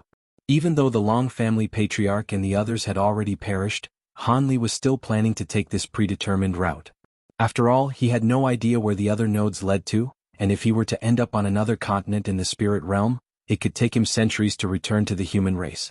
The thought of Violet Spirit suddenly sprang into Han Li's mind, and his heart began to throb faintly once again. It was naturally impossible for him not to harbor any feelings toward her, and it pained him greatly to have to leave her in this perilous realm so soon after their long-awaited reunion. Of course, if she weren't being restricted by Lu Ji, he would have definitely taken her back to the spirit realm with her and tracked down a way to expel the devilish chi from her body so she could revert back to a human body. However, as the situation currently was, his hands were tied. Thus, his mind began to stray back to the experiences he had shared with Violet Spirit in the human world, and another gorgeous figure soon also crept into his thoughts. After a long while, his expression suddenly changed slightly, and he immediately opened his eyes. At the same time, the light emanating from the flying carriage faded, and it drew to an abrupt halt. Did something happen, Senior Han? Zhu Guer immediately sprang to her feet with an alarmed expression, while Dao Xie continued to remain seated like a statue. We seem to have unintentionally stumbled into a super formation. The formation was set up in a very discreet manner, so I failed to notice it, Han Li said with furrowed brows as he also stood up. A super formation that escaped even your notice? Could it be targeting us? Zhu Guer was quite concerned to hear this. Instead of replying to Zhu Guer, Han Li turned to Dao Xie and asked, Brother Xie, what do you think of this formation? Dao Xie also opened his eyes upon hearing this, and after a brief pause he replied in an unhurried manner, this seems to be an incomplete version of the 6 Extremes Azure Lightning formation. If I were you, I'd continue on toward the core of the formation. That's where the formation will be most powerful, but also the only point through which we can leave this formation. After that, Dao Xie fell silent again. 6 Extremes Azure Lightning formation? I've never heard of such a formation, but I'm sure you wouldn't falsely identify it. Let's keep going then. Regardless of whether this formation was set up to target us, there's only one way for us to get out of it, Han Li decided after a brief pause. After that, he gently tapped a foot down onto the flying carriage, and a gray light barrier instantly appeared around it. After that, it began to fly through the air again, but on this occasion, it was traveling more than twice as fast as it had previously. Zhu Guer looked around frantically with wide eyes, trying to glean any traces of the formation, but was unable to discover anything. Don't bother looking. There's no way you'll be able to detect the formation with your current cultivation base, Han Li said. Immediately thereafter, he swept a sleeve through the air to send a golden sword projection flying out of the carriage. A resounding boom rang out as the space up ahead was torn apart by the golden sword projection, and a boundless sea of white mist suddenly appeared around them, significantly slowing the flying carriage's progress. Zhu Guer was very alarmed to see this, and Han Li explained, this is only the beginning. If we had turned back, we would have activated even more powerful restrictions within the formation. Even so, the restrictions within this formation will begin to actively attack us soon. Even with your powers, you'll have to be careful, fellow Daoist Han, Dao Xie cautioned without even opening his eyes. Thank you for the words of caution, fellow Dao Xie. I'll be sure to be on my guard, Han Li said as he raised both hands up into the air, releasing several tens of balls of spiritual light, all of which instantly vanished into the space surrounding the flying carriage. Those were all formation treasures, and in the next instant, a series of devilish patterns surged out of the flying carriage, forming a string of formations on its surface. After that, Han Li clasped his hand behind his back and looked on into the distance in silence. Blue light flashed within his eyes, and he was able to see some things through the layers of white mist. All of a sudden, his expression darkened slightly, and he made a hand seal while chanting something. A series of runes surged out of the black patterns on the walls of the flying carriage, instantly forming a black net of runes outside the gray light barrier. Moments later, the faint buzz of lightning began to ring out within the peaceful sea of mist. Initially, the sound wasn't very loud, but it soon escalated to rumbling thunderclaps, and azure lightning began to flash within the sea of mist. At the same time, a sea of white mist became as viscous as a swamp, slowing the flying carriage even further. Han Li harumphed coldly upon seeing this, then opened his mouth to release a burst of azure chi that vanished into the flying carriage in a flash. At the same time, azure light revolved around his feet as he injected bursts of spiritual power into the carriage. A faint buzzing sound rang out from the carriage, and the black net of runes outside tremored to disperse the surrounding white mist, allowing the carriage to speed up again. As the flying carriage accelerated onward, bolts of azure lightning began to appear around it, bombarding it from all sides like countless azure lightning snakes. Each bolt of lightning that struck the net made it tremor slightly, and with so many bolts of lightning crashing down upon it at once, The net was soon on the verge of falling apart. However, Han Li paid no heed to this and merely continued to spur the flying carriage onward at an incredible speed. Finally, the black net was destroyed by the azure lightning, and several tens of bolts of lightning came crashing down toward the flying carriage. Han Li immediately flicked his fingers upward in retaliation, and bolts of golden lightning erupted out of his fingertips, forming a net of golden lightning that kept the azure lightning at bay. During this moment of respite, the black patterns on the flying carriage released countless black runes to form another black net. Thus, despite the fearsome storm of lightning, Han Li was able to keep the flying carriage safe with relative ease using the formation and his divine devil bane lightning. In the blink of an eye, the flying carriage had traveled for close to 10,000 kilometers, and the mist had begun to thin out, but the concentration of azure lightning was steadily increasing, indicating that they were approaching the center of the formation. Shortly thereafter, a series of fist-sized balls of azure lightning appeared up ahead, but all of them merely hung in midair in a completely stationary manner. Right at this moment, a female voice suddenly rang out in the distance. "Sister Bao Hua, you've already exhausted all of your tricks. There's no way you'll be able to get away now. If you surrender now, I can leave a wisp of your soul behind to enter the cycle of reincarnation."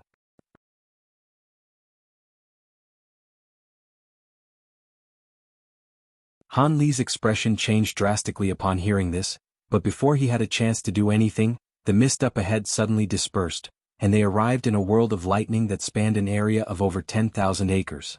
Bolts and balls of azure lightning could be seen everywhere, and a portion of the lightning was currently crashing toward a ball of yellow light situated at the center.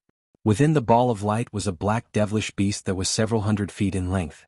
The beast's appearance was similar to that of a crocodile, and it had a strange horn on its head. It was wearing a suit of black scale armor, and was releasing black mist that transformed into a dozen or so giant tentacles, which were frantically lashing out at the azure lightning outside.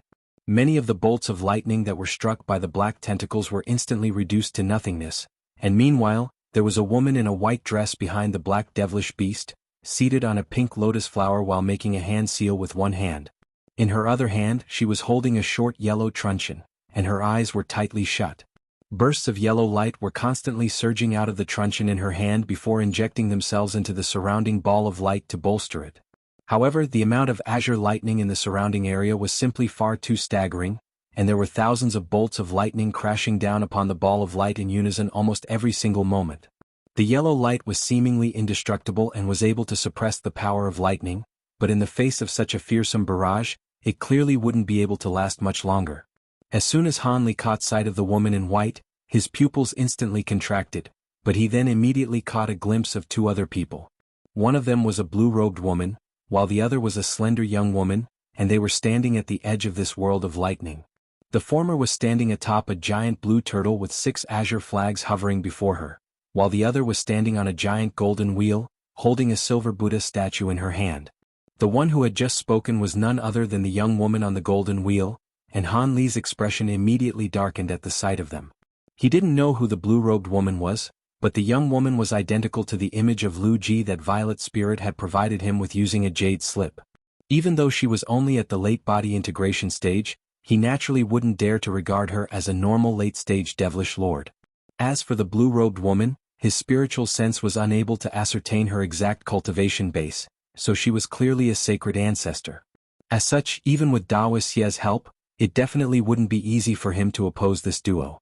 However, the arrival of Han Li clearly came as a surprise to the two women as well. The young woman turned to Han Li with furrowed brows before asking, "What's going on here, Sister Lan? Didn't you say that we definitely wouldn't be disrupted here in the 6 Extremes Azure Lightning Formation? Why didn't your clones stop these people? Do you think it's that easy to set up such a massive formation? All of my clones are preoccupied with keeping the formation up and running. The restrictions elsewhere in the formation naturally won't be as powerful as the ones here, but no ordinary being would be able to pass through them. I'm also curious about how they managed to get all the way here," the blue-robed woman harumphed coldly in response. The root issue lies in the fact that this 6 Extremes Azure Lightning Formation is incomplete to begin with. Otherwise, there's no way we would have been oblivious to their arrival. It looks like we'll have to deal with some additional trouble now, the young woman sighed. These two were naturally none other than sacred ancestor Lan Pu and the Lu Ji clone. After deploying many of their subordinates through the nearby area, they finally managed to track down Bao Hua, then spent several days to set up this 6 extremes azure lightning formation. With their understanding of Bao Hua, they were able to lure her out of her hiding place and into this super formation. Not only was the 6 extremes azure lightning formation extremely powerful, it gave off virtually no energy fluctuations prior to being activated, so even with Bao Hua's immense powers, she had stumbled into it in a completely oblivious manner. This was why the duo had chosen this formation even though they were aware that it was incomplete. After that, Bao Hua was able to find the core of the formation, but in her current state she was no longer able to use her profound heavenly floral tree. Even though she had summoned several other powerful treasures to defend herself, she was only just barely able to hold her own against Lan Pu and the Lu Ji clone. Hei was also carrying severe injuries, but he had been forced into battle as well. In this dire situation, Han Li's group had also stumbled into this formation and ended up at the same place as Bao Hua and Hei.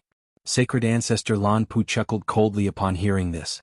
What trouble could a mere late body integration stage being posed to us? I could easily take care of. Who's that? He doesn't seem to be a living being and his aura is slightly familiar. Lan Pu's gaze suddenly settled on Daoist Sierra as she spoke, and a hint of surprise had crept into her eyes. Have you figured it out as well, Sister Lan? If I'm not mistaken, that fellow Daoist should be the sacred crab from the devilish origin sea, which means that he must be the fellow Daoist Han who's been wreaking havoc in our holy realm recently, Lu Ji said. Lan Pu's expression immediately changed slightly upon hearing this. Han Li had forged quite a resounding reputation for himself at this point, but he still wasn't a grand ascension stage being, so veteran sacred ancestors like Lan Pu didn't think much of him. However, the sacred crab was a faux immortal puppet that had remained in the devilish origin sea for countless years, and all sacred ancestors were extremely wary of it. It's truly an honor for me to meet the two of you here. However, I'm merely passing through this place and I hope you can release us from this formation so we can be on our way, Han Li said as he cupped his fist in a calm salute. As for Daoist Xie, he completely disregarded the two women and remained seated in the flying carriage. Lu Ji and Lan Piu exchanged a glance upon seeing this, and they couldn't help but recall the rumors stating that the sacred crab had been tamed by Han Li. The two of them had been quite skeptical of this rumor, but it was clear that this Daoist Xie was currently following Han Li's lead, thereby lending credibility to the rumor. We're also quite surprised to see you here, fellow Daoist. We have no intention of attracting any further trouble, and seeing as you're just passing through, we'd be happy to let you go. What do you think, Sister Lan? Lu Ji said with a smile. Lan Pu glowered at Han Li for a while before finally gritting her teeth as she said in a resentful manner, "Humph, if it weren't for fellow Daoist Xie, I definitely wouldn't let this human brat leave this place alive. If you run into me again, consider your life forfeit." It was clear that Lan Pu was very reluctant to let Han Li leave, but they were preoccupied with their battle against Bao Hua, so she had no choice but to agree. Han Li's expression remained unchanged, but he heaved an internal sigh of relief. "Thank you, seniors." Lan Pu harumphed coldly once again before pointing at one of the 6 azure flags before her, and the flag instantly swelled to over 100 feet tall as azure lightning began to surge over its surface. "Open!" Lan Pu yelled, and the giant flag shuddered as a thick bolt of azure lightning erupted out of the top of the flag amid a rumbling thunderclap. The bolt of lightning then transformed into a pavilion-sized azure rune over 1,000 feet up in the air, and the rune vanished into thin air in a flash, following which a hole that was around 10 feet in size appeared, revealing the blue sky outside. At the same time, the azure lightning in front of Han Li also parted to open up a safe path for him to pass through. Even though Lan Pu was very reluctant to let him go, once she made her decision, she acted upon it in a very quick and decisive manner. Han Li was naturally ecstatic to see this, and he immediately spurred on his flying carriage into the passageway that had been opened. However, right in this instant, Bao Hua suddenly opened her eyes and said something that made Han Li's expression change drastically. "Fellow Daoist Han, are you still interested in finding the small spirit sky? If I were to perish here, I'm sure there wouldn't be a second person in the spirit realm or elder devil realm that can accurately track down the small spirit sky." Han Li's flying carriage drew to an abrupt halt upon hearing this, and he turned to scrutinize Bao Hua with an intense look in his eyes. "How do you know I'm searching for the small spirit sky? Have you forgotten that the little girl by your side has stayed with me for a while? How could I not know about your interest in the small spirit sky? I don't know what you're searching for in that realm, but I'm sure it's extremely important to you," Bao Hua replied in an unhurried manner.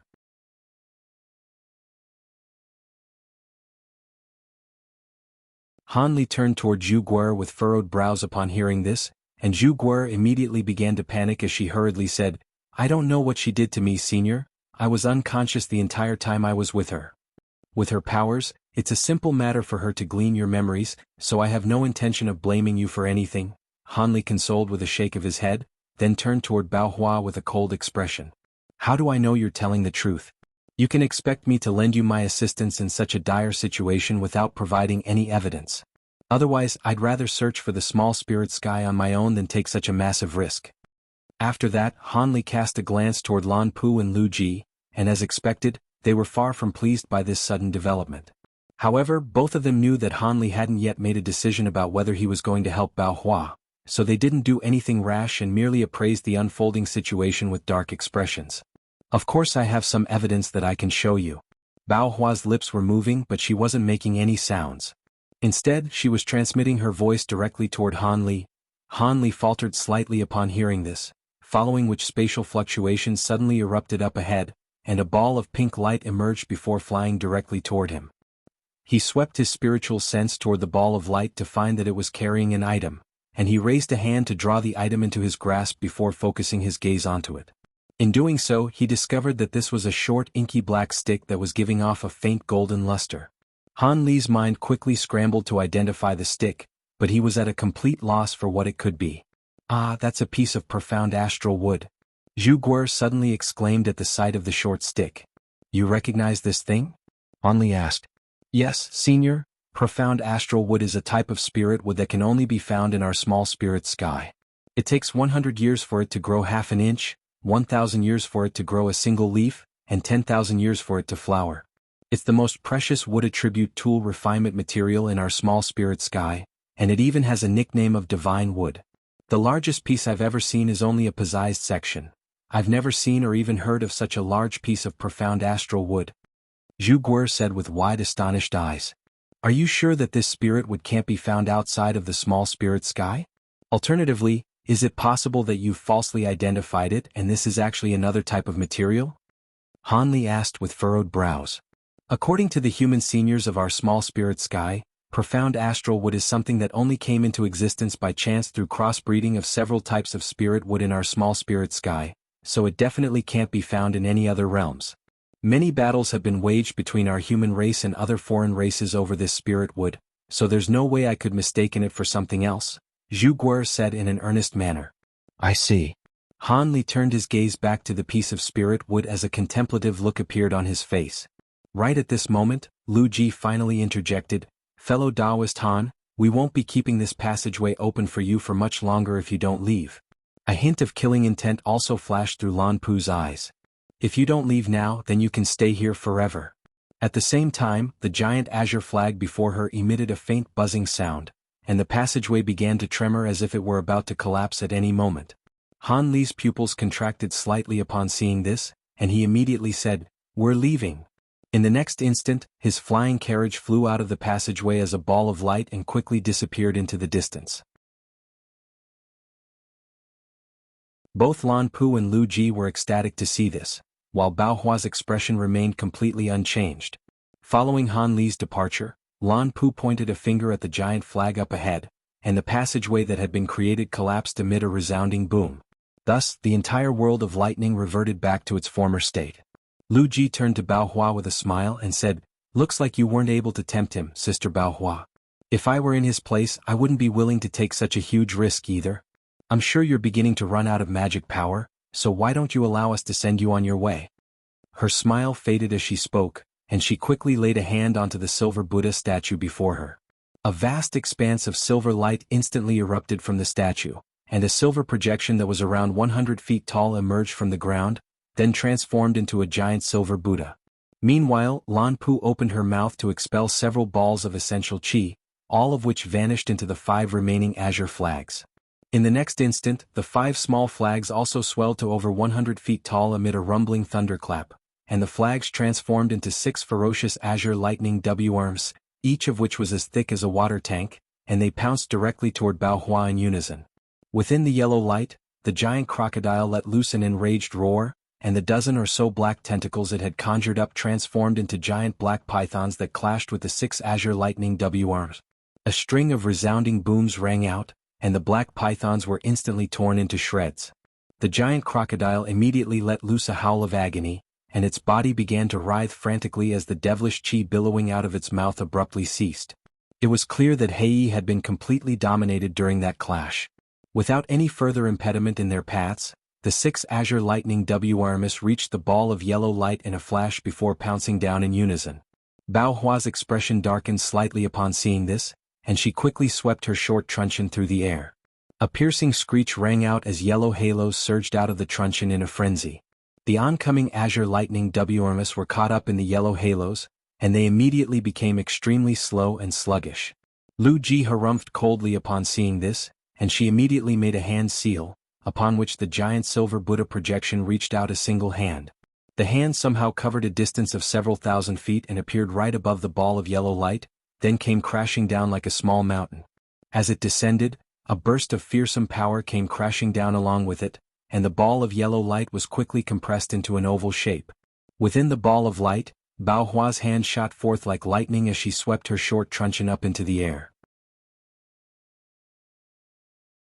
Her attack seemed to be quite gentle and feeble, but the short truncheon struck the center of the silver palm projection in a flash, following which the former exploded into a scintillating ball of light.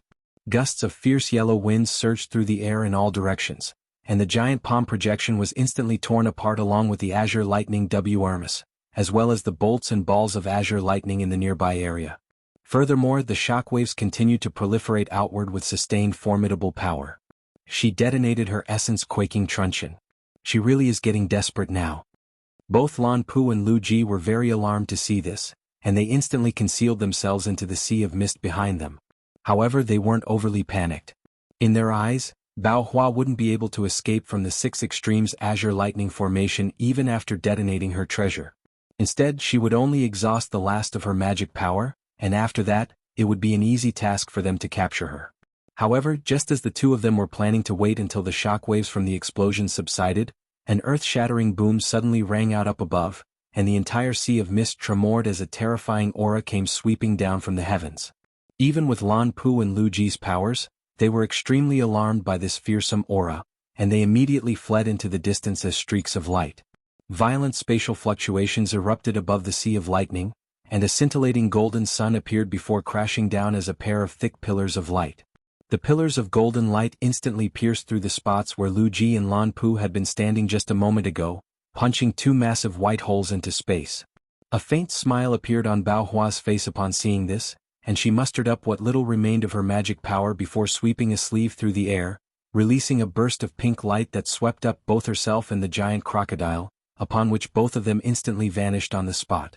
At the same time, the pink floral tree projection behind her also disappeared.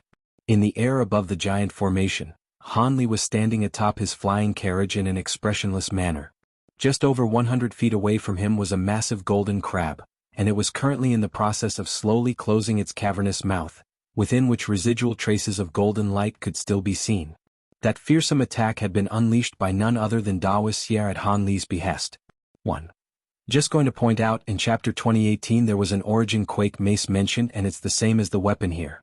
It's changed now, but just wanted to mention this in case anyone else noticed.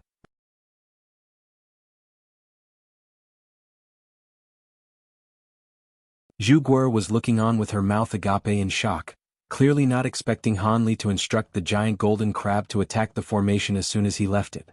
A faint smile appeared on Han Li's face and he said, "Thank you for your help, Brother Xie. I wouldn't have been able to identify the weakest point of this formation and destroy it with a single attack on my own.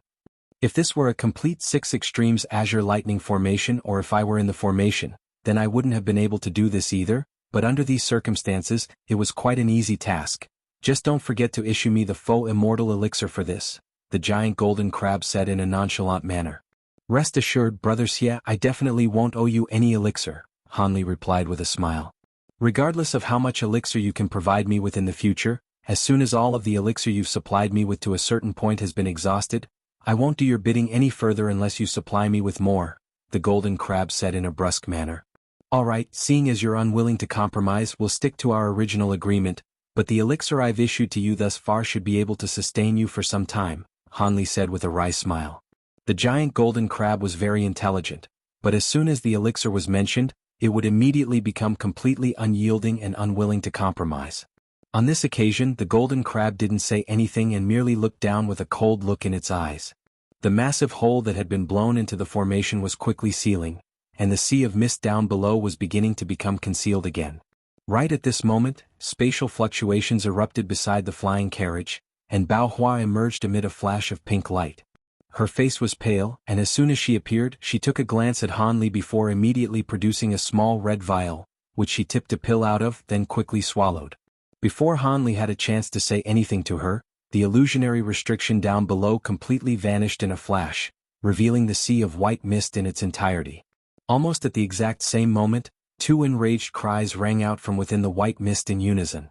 Two humanoid figures, one golden and one blue, rose up into the air above the sea of mist, and they were naturally none other than Lu Ji and Lan Pu, both of whom were appraising Han Li with cold resentment in their eyes. "We were planning to let you off the hook, but it seems that you're determined to get yourself killed," Lu Ji said in a frosty voice as she tossed her silver Buddha statue up into the air. The statue instantly swelled to over 100 feet tall, and black devilish flames appeared all over its body before converging to form a black devilish beast that resembled both a cow and a horse. The devilish beast's entire body was comprised of black flames, and it had a pair of thick curled horns on its head. It had a long black mane around its neck, and it presented a very intimidating sight to behold. Meanwhile, Lan Pu didn't even bother to say anything to Han Li before rubbing her hands together, upon which wisps of blue light surged out of her body, forming a giant mountain of ice that was several thousand feet tall around her. At the same time, the giant blue turtle beneath her feet let loose a low roar, and its body rapidly expanded to a size that was comparable to that of the ice mountain. Crimson light flashed within its eyes, and it was releasing a fearsome late body integration stage aura. A solemn look appeared on Han Li's face upon seeing this, and he immediately transformed into a giant golden ape that was around 70 feet tall amid a flash of golden light. After that, he made a grabbing motion with both hands, and his pair of extreme mountains appeared in his grasp. At the same time, golden and green light flashed on either side of him as the Provenance golden body and immortal Zoisha spirit body emerged.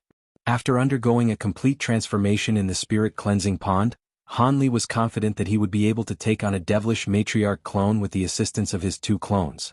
As for sacred ancestor Lan Pu, she would obviously be left to the golden crab. He wasn't expecting the giant crab to be able to kill a veteran sacred ancestor with ease, but it should at least be able to keep her occupied.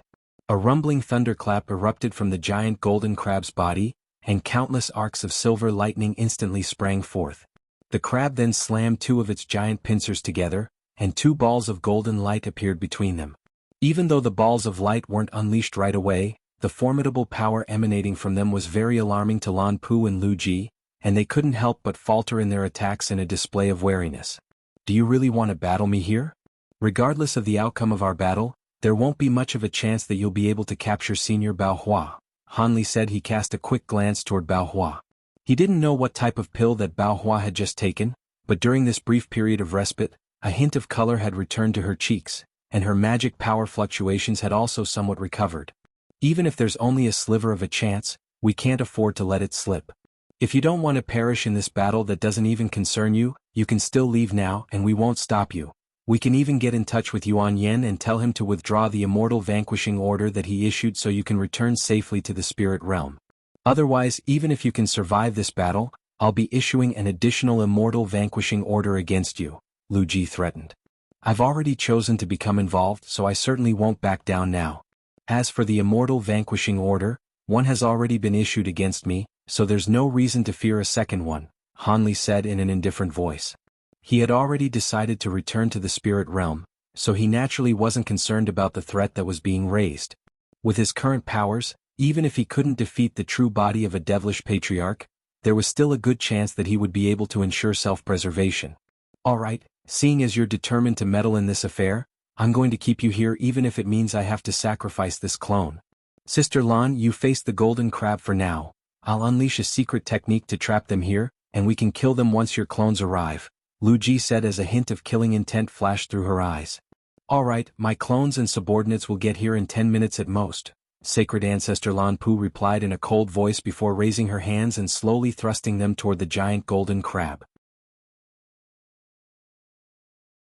The ice mountain around her instantly disintegrated into specks of blue light that vanished into thin air, but in the next instant, the specks of blue light appeared all around the giant golden crab before forming an ice mountain again to trap the crab within. Meanwhile, the huge blue turtle beneath Lan Pu's feet opened its mouth to expel a burst of white chi, which wound itself around the ice mountain like a rope several times in a flash, thereby further bolstering the mountain. Instead of directly facing the giant golden crab in battle, sacred ancestor Lan Pu was intending to merely temporarily trap it. Right at this moment, Lu Ji made a hand seal, and the giant silver Buddha before her thrust its hands toward both Han Li and Bao Hua. The black fiery devilish beast behind it opened its cavernous mouth, releasing a wall of black flames over 1,000 feet tall that swept directly up into the air. Bao Hua and Han Li were situated right under the black wall of flames, and Han Li harumphed coldly upon seeing this before preparing to toss his pair of extreme mountains up into the air. At the same time, the two clones beside him were also preparing for battle. However, right at this moment, Bao Hua suddenly heaved a forlorn sigh. As she did so, she raised a hand and gently blew out a ball of pink light. Upon closer inspection, one would discover that the ball of light was comprised of countless runes, each of which was the size of a grain of rice. The ball of runes only rotated on the spot for a brief moment before exploding on its own, and countless runes began to dance through the surrounding air like pink flower petals, creating a spectacular sight to behold. A wisp of green light flashed at the very center, then blurred before transforming into a small green tree that was around a foot tall, and it quickly began to expand at a rate that was discernible to the naked eye. Within the span of a single breath, it had grown to become a full-size tree, and its roots had fused as one with Bao Hua's hand. The tree's leaves were glowing with faint green light, and it could be seen that it was constantly absorbing magic power from within her body. At the same time, the tree suddenly blurred, and specks of pink light began to appear all over its branches, then instantly transformed into countless flower buds. A rich floral scent instantly wafted through the entire space, and the area within a radius of over 10,000 feet had been transformed into a sea of pink, as if it had become an individual world of its own. What was even more incredible was that the ice mountain, white chi, silver palms, and wall of fire were all instantly destroyed within the sea of pink light with a casual wave of Bao Hua's hand. Profound heavenly spirit domain. Lu Ji exclaimed as her heart immediately sank.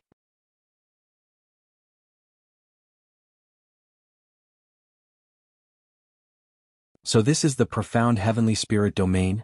It truly does possess unfathomable power. However, you currently shouldn't possess the ability to activate your profound heavenly floral tree. Could it be because of that pill you just took? Lan Pu asked as a hint of amazement flashed through her eyes. Indeed, the pill I just took is able to stimulate my potential to a certain extent, thereby allowing me to release the profound heavenly spirit domain again, Bao Hua replied in a calm voice. So what? In your current state, you'll only be able to unleash one or two more attacks with the profound heavenly spirit domain at most before it falls apart. Lu Ji said in a cold voice. Even a single attack will be enough. There's no way you'll be able to oppose fellow Taoist Xie and fellow Taoist Han after I severely wound you, Bao Hua said in a nonchalant manner. Quit bluffing, Sister Bao Hua. Do you really think I can't tell that you're already a spent force? If you really do unleash one final attack with this domain, not only will you exhaust all of your remaining magic power, the severity of your injuries will be exacerbated by several-fold. There's no way you'd be willing to do something like this. Don't forget that you're a member of our holy race. If you fall into the hands of that human brat in a completely powerless state, you know what's going to happen to you, Lu Ji said as a cold look flashed through her eyes. Han Li's eyes narrowed slightly upon hearing this, but his expression remained completely unchanged. I could say the same to you too. You've only sent a clone here, but don't forget that Lan Pu is here in her true body. If you force me to unleash this final attack, I'll be sure to direct its power toward Lan Pu, and there would at least be a 30% to 40% chance that you'll perish. Would you dare to make this gamble, fellow Taoist Lan? Bao Hua asked with a calm smile. Is that a threat? Lan Pu asked as her expression darkened drastically. Perhaps so. How will you respond to it? Will you risk being killed and attack me alongside Lu Ji's clone or settle this matter peacefully? Bao Hua continued. A hesitant look appeared on Lan Pu's face upon hearing this. Lu Ji's heart sank slightly at the sight of Lan Pu's expression, and she hurriedly interjected, Don't tell me you're actually being fooled by Bao Hua's bluff, Sister Lan. Setting aside whether she even has the power to unleash an attack with the profound heavenly spirit domain, even if she were capable of this, you and I will definitely be able to handle the attack together. With the intervention of the golden crab and that human brat, our chances of securing victory had already dropped to only around 50%. Now that Bao Hua has released her profound heavenly spirit domain, our chances have slipped even further to only around 10% to 20%. I don't think it's wise to gamble on such bad odds. If your true body were here, perhaps I would be willing to take a risk with you, but as things currently are. Lan Pu's voice trailed off here as she shook her head, but it was already quite clear what her intentions were. But if we let Bao Hua go, she'll come back for us once she recovers her powers, and you and I will both be in grave danger. Lu Ji urged. Our holy realm is currently in the midst of its tribulation, so who knows what things are going to be like in the future? On top of that, I'm not far away from my next heavenly tribulation. I'm not going to risk jeopardizing my chances of transcending that tribulation by taking a risk here, Lan Pu harumphed coldly in response. But if we can kill Bao Hua, you'll receive a copy of the profound heavenly spirit domain cultivation method and Bao Hua's lightning ward tag. You won't have to fear your future tribulation then. I understand what's at stake here, but it would be downright insane to take such a massive risk with such terrible odds. I've already made my decision and instructed my clones not to come here. If you still insist on battling them, then you can do it on your own. Bao Hua, release me from your profound heavenly spirit domain, Lan Pu said in a calm manner. Lu Ji's expression darkened even further upon hearing this. You've made a wise choice, fellow Taoist Lan, Bao Hua said as the tree in her hand shuddered slightly, and Lan Pu found her surroundings abruptly blur before she was teleported out of the profound heavenly spirit domain. After taking one last glance at Bao Hua and Han Li as well as the Lu Ji clone, Lan Pu immediately turned and flew away as a streak of blue light without any hesitation. Lu Ji could see that the situation had become hopeless for her, and she gritted her teeth as she said, "All right, I'll concede on this occasion. Let me out of your profound heavenly spirit domain, Bao Hua." You think I'd just let you leave? A hint of killing intent flashed through Bao Hua's eyes. Right at this moment, Han Li suddenly said, "Let her go." Bao Hua was rather taken aback to hear this, but a thought then immediately occurred to her and she smiled as she agreed, "All right, she's just a clone anyway, seeing as you want to let her go, I'd be happy to oblige." After that, the tree that she was holding instantly vanished into her body as a ball of pink light, and the pink world around them also faded into nothingness. Lu Ji couldn't help but turn toward Han Li with a perplexed expression, clearly befuddled by Han Li's unexpected gesture. However, it would clearly be inadvisable for her to linger in this place for any longer, so she could only repress her curiosity and also fly away after giving Han Li a parting smile. Han Li and Bao Hua looked on as she departed, and the former heaved an internal sigh. Under normal circumstances, he definitely wouldn't have missed such an ideal opportunity to kill a sacred ancestor clone.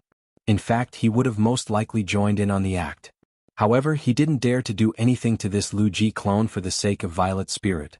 If too many of Lu Ji's clones were to be destroyed, perhaps it wouldn't be long until Violet Spirit would have to fill in for one of them. As such, Han Li naturally wasn't going to take this risk, and he was also doing Lu Ji a favor here, which would hopefully make it easier for him to negotiate with her when he returned for Violet Spirit in the future. Let's go, Brother Xia. Those two may have retreated for now, but if they suddenly turn back, Senior Bao Hua won't be able to take a second heavenly soul pill, Han Li said. The giant golden crab nodded before reverting back into its human form amid countless bolts of silver lightning. After that, he immediately flew onto one corner of the flying carriage.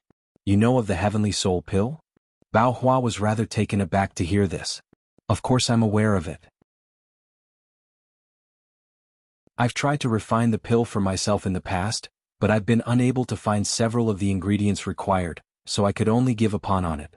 However, I know of the effects of the pill. After nullifying all of the oncoming attacks with your profound heavenly spirit domain, you most likely wouldn't have been able to muster up a second attack, so you were only bluffing just now, right? Han Li chuckled.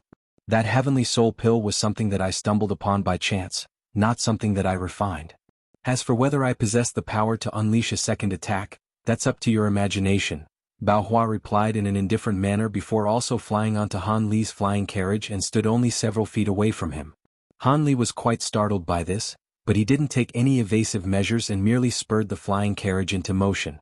A day later, the flying carriage was hovering in the air above a lush forest, and Han Li was standing on the carriage, pondering something with a solemn expression.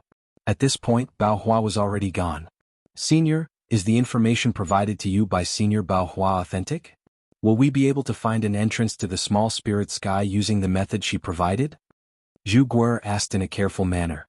Following her ordeals in the Elder Devil realm, she was naturally feeling very homesick. The information is most likely genuine. I'm sure someone of her status wouldn't lie about something like this, Hanli replied with a reassuring smile. Zhu Guer was ecstatic to hear this, and a joyful smile appeared on her face. That's great. I'll be able to return home one day then. But Senior Han, are you really just going to let her go like this? Are you saying I should take her with me back to the spirit realm? Hanli asked as he raised an eyebrow. Zhu Guer shook her head as she replied, No, but in her current state, I'm sure you would have been able to kill her. Do you really think I didn't want to do that? I simply lacked the confidence to do so. She was once a devilish matriarch. Who knows if she has some life-saving trump cards up her sleeve? I have no interest in losing my life over something like this, Hanli said with a wry smile.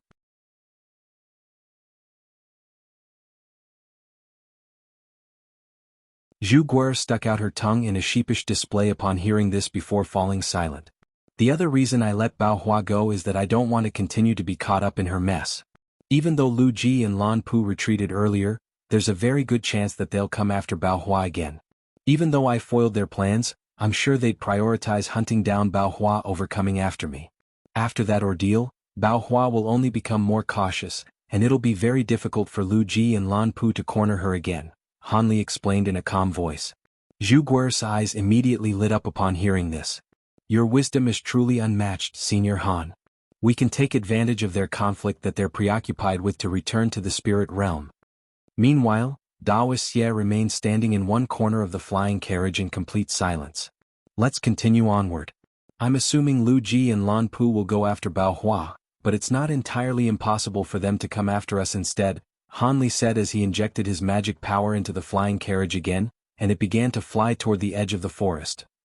Meanwhile, countless kilometers away, Bao Hua was standing on the peak of a nondescript mountain. Her complexion had returned to normal, and there were no signs to indicate that she was injured in any way. Standing behind her was the black-armored Hei. His aura was rather feeble and his complexion was quite pale, but he was still standing tall like an immovable stone pillar. The two of them stood on the mountain peak for over an hour without displaying any intention of leaving, seemingly waiting for something. After almost another hour had passed, spatial fluctuations erupted in the distance, and a gust of yellow wind swept toward the mountain.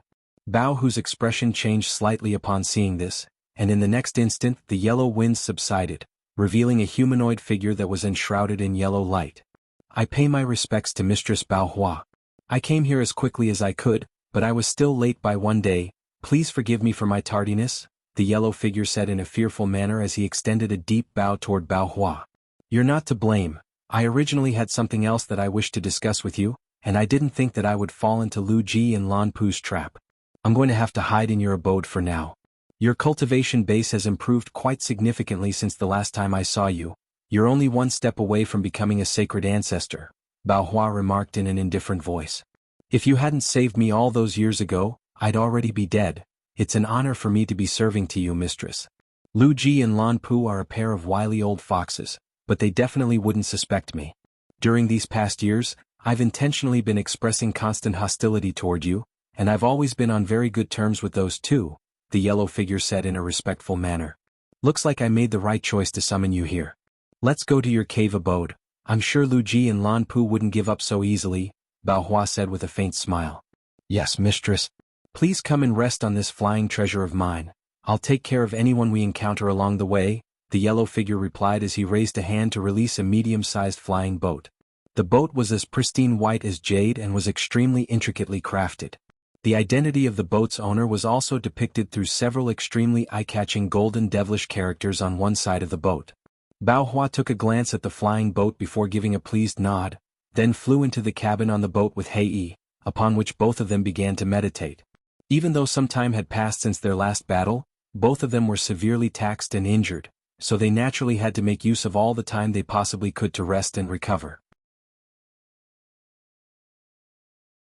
The yellow figure also flew onto the boat, following which it flew away as a streak of white light, vanishing into the distance after just a few flashes.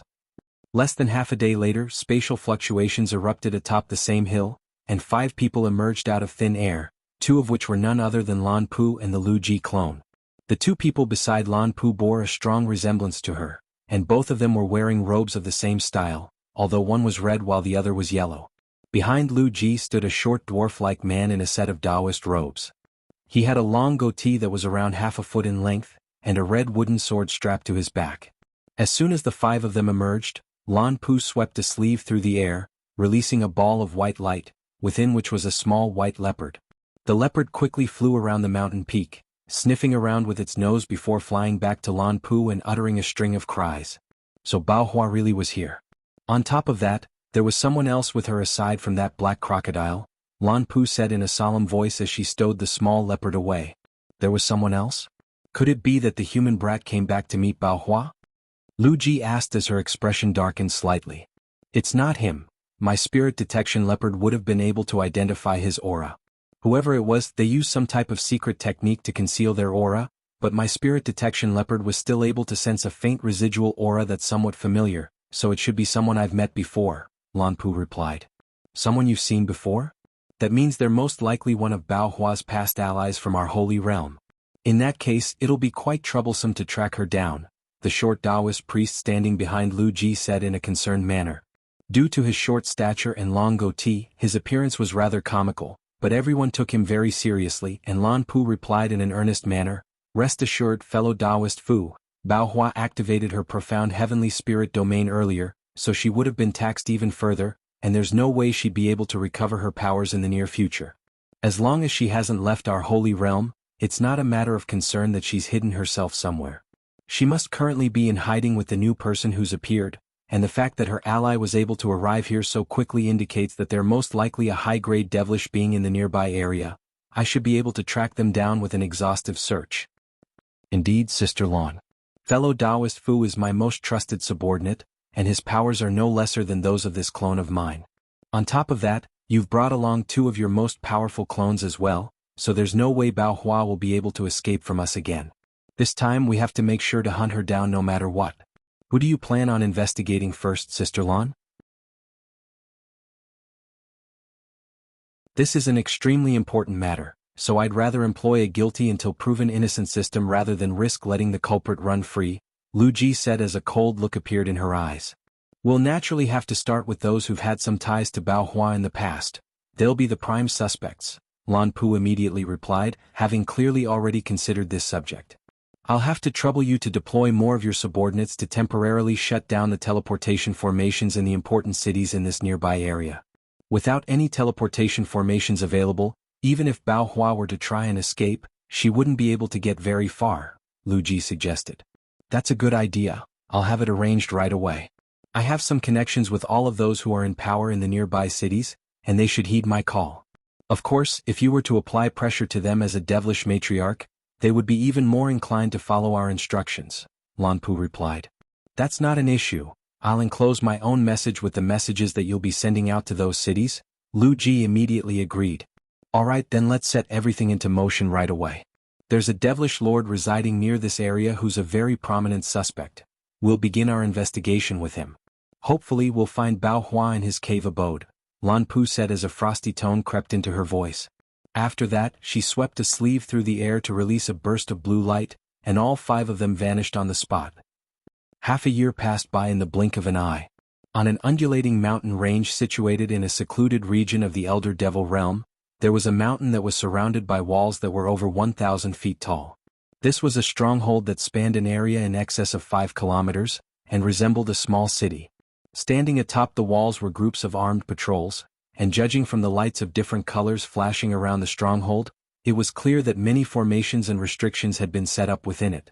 High up above the stronghold was a vast expanse of black devilish clouds, from within which astonishing energy fluctuations were being released. Zhu Guer was situated on a small mountain close to 100 kilometers away, staring into a copper mirror before her in a stunned manner. Has there been some type of mistake, Senior Han? Didn't you say that this node would only be loosely guarded? The image on the surface of the copper mirror depicted none other than the giant stronghold, as well as the area around it.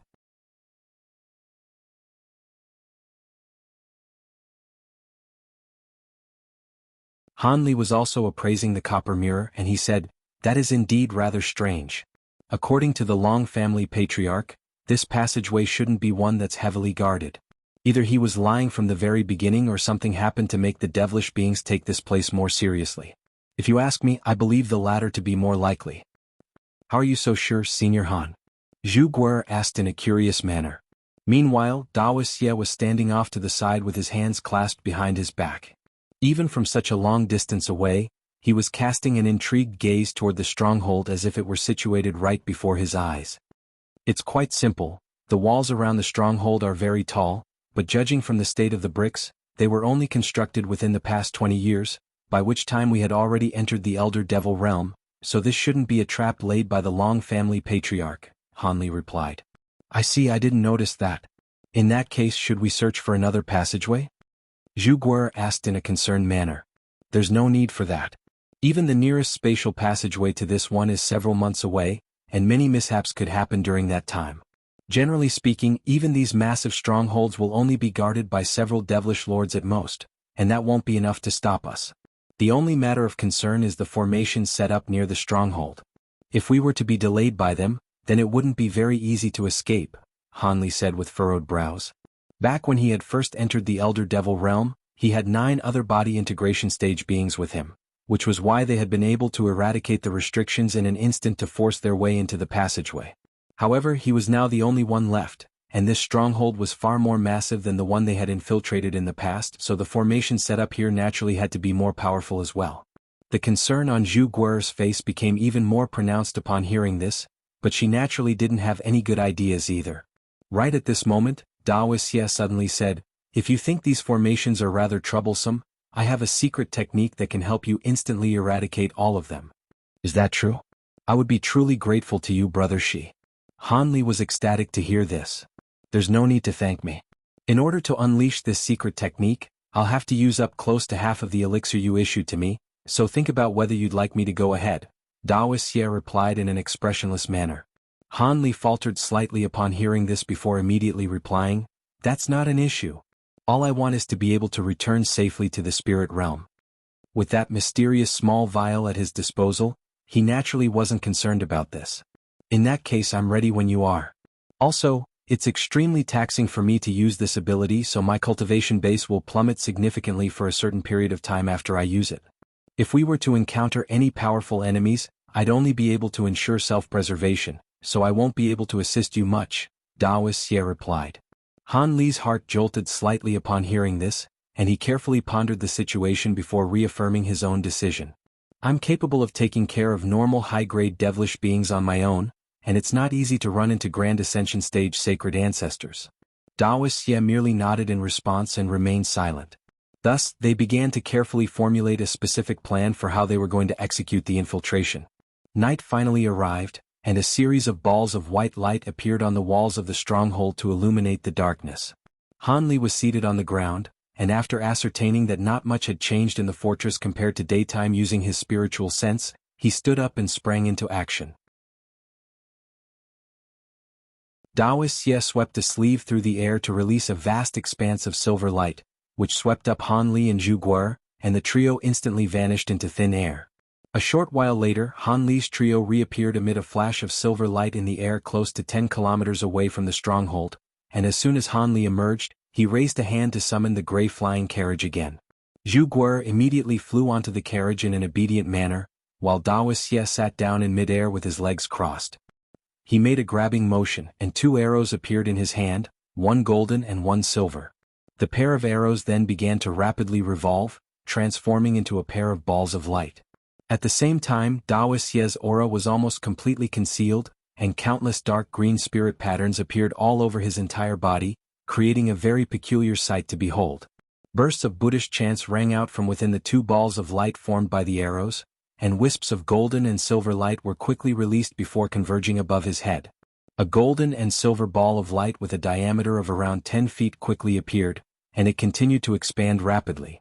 The devilish guards on the walls of the stronghold had naturally discovered them right away, and the alarm was immediately raised while a group of around 40 devilish guards began to fly directly over to Han Li. Han Li merely remained on the spot in a completely still manner, displaying no intention to stop the approaching guards. Moments later, the group of devilish guards arrived and their leader yelled from afar, "Who are you? Don't you know that this is a restricted area where loitering is prohibited? Restricted area? My apologies, but not only are we going to loiter here, we're planning to take a look inside as well, Hanli replied with a nonchalant smile. What? How dare you? Hold on, what is that man doing? Wait, your cultivation basis. The leader of the guards was initially furious upon hearing this, but his fury quickly gave way to shock as he swept his spiritual sense toward Hanli and Daoist Xie. However, before he had a chance to do anything, Daoist Xie's body shuddered slightly, and the two arrows before him instantly vanished into thin air, while the huge ball of light above him exploded amid a resounding boom. Countless specks of golden and silver light were released in the wake of the explosion, and they were all possessed golden and silver runes.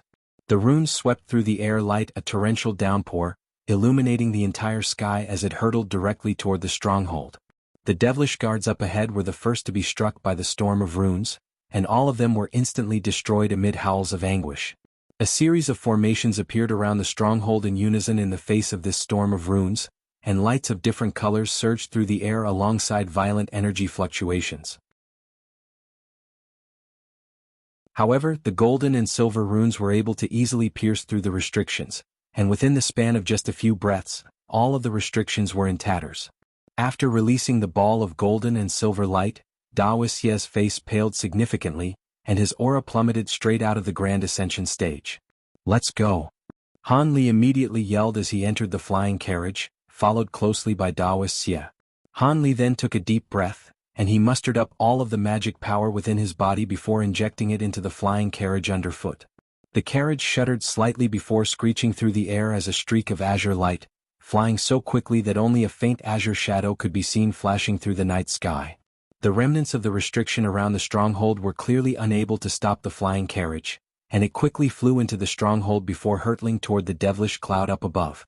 The entire stronghold had been plunged into complete turmoil at this point, and countless armored devilish beings rose up into the air. However, most of them were unable to even detect the presence of Han Li and the others, and only the deity transformation stage and spatial tempering stage high-grade devilish beings were able to discover the flying carriage. All of them immediately tried to intercept the carriage, but there was no way they'd be able to catch up to it with their speed. Right at this moment, several particularly powerful auras emerged from within the stronghold, and a ball of green flames, a gust of black wind, and a streak of crimson light shot forth in unison. It was clear that the devilish lords in the stronghold had finally become involved. However, Han Li paid no heed to this and continued to fly toward the black devilish cloud up above, then immediately rubbed his hands together before raising them up into the air.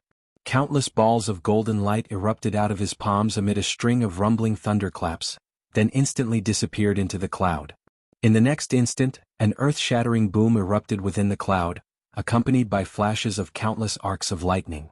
The devilish cloud was no match for the golden lightning, and a massive area of empty space was instantly blasted into it.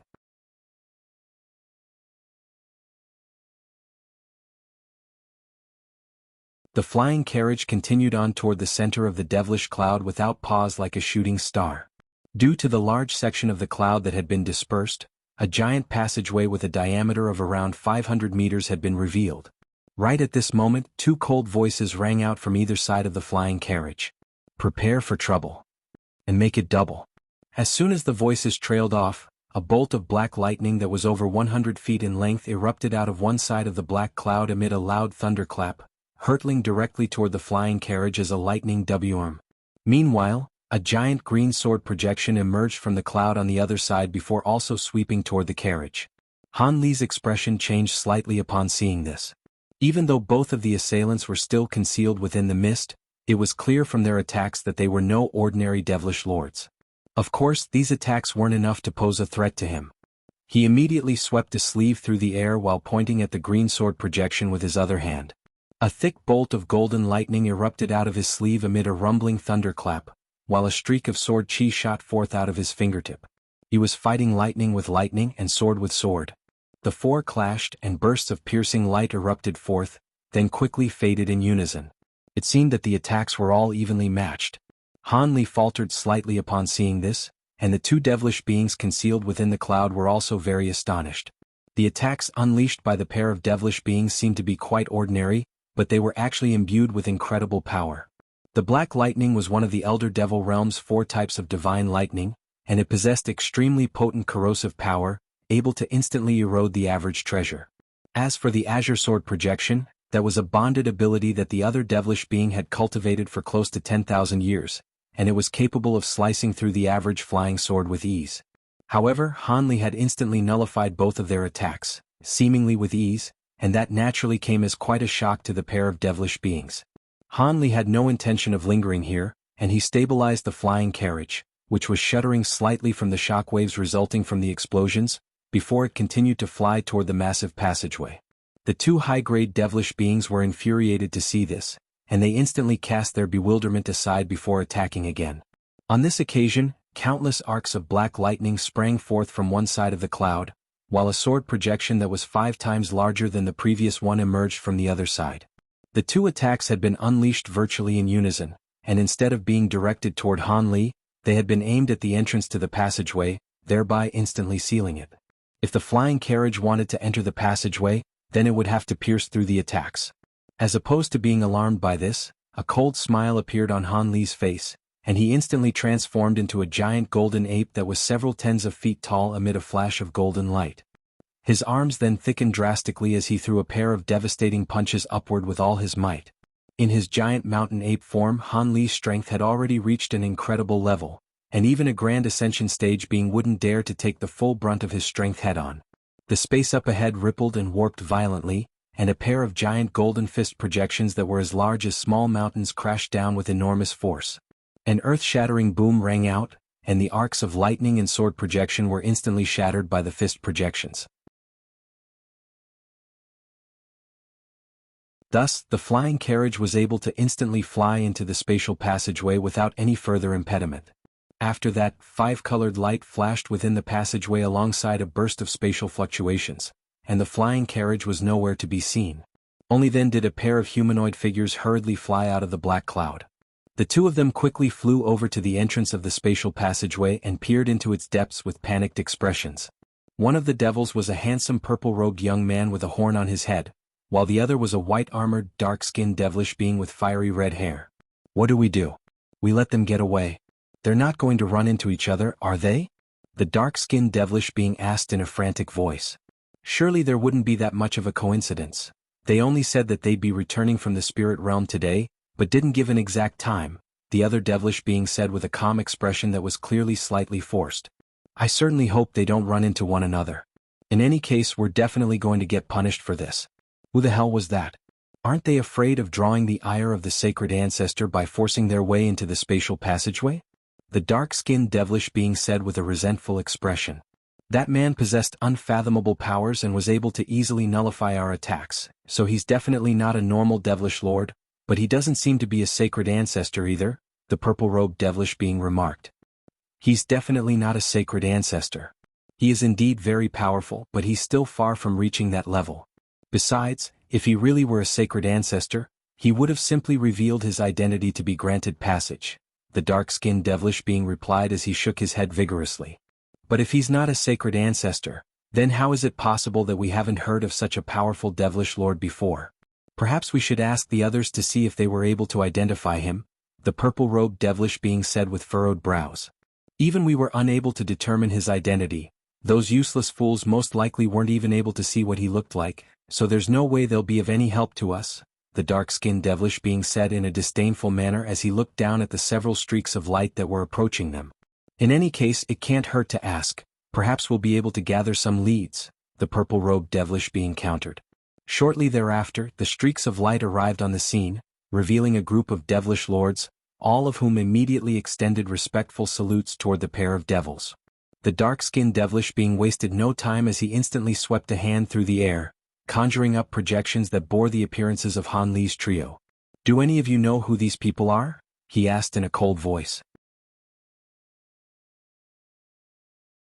The group of devilish lords looked carefully at the projections being presented, then exchanged a few helpless glances before a thin and gaunt man finally stepped forward with a careful expression. "According to our knowledge, it's very likely that those were powerful beings from the spirit realm's human race." "The human race?" The dark-skinned devilish being faltered slightly upon hearing this, as did the purple-robed devilish man.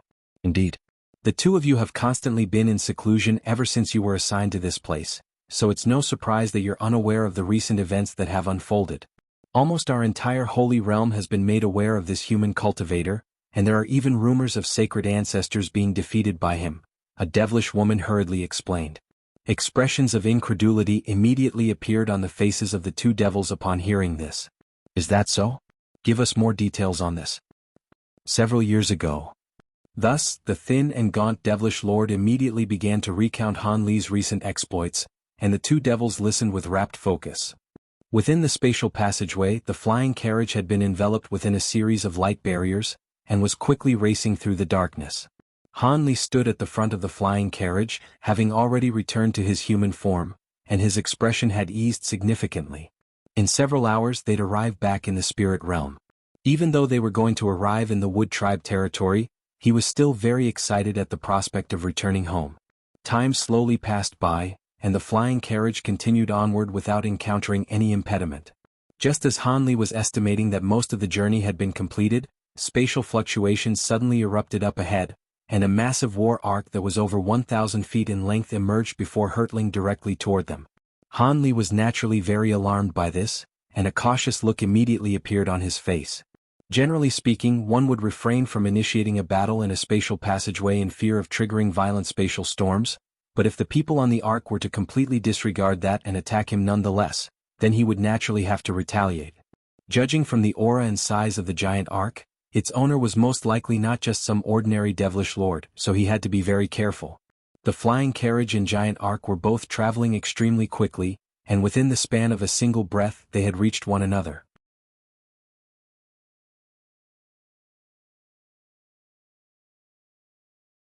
On the giant black ark stood countless silver-armored devilish guards, all of whom were at least at the deity transformation stage, and there were even several body integration stage devilish lords among them. All of the devilish guards were appraising Han Li with bewildered expressions, clearly wondering why Han Li's group had appeared here. According to the original plan, they were supposed to be the only ones who had access to the spatial passageway for the entire day. Right as the two flying treasures were about to pass by one another, an elderly voice suddenly rang out from the cabin of the giant ark. "Humph, I didn't think that I would encounter a few spirit realm rats here. Why don't you return with me to our holy realm?" As soon as the voice trailed off, a burst of astonishing killing intent surged out of the cabin, immediately following which a white spatial rift appeared right above the flying carriage. A giant white bone claw that was several tens of feet in size emerged from within the rift before grabbing downward with devastating force. Bursts of gray baleful chi swept forth from the tips of the 5 claws, and the outermost light barrier around the flying carriage was instantly shattered by the gray chi.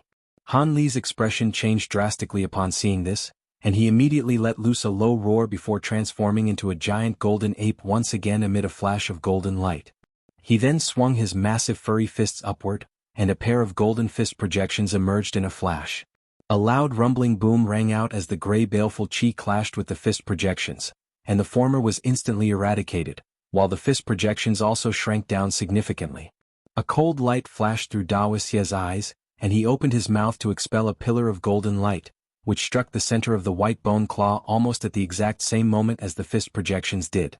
A dull thump rang out, and the golden light exploded beneath the bone claw, forming a giant ball of light that resembled a scintillating golden sun. The giant bone claw was imbued with incredible power, but it was stopped in its tracks by the explosion of golden light. At the same time, the entire nearby space began to buzz loudly, and there were some parts of the passageway that were beginning to twist and warp. All of the devilish guards on the giant ark were horrified to see this. If the spatial passageway were to collapse, none of them would be able to escape. Right at this moment, a cold harumph rang out from within the cabin of the giant ark, and the bone claw closed its fingers around the ball of golden light down below. The ball of light was instantly snuffed out as a result, and Han Li couldn't help but draw a sharp breath upon seeing this. However, during this brief moment of respite, his flying carriage had managed to pass by the giant ark before suddenly vanishing on the spot. In the next instant, it appeared over 1,000 feet ahead of where it had been just an instant ago, and it continued onward as a ball of azure light. The giant bone claw also shattered amid a dull thump, and all of the devilish guards were left at a loss for what to do. A short while later, the same elderly voice rang out again from within the cabin. "Leave them be and keep going." "Yes, master." All of the devilish guards immediately sprang into action, and the giant ark accelerated significantly as it hurtled toward the exit of the spatial passageway. Within the cabin of the giant ark, a young devilish boy who appeared to be around 12 years of age asked, "Are we just going to let them go, Master Tuntian? How about we send some people after them?" His question was directed toward a white-haired elderly man who was lounging on a Taisher chair, and the elderly man replied, "I have more important things to attend to, so I'll let them go. No one else will be able to capture them aside from myself."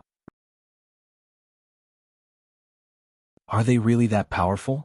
You didn't even use much of your true power just now," the young boy exclaimed. The elderly man seemed to be quite fond of the young boy, and he replied with a doting smile, "Hee, that is indeed true, but those two brats didn't use their full power either. If a battle had been initiated, I wouldn't have been able to take them down in a short time. I didn't think they were that powerful," the young boy said with a hint of lingering shock in his eyes. "No weakling would be able to infiltrate our holy realm, then force their way back through a spatial passageway. If it wasn't for the fact that I can't use too much power in this passageway, I definitely wouldn't have let them get away," the elderly man said as a cold look flashed through his eyes. Of course. Outside of the passageway, those spirit realm beings would have had no choice but to surrender to you, the young boy hurriedly flattered. The elderly man chuckled in response as he stroked his long beard, seemingly very pleased by the young boy's flattery. However, in reality he was actually feeling rather perplexed as he felt like he had seen the young man on the flying carriage who had unleashed that burst of golden light somewhere before, but he was unable to identify him. In the end, he decided that he would investigate the matter once he returned to the Elder Devil realm. In his mind, seeing as this wasn't even someone that he could immediately identify, he couldn't be an overly important figure. Around 8 hours later, spatial fluctuations suddenly erupted on the other side of the spatial passageway, following which a flying carriage that was enveloped within a ball of azure light abruptly shot forth. There were several devilish guards outside the passageway, as well as 3 giant pyramids down below positioned in a triangular formation, and the nearby patrols were all extremely startled by this as they quickly converged toward the flying carriage. At the same time, a series of stone doors of different sizes opened up on the sides of the huge pyramids, and many devilish beings began to emerge from within them. However, the flying carriage was far faster than they had imagined, and only after it had completely vanished into the distance did several devilish lords fly out of the devilish pyramids in an enraged manner. Han Li was standing at the front of the flying carriage, and he looked around at the lush forest of giant trees down below as he murmured to himself, "This is indeed Wood Tribe territory. I visited the Wood Tribe many years ago, and the environment here is very unique, so there's no mistaking it." Meanwhile, Zhu Guer was looking around in an excited manner. "So this is the spirit realm. The spiritual chi here really is far more abundant than in our small spirit sky. There were many humans in the small spirit sky who were originally from the spirit realm, and all of them told tales of what a wonderful place the spirit realm was." Han Li withdrew his gaze as he shook his head and said, "The spirit realm is indeed a very good place, but our human race isn't very powerful here and is in a very perilous situation, so it's not as good here as you think. In any case, the spirit realm is definitely a better place to cultivate than our small spirit sky. By the way, Senior, when are you planning to travel to the small spirit sky? Make sure to take me along with you," Zhu Guer said with a smile. "Don't worry, I'll definitely take you with me. I don't know anything about the small spirit sky, so I'll be requiring a guide," Han Li replied. Zhu Guer was ecstatic to hear this. "You have my gratitude in advance then, Senior?" Han Li merely nodded in response before falling silent. He was spurring on the flying carriage to travel at its maximal speed, so he wasn't concerned about being chased down by any pursuers. However, after flying for around half a day, Han Li's expression had gradually become grimmer and grimmer. They were indeed flying over one lush forest after another, but some of the trees in the forest were dark green in color, creating a stark contrast with the other exuberant green trees. As the flying carriage flew further and further, these dark green trees began to appear with increasing regularity, to the point that close to half of the trees that they encountered were of this color. On top of that, a faint black mist had begun to permeate throughout the forests, and even though it was extremely thin, it was still very unsettling to behold. Even Zhu Guer's expression had gradually transitioned from excitement to concern upon seeing this. After flying for a while longer, she finally couldn't help but ask, "Senior Han, these trees seem to be very similar to the plants of the Elder Devil realm, and this mist appears to contain devilish chi as well. What's happening here?" "I'm not too sure, but the devilish beings are most likely behind this. What's even stranger is that we still haven't encountered a single wood tribe being even after flying for this long. The wood tribe isn't as powerful as our human race, but it's certainly nothing to be scoffed at, Hanli replied with a grim expression.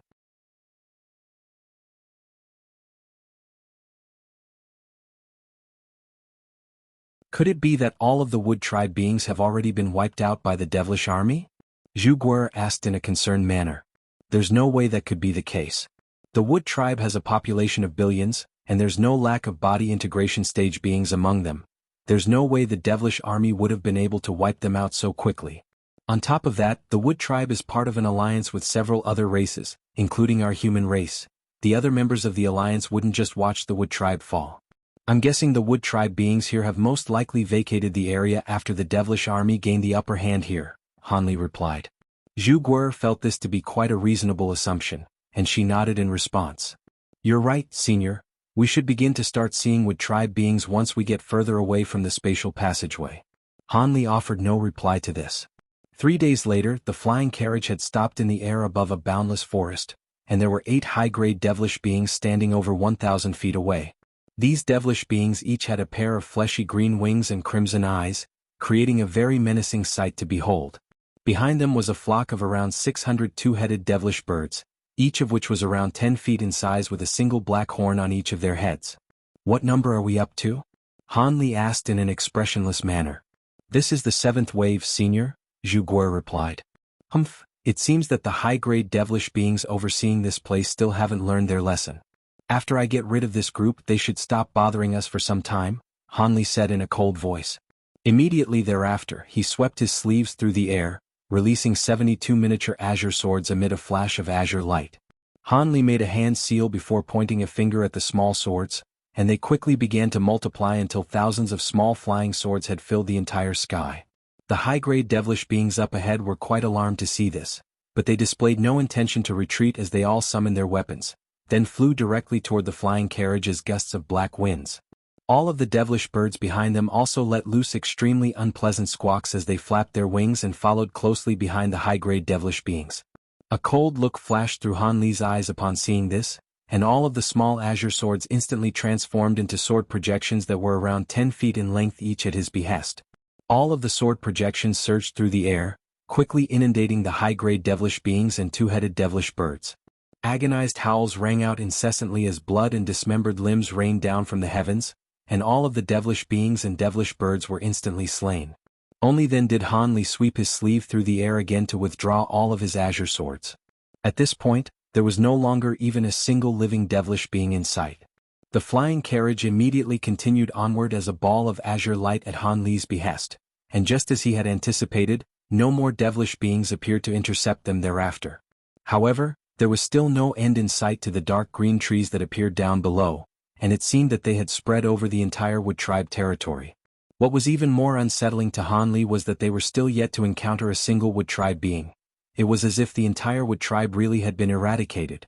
A month later, as the flying carriage was traveling over a certain valley, Hanli finally discovered a small wood tribe settlement that was being attacked by over 1,000 devilish beings. The settlement was comprised of over 10,000 wood tribe beings, but only around 2,000 of them were fit for battle, and they were being completely dominated by the devilish beings. Hanli was ecstatic to see this, and they quickly slew all of the devilish beings without any hesitation before revealing himself to be a human. From the elder settlement, he finally learned what had happened in the wood tribe during the past few decades.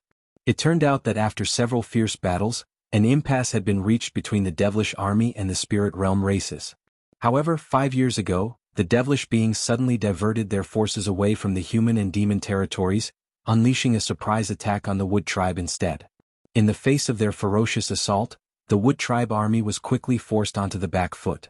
Due to how abruptly everything had happened, the allies of the wood tribe were unable to assist them in time, and in an act of desperation, the Grand Elder of the wood tribe emerged from seclusion to face the enemy. However, as soon as he appeared on the front lines, he was immediately ambushed by 3 sacred ancestors who had concealed themselves on the battlefield in advance. The 3 sacred ancestors weren't of the same caliber as the likes of Yuan Yen, Lu Ji and Ye Pan, but they weren't just some clones either, so the wood tribe Grand Elder was quickly severely wounded and almost killed. In that dire situation, The Grand Elder summoned a holy tree that the Wood tribe had been worshipping for countless years, and only by drawing upon the power of that tree was he just barely able to escape with his life. However, his powers had been severely diminished, and he wasn't even comparable to a Grand Ascension stage being anymore. Having lost its most powerful backer, the Wood tribe's morale completely plummeted, and in the short span of just a single year, it had lost most of its territory to the devilish army. At that point, ally reinforcements finally arrived, but under the looming threat of the three sacred ancestors, the Wood tribe was only able to hold onto its remaining territory without being able to reclaim any of its old territory. Prior to this, all of the remaining Wood tribe settlements had already retreated to areas under the protection of the ally races, but there were inevitably some settlements who received the news too late or acted too slowly and were caught in the territory that had been conquered by the devilish army. This settlement was one of them, and they could only pray that they could weather the storm by hiding in this secluded area. However, during the past few years, most of these settlements had already been wiped out by the devilish army, which was why Hanli hadn't encountered any Wood tribe beings prior to this. The settlement that had just been saved was only a small portion of a large Wood tribe settlement that had been discovered and forced to split up for survival. Even so, this group of Wood tribe beings had still been discovered by the devilish army, and if Hanli hadn't intervened, they would have all been killed or enslaved. Senior, I've answered all of the questions you have for me. Would you be able to protect us until we can return to a safe area? The elder of the settlement implored with a hint of desperation in his eyes. Hanli looked at the Wood tribe beings to find that 2/3 of them were women, elderly, or children, and he sighed, I can take you with me, but I must tell you that I've already killed many waves of devilish beings on the way here, so the devilish army has most likely already set their sights on me. It'll only be a matter of time before high-grade devilish beings come after me, and when that time comes, you may be plunged into even more danger as I won't be able to protect all of you once a battle ensues. I see. In that case, we'll make do on our own, but if you can, please inform our allies seniors of our situation so they can come and save us as soon as possible. We would all be eternally grateful to you, senior. A disappointed look appeared on the elder's face upon seeing this, but he then extended a deep bow toward Hanli. I'll be sure to do that. However, I'm unfamiliar with the current distribution of the devilish army. Would you happen to have a map or some relevant information? Hanli asked.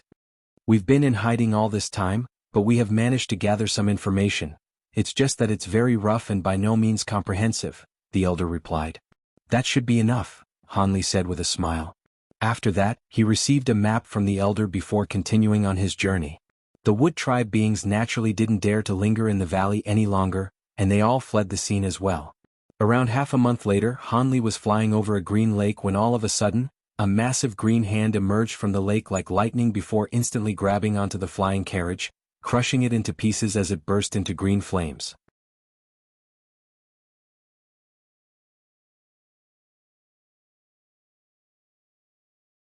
Right at this moment, spatial fluctuations erupted over 200 feet above the flying carriage, and Hanli's trio emerged. Hanli had managed to react in the instant before the surprise attack, and he immediately teleported the three of them out of the carriage. Hanli was currently standing in midair, looking down at the lake with a grim expression. The fact that the enemy down below had been able to conceal themselves from both him and Dawisya was a testament to their powers. It was clear that a truly powerful being had tracked them down. Right at this moment, the massive green hand exploded into countless water droplets that rained back down into the lake. At the same time, the water in the lake churned violently, following which a hull that was around 100 feet tall emerged. The hull was completely translucent and was glowing with faint blue light, looking as if it had been constructed purely from the water of the lake. At the entrance of the hall stood a green-armored woman with a slightly dark complexion, and she was appraising Hanli with a cold expression. The devilish woman was giving off the unfathomable aura of a Grand Ascension stage being, and Hanli's expression changed drastically at the sight of her. Yuansha, your true body has descended into the spirit realm? A cold smile appeared on the woman's face as she replied, I didn't think that I would get to meet you so soon. You've crossed me on more than one occasion, and this is where your life ends. If you surrender yourself to me, perhaps I could consider granting you a swift and painless death, but if you resist, you'll only be setting yourself up for pain and suffering. Do you really think I'll fear you just because your true body is here? I've encountered multiple sacred ancestors recently, and none of them have been able to do anything to me, Hanli replied in a nonchalant manner. Even though it had been a long time since Hanli had seen Yuansha's true body, He had been pursued by one of her clones for a very long time, so he was still able to recognize her right away. However, he had grown far more powerful since then, and he had Daoist Xie by his side, so he wasn't overly concerned by this current situation. Yuan Cha raised an eyebrow upon hearing this, but she continued in a completely emotionless voice, "You've met other sacred ancestors? So you really are the one who emerged from that spatial passageway not long ago. I'm curious, how did a mere body integration cultivator like you manage to survive those encounters with sacred ancestors? I'll admit that you're truly an exceptional talent to have progressed so rapidly in your cultivation, but this is where your cultivation journey ends." As soon as her voice trailed off, Yuan Cha abruptly raised a hand and made a grabbing motion toward Han Li's trio. The water in the lake down below instantly erupted upward like a reverse waterfall, then transformed into a giant green hand again.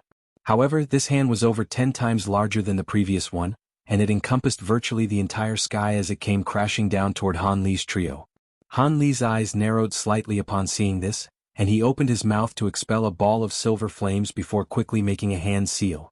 The silver fireball instantly transformed into a silver fire raven that was around a foot in size, and Han Li pointed a finger toward it, upon which it rapidly swelled to the size of a small mountain as it let loose a clear cry.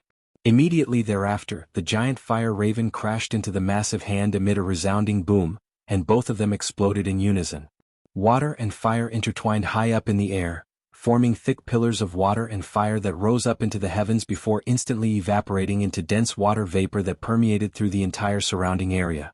A disdainful smile appeared on Yuan Cha's face as she uttered the word, "Gather." All of a sudden, countless specks of blue light appeared out of thin air, then entered the water vapor like droplets of rain. The water vapor immediately converged into a white mountain that was over 10,000 feet tall, and it descended while releasing countless blue runes.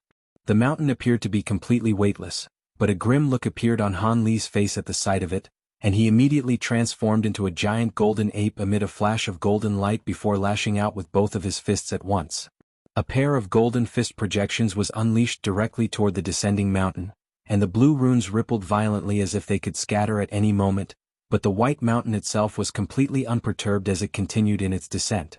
Han Li's heart jolted upon seeing this, and he immediately withdrew his fists before flipping his hands over to produce his pair of extreme mountains. After that, he let loose a thunderous roar and hurled both of the mountains up into the air with a violent swing of his arms. The two mountains instantly struck the underside of the blue mountain, and a burst of scintillating light erupted forth, followed by an earth-shattering boom. At the same time, devastating energy fluctuations surged through the air in all directions, causing the entire sky to warp and twist violently. Meanwhile, golden light flashed from Han Li's body to sweep up Zhu Guer, following which he strode forward and vanished into thin air in a flash. As for Daoist Xie, he merely disappeared on the spot as a gentle breeze. In the next instant, the devastating energy fluctuations swept through the spot where they had been standing just a moment ago. Yuan Cha's brows furrowed slightly at the sight of the fearsome shockwaves, but she then chanted an incantation. The hall that she was situated in released a vast expanse of gentle blue light that parted the oncoming shockwaves with ease. After the scintillating light faded, the three mountains were revealed to be locked in an impasse, with the two extreme mountains opposing the white mountain from below.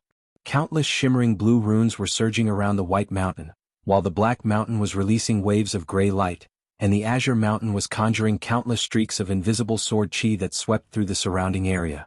At this point, Han Li and Daoist Xie had already reappeared over 1,000 feet away. A cold look flashed through Yuan Cha's eyes as she pointed a finger upward while uttering the word seal. All of the blue runes revolving around the white mountain exploded in unison, and a burst of glacial power descended from the heavens. The two extreme mountains were instantly sealed within chunks of blue glacial ice, and Han Li drew a sharp breath upon seeing this as he immediately raised a hand to summon a ball of silver flames. However, right as he was about to hurl the silver fireball toward the pair of extreme mountains in the distance, blue spiritual light suddenly flashed around him, and 8 translucent humanoid figures emerged, all of which were identical in appearance to Yuan Cha. However, their bodies were completely transparent as if they were ice statues, and they pounced toward Han Li and Daoist Xie in unison. Zhu Guer wasn't perceived as a threat, so none of the humanoid figures were targeting her. Han Li's heart jolted upon seeing this, and the silver flames he had conjured up instantly transformed into a pair of silver fiery ropes that flew toward 2 of the approaching figures. At the same time, green and golden light flashed as his Provenance golden body and spirit body also appeared before pouncing toward another two of the translucent humanoid figures. Meanwhile, Daoist Ye opened his mouth to unleash 4 pillars of golden light at once, which immediately pierced through the bodies of the remaining 4 translucent figures. The 2 humanoid figures that were bound by the pair of fiery ropes were instantly inundated by silver flames that evaporated them into nothingness, but the other 2 were able to fight on par with the golden body and spirit body, managing to hold their own in hand-to-hand combat.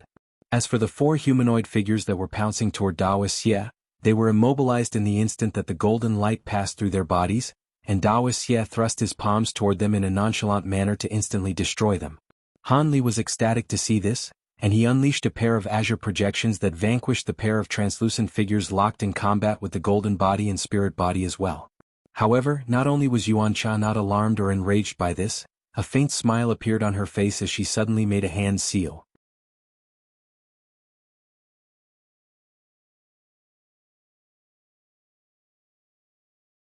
Countless specks of blue light suddenly appeared within an area of around half a kilometer again, then converged to form more translucent humanoid figures, numbering in excess of 100 on this occasion. Han Li was extremely alarmed to see this. If all of these translucent figures possessed the same powers as the first 8, then that meant that he would be facing over 100 Devilish Lord-level opponents. Surely even a sacred ancestor like Yuan Cha couldn't possess such an incredible ability. Han Li took a deep breath, and a gash appeared on his glabella, following which a black vertical demonic eye appeared. It was none other than his Law Destruction Eye. The black demonic eye peered into the mass of translucent figures up ahead, and an enlightened look immediately appeared on Han Li's face as he abruptly reached out with a massive furry hand. Spatial fluctuations erupted, and the front half of his arm vanished into thin air. At the same time, golden light flashed in front of one of the translucent figures that had just taken shape before grabbing toward it like lightning. A panicked look immediately appeared on the translucent figure's face, and it hurriedly crossed its arms to form a barricade in front of itself. A blue ice shield then emerged before it amid a flash of blue light, following which it shot back in retreat like a speeding arrow. In contrast with the first 8 translucent figures, this one didn't dare to take on Han Li's attack at all. However, Han Li suddenly let loose a loud roar that made the entire space around him tremor as he crushed the blue ice shield with ease, then extended it toward the retreating translucent figure once again. All of a sudden, his giant golden hand blurred, and the translucent figure felt a burst of excruciating pain spear through its chest, causing it to let loose an involuntary howl of agony. Its facial features, which originally resembled those of Yuan Cha, quickly transformed into those of an ape, and it looked down in shock and horror at the golden hand that plunged through its chest.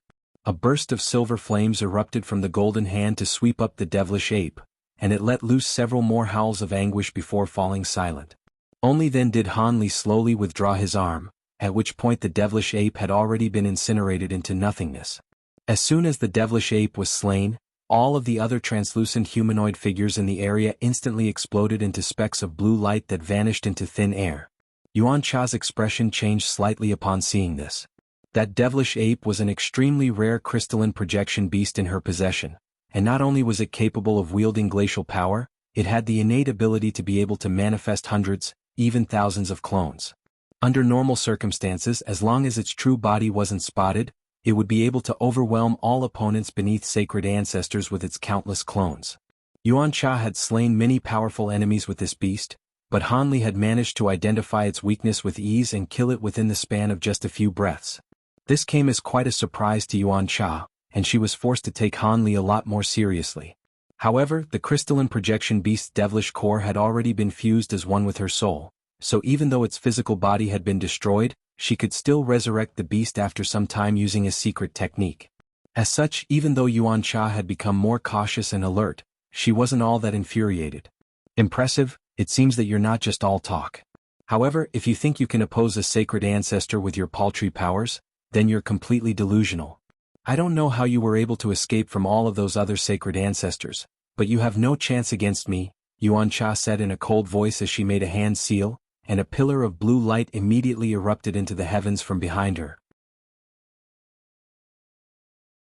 In the next instant, a giant wolf projection that was several hundred feet in size appeared above the hall that she was situated in.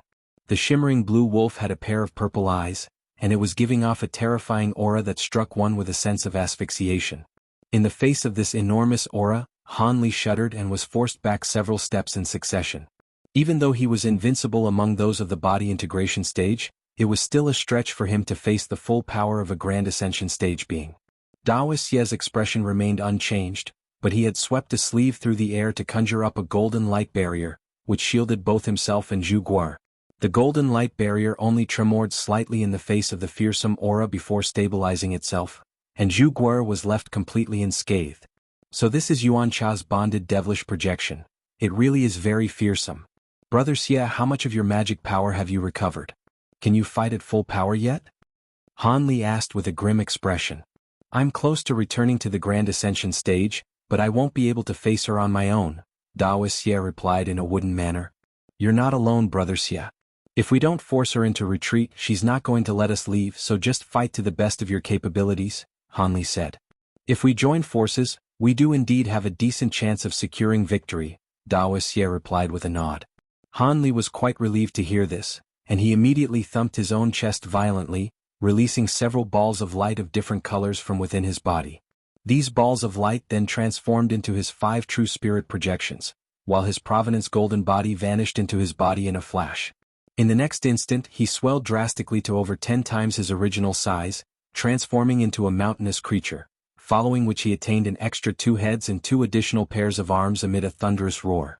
Meanwhile, Dao Xie stepped forward and transformed into his gigantic golden crab form before releasing countless arcs of silver lightning that formed a massive net around his own body. Yuan Cha's pupils contracted slightly at the sight of the giant ape and massive crab, and she immediately flipped a hand over to produce a small white hammer. The hammer was around 3 feet in length with over 100 eye-shaped golden patterns all over its surface. The small hammer instantly lit up, and all of the eyes opened in unison, revealing a series of faint golden pupils that began to slowly revolve, creating a very harrowing sight to behold. Immediately thereafter, Yuan Cha harumphed coldly as she hurled her hammer through the air, creating a massive hammer projection that came crashing down with devastating might. A hint of surprise flashed through Han Li's eyes as he discovered that the giant hammer was crashing down toward a mundane-looking small mountain rather than being aimed at Dao Xie or himself. With the massive hammer projection's fearsome power, the small mountain would definitely be instantly destroyed if it were to be struck. Right at this moment, a calm male voice suddenly rang out from within the mountain. As expected of a sacred ancestor, fellow Taoist Yuan, I didn't think you would discover me so quickly. As soon as the voice trailed off, a streak of silver light swept up from the mountain before clashing with the hammer projection amid a resounding boom. Silver and white light intertwined, forming a massive ball of light that instantly exploded to send powerful shockwaves sweeping outward in all directions. The mountains and trees nearby were all completely pulverized by the shockwaves, instantly clearing out the nearby area. Once the shockwaves finally subsided, 2 humanoid figures had appeared in the air above the small mountain. Han Li hurriedly cast his gaze toward the duo, upon which his heart instantly jolted violently. The duo consisted of a man and a woman. The man wore a set of silver robes and a faint smile with long black hair that pooled all the way down to his waist, while the woman had an elegant figure and skin that was as fair as snow. She also had a head of long straight hair that looked as if they had been constructed from pure silver, and she was extremely beautiful. As soon as she appeared, she cast her gaze toward Han Li, and an excited look appeared on her face. In contrast, a frosty look had surfaced in Yuan Cha's eyes at the sight of the man, and she said, "You dare to enter this area on your own? Aren't you afraid that you'll perish here?" The man was none other than the demon race's only Grand Ascension stage being, Patriarch Ao Shao. As the Grand Ascension stage patriarch of the demon race, it was indeed very unexpected to see him in Wood tribe territory. As for the silver-haired woman beside him, she was naturally Silvermoon, otherwise known as Fairy Ling Long in the spirit realm. Han Li faltered slightly at the sight of her before an ecstatic look appeared on his face, yet before he had a chance to ask any questions, Patriarch Ao Shao chuckled. "If you really had what it takes to keep me here, then I wouldn't have appeared in this place. If I were to join forces with these 2 fellow Taoists here, what would be your chances of securing victory? You might be the one who loses their life here if you insist on a battle."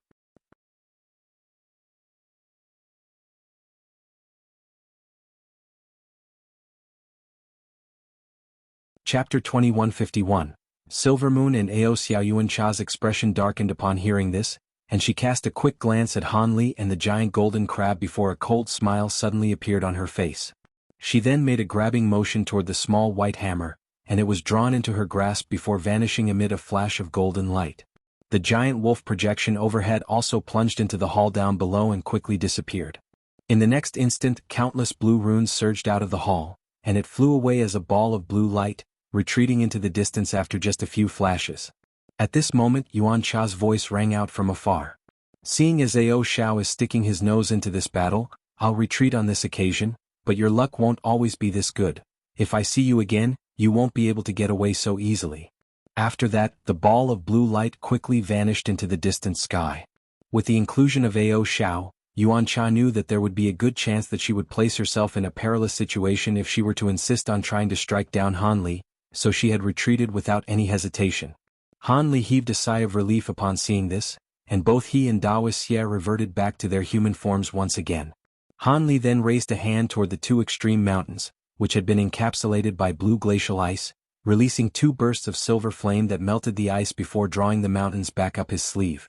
Ao Xiao took a glance at Han Li before raising a hand to release a streak of white light, which transformed into a massive shimmering silver ship that was over 1,000 feet in length and split up into 5 levels with a series of halberd-wielding armored warriors standing on its deck.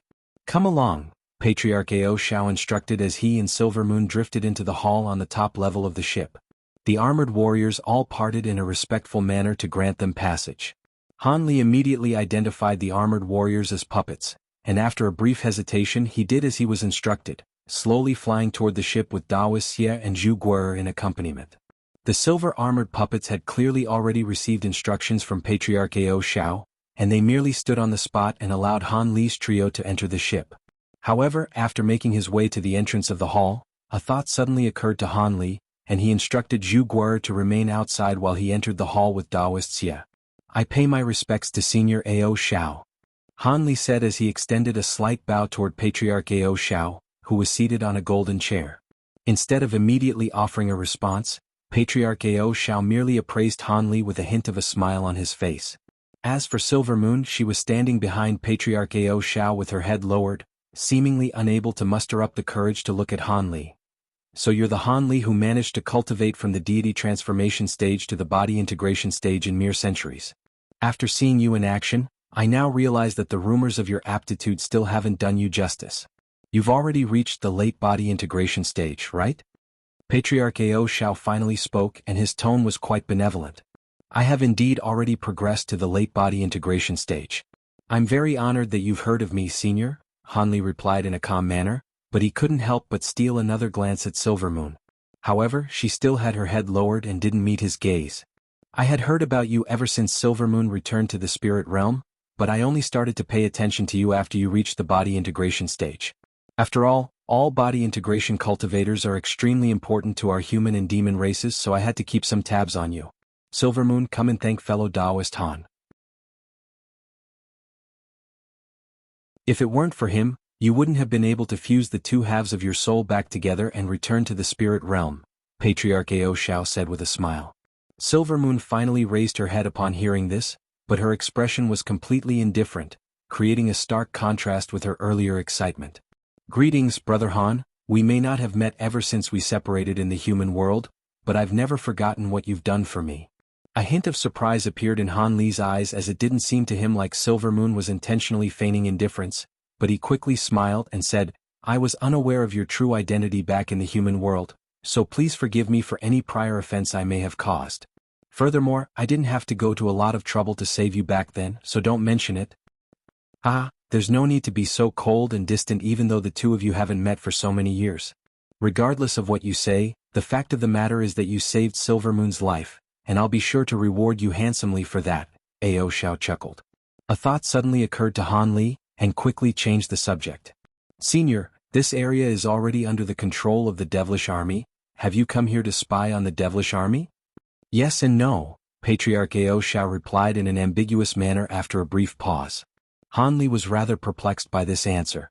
Several months ago, our united army received news that the 3 devilish patriarchs seem to have changed their plans, and the devilish army has begun expanding their territory while corrupting a larger area with devilish chi. I came here to verify if this was actually the case under the request from several fellow Taoists, as well as to see if I could destroy a few devilification formations set up in this area, Ao Shao replied. I see. What is this devilification formation, senior? I recall that there are some areas in our human race that have displayed signs of having undergone devilification. Is that the same as what's happening here? Han Li asked in a perplexed manner. If the Elder Devil Realm wants to truly claim a territory for itself in our spirit realm, then they have to devilify an area to completely convert the spiritual qi in that area into devilish qi, and this transition requires a type of devilish formation that can make normal trees undergo this change. The devilish army has attempted to set up the same formations in our human and demon territories, but we discovered them very early and destroyed most of them before they could produce much of an effect. However, the situation in the Wood tribe is a lot more troublesome. Not only have devilification formations been set up over most of their territory, they've also begun setting up a super formation that will act as the primary formation several years ago. With this primary formation, they'll be able to connect tens of thousands of devilification formations as one entity, and if they were to succeed, it would become extremely difficult to destroy the connected formations. However, if I can destroy a few of these formations, it would delay the devilification process, Patriarch Ao Shao explained. After a brief pause, a hint of a smile appeared on his face and he suddenly asked, I haven't heard anything about you for the past few decades, fellow Taoist Han. Did you venture into the Elder Devil Realm with those from the True Spirit families? Han Li's heart jolted upon hearing this, and after a brief hesitation, a wry smile appeared on his face as he replied, How did you know about that, senior? I did indeed enter the Elder Devil Realm with some fellow Taoists from the True Spirit families and the Spirit race. All of you vanished off the face of the realm at the same time, and I'm aware of the existence of the Spirit Cleansing Pond and Clean Spirit Lotus, so it was easy for me to make the connection. Every devilish tribulation, cultivators from our races would venture into the Elder Devil Realm to seek out those two things, but barely any of them have ever succeeded. Seeing as you're the only one who's returned, I presume everyone else has already perished, Patriarch Ao Shao said in a calm manner. Your wisdom is truly unmatched, senior. Indeed, our journey into the Elder Devil Realm had been extremely perilous, and unfortunately, I'm the sole survivor of our group, Han Li sighed. With your cultivation bases, it would indeed be an extremely dangerous undertaking to venture into the Elder Devil Realm, but I'm sure you've reaped far more rewards than you imagined. Setting aside everything else, this fellow Taoist is the golden carb within the devilish origin sea, right? Why has his cultivation base dropped to this extent? Tsk, if this faux immortal puppet were at the height of its powers, even I would be no match for it. How did you manage to abduct it from the Elder Devil Realm? Patriarch Ao Shao chuckled as he cast his gaze toward Taoist Xie with a hint of yearning in his eyes. I see you're aware of Brother Xie's existence as well. Fellow Taoist Xie has already attained intelligence, so he's certainly not someone that I can simply abduct. He's only temporarily following me as I was able to offer him a mutually beneficial deal, Han Li replied in an ambiguous manner. I see, Patriarch Ao Shao replied, but he was clearly unconvinced. If the giant golden crab were that easy to lure away, then it wouldn't have remained in the devilish origin sea for so many years. Ao Shao was extremely envious of this faux immortal puppet, but he had no intention of trying to take it for himself. After all, obtaining such a puppet still didn't change the fact that he would struggle to transcend his next major heavenly tribulation. On top of that, the fact that Han Li had progressed to the late body integration stage and seemed to have a chance of reaching the grand ascension stage was extremely astonishing to him. As a result, there was now potential for him to undo the one thing that he had always regretted. With that in mind, he cast a glance toward Silver Moon, and even though his expression remained quite relaxed, a serious tone crept into his voice as he said, Fellow Taoist Han, I won't force you to tell me what you experienced in the Elder Devil Realm, but I hope you can answer one question truthfully. Did you manage to enter the Spirit Cleansing Pond and consume the Clean Spirit Lotus?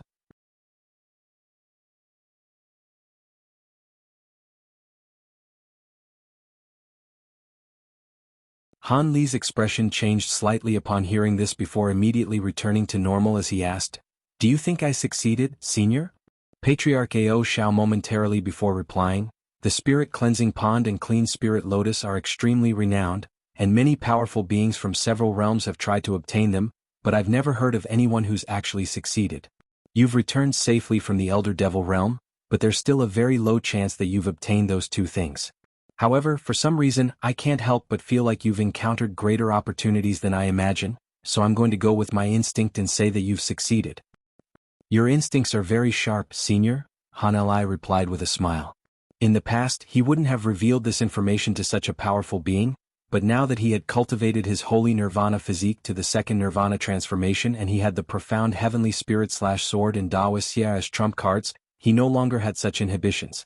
Furthermore, Han Li was very curious to see how Ao Xiao would respond to this news. That's fantastic. Seeing as you've already entered the spirit cleansing pond and consumed the clean spirit lotus, there's a very good chance that you'll be able to reach the grand ascension stage in the future. In that case, it looks like I've made a grave mistake. If I had known that this would happen, I would have allowed Silver Moon to meet you rather than encourage her to use that cultivation art. Patriarch Ao Xiao sighed in a remorseful manner. What do you mean by that?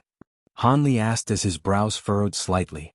I was the one who made the choice to cultivate the art of indifference, so you're not to blame, grandfather.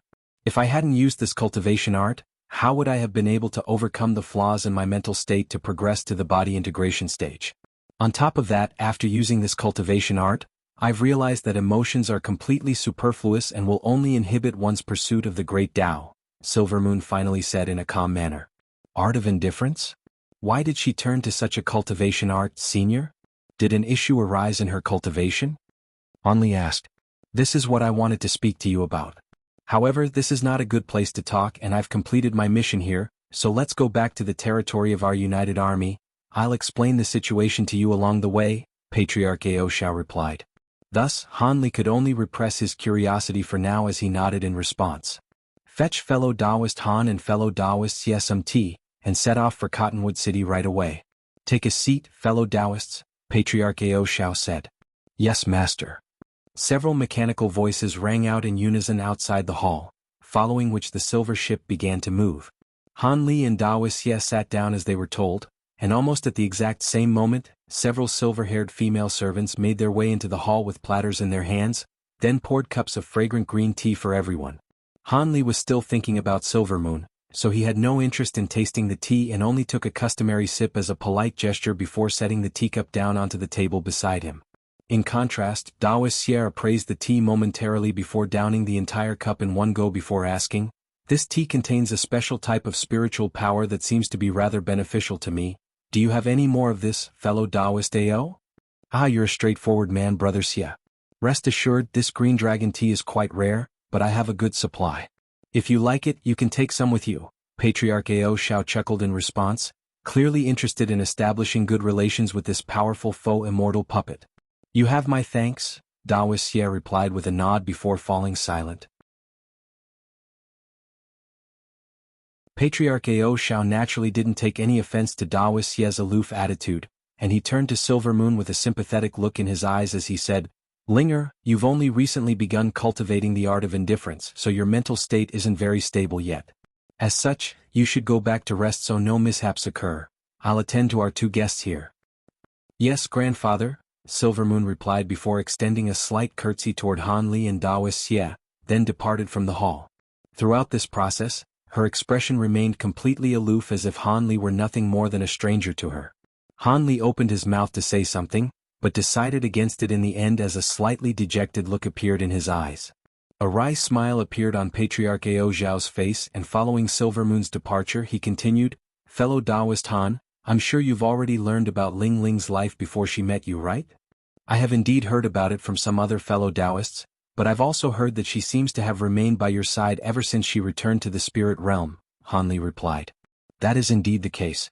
After she returned from the human world, she went to the place where I was cultivating in seclusion and knelt outside for 7 days and 7 nights.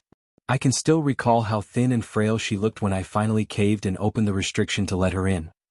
Thus, Patriarch Ao Xiao began to divulge a recount of events, and Han Li listened intently.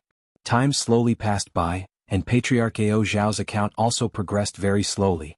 Even the most mundane parts of his story were elaborated on with great detail, and Han Li's emotions were constantly fluctuating during this time, but his expression remained unchanged. By the time I sensed that something was wrong, it was already too late. Linger had already attained initial mastery in the art of indifference, and even though she hadn't completely cut off her emotions yet, I didn't dare to allow her to leave my side, so I brought her along with me even on this dangerous mission. However, never did I think that you would be able to return from the Elder Devil realm alive and run into me here. It seems that the heavens have brought all of us together." Patriarch Ao Shao sighed as he finally completed his account. Han Li was silent for a long while before he finally asked, "So the reason for fellow Taoist Ling Long's indifference is the art of indifference? On top of that, only after she reached the body integration stage did you discover that she's actually incompatible with this cultivation art, and if she were to ever attain full mastery of the art of indifference, she would suffer magic power backlash and lose her entire cultivation base. At the same time, art of indifference is a cultivation art that will regress if progress isn't made, so even if she gives up on it, she will still suffer from a host of negative after effects." Patriarch Ao Shao was silent for a moment before replying, "Not only that, but due to her incompatibility with the art of indifference, it's had far less of an effect on her than expected. In her current state, she can return to her true self for around a third of a day, while the rest of the day would be spent in a state of complete indifference as you saw earlier. As she continues to progress, this window of time will only continue to dwindle until it completely disappears." "So what you're saying is that Silvermoon can return to her true self for some time each day?" I was wondering why her expression had differed so drastically from when she first saw me, Han Li said in an elated manner. However, Patriarch Ao Shao was far less optimistic. "Do you think it's a good thing for one's emotional and mental state to fluctuate violently every single day? If someone with lesser willpower were in her place, they would most likely go insane over time. Currently, I have to use a secret technique to forcibly mask the wounds on Ling Long's psyche once every few days, and that's why I can't allow her to leave my side." Han Li's expression changed drastically upon hearing this, and he hurriedly asked, "Isn't there some way to undo the art of indifference? With your powers as a Grand Ascension stage being, surely this wouldn't be too difficult a task, Senior." Patriarch Ao Shao hesitated momentarily before finally revealing, "If I had a way to undo all this, I would have undone everything long ago. Having said that, if it weren't for the fact that she had awakened her 7-star moon physique, I would have been able to reverse her art of indifference. However, the situation has become extremely complex due to the incompatibility of her physique with this cultivation art, so there's nothing I can do."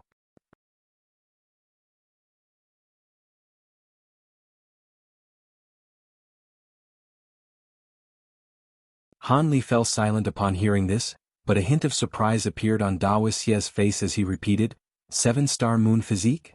"Have you heard of this physique, fellow Dao Xie?" Patriarch Ao Shao asked. "I heard my former master mention it once. This is quite a special physique that's very rare even in the true immortal realm," Dao Xie replied. "Your master must have been an extremely powerful being to have refined a faux immortal puppet like yourself, so I'm sure they're right. There aren't many people who know about the 7-star moon physique in the spirit realm, but it's not a secret among some of the realm's most powerful beings. However, it's exactly because of this that I've become so invested in Ling Long. With this physique, even without entering the spirit cleansing pond and consuming the clean spirit lotus, she'll still have a chance of progressing to the Grand Ascension stage," Patriarch Ao Shao sighed. "The 7-star moon physique will indeed grant her a greater chance of progressing to the Grand Ascension stage than normal cultivators," Dao Xie said in an expressionless manner. Han Li suddenly asked, "Senior, is there any way that I can help reverse Ling Long's current situation?" Patriarch Ao Shao was ecstatic to hear this and he hurriedly replied, "I knew you were a man who holds past ties dear to your heart, fellow Taoist Han. After realizing that Linger wasn't compatible with the art of indifference, I did indeed manage to think of a way to minimize the effect that the cultivation art would have on her and perhaps even to undo it in its entirety at some point." Han Li immediately prompted, "Please tell me what I can do, Senior. As long as it's within the realm of my capabilities, I'd be happy to lend you my assistance." Instead of immediately replying to Han Li, Patriarch Ao Shao turned to Dao Xie with an apologetic expression, and said, "Brother Xie, I'll have to speak to fellow Taoist Han in private about this matter." Dao Xie's expression changed slightly upon hearing this, and he cast his gaze toward Han Li. Even though there was no clause in their agreement that stated that he had to obey Han Li's orders, he was dependent on Han Li for the faux immortal elixir that Han Li could provide, so he reflexively followed Han Li's lead in most matters. Han Li considered the situation momentarily before giving a slight nod. "Please give us some alone time, Brother Xie." What Patriarch Ao Shao wanted to discuss with him was clearly going to concern secrets surrounding Silvermoon, so he didn't want anyone else to be present, even if that third party were only a puppet. Taoist Xie nodded in response before rising to his feet and exiting the hall. Once he left, the door was closed on its own amid a flash of white light, and he made his way over to Zhu Guer, who had been waiting outside this entire time. Zhu Guer was alerted by the sound of his footsteps, and a hint of elation appeared on her face at the sight of him. Several hours later, the door was opened once again amid a flash of white light, and Han Li emerged with furrowed brows, seemingly quite troubled by something. However, his expression quickly returned to normal as he caught sight of Daoist Xie and Zhu Guer, and he said, "Let's go, Senior Ao Shao has already arranged a place for us to stay. We'll remain on this ship until it returns to the territory of our united army." After that, he led them toward the staircase that led to the lower levels. Daoist Xie naturally had no objections to this and immediately followed along. Zhu Guer was rather curious about what Han Li and Patriarch Ao Shao had discussed, but she didn't dare to ask and could only repress her curiosity as she trailed along behind the two. Over half a day later, Han Li was seated on a futon in an empty silent chamber on the second level of the ship. There was faint golden light emanating from his body, and his eyes were closed in a meditative state. All of a sudden, he opened his eyes and the golden light around his body faded as he said, "Come in, fellow Taoist Ling Long. It's only been less than 2,000 years since we last met, but you've become so distant. Please continue to refer to me as Silver Moon Brother Han." Silver Moon sighed from outside the secret chamber. "If you insist, then I'd be happy to oblige, fellow Taoist Silver Moon," Han Li said as he swept a sleeve toward the door of the secret chamber.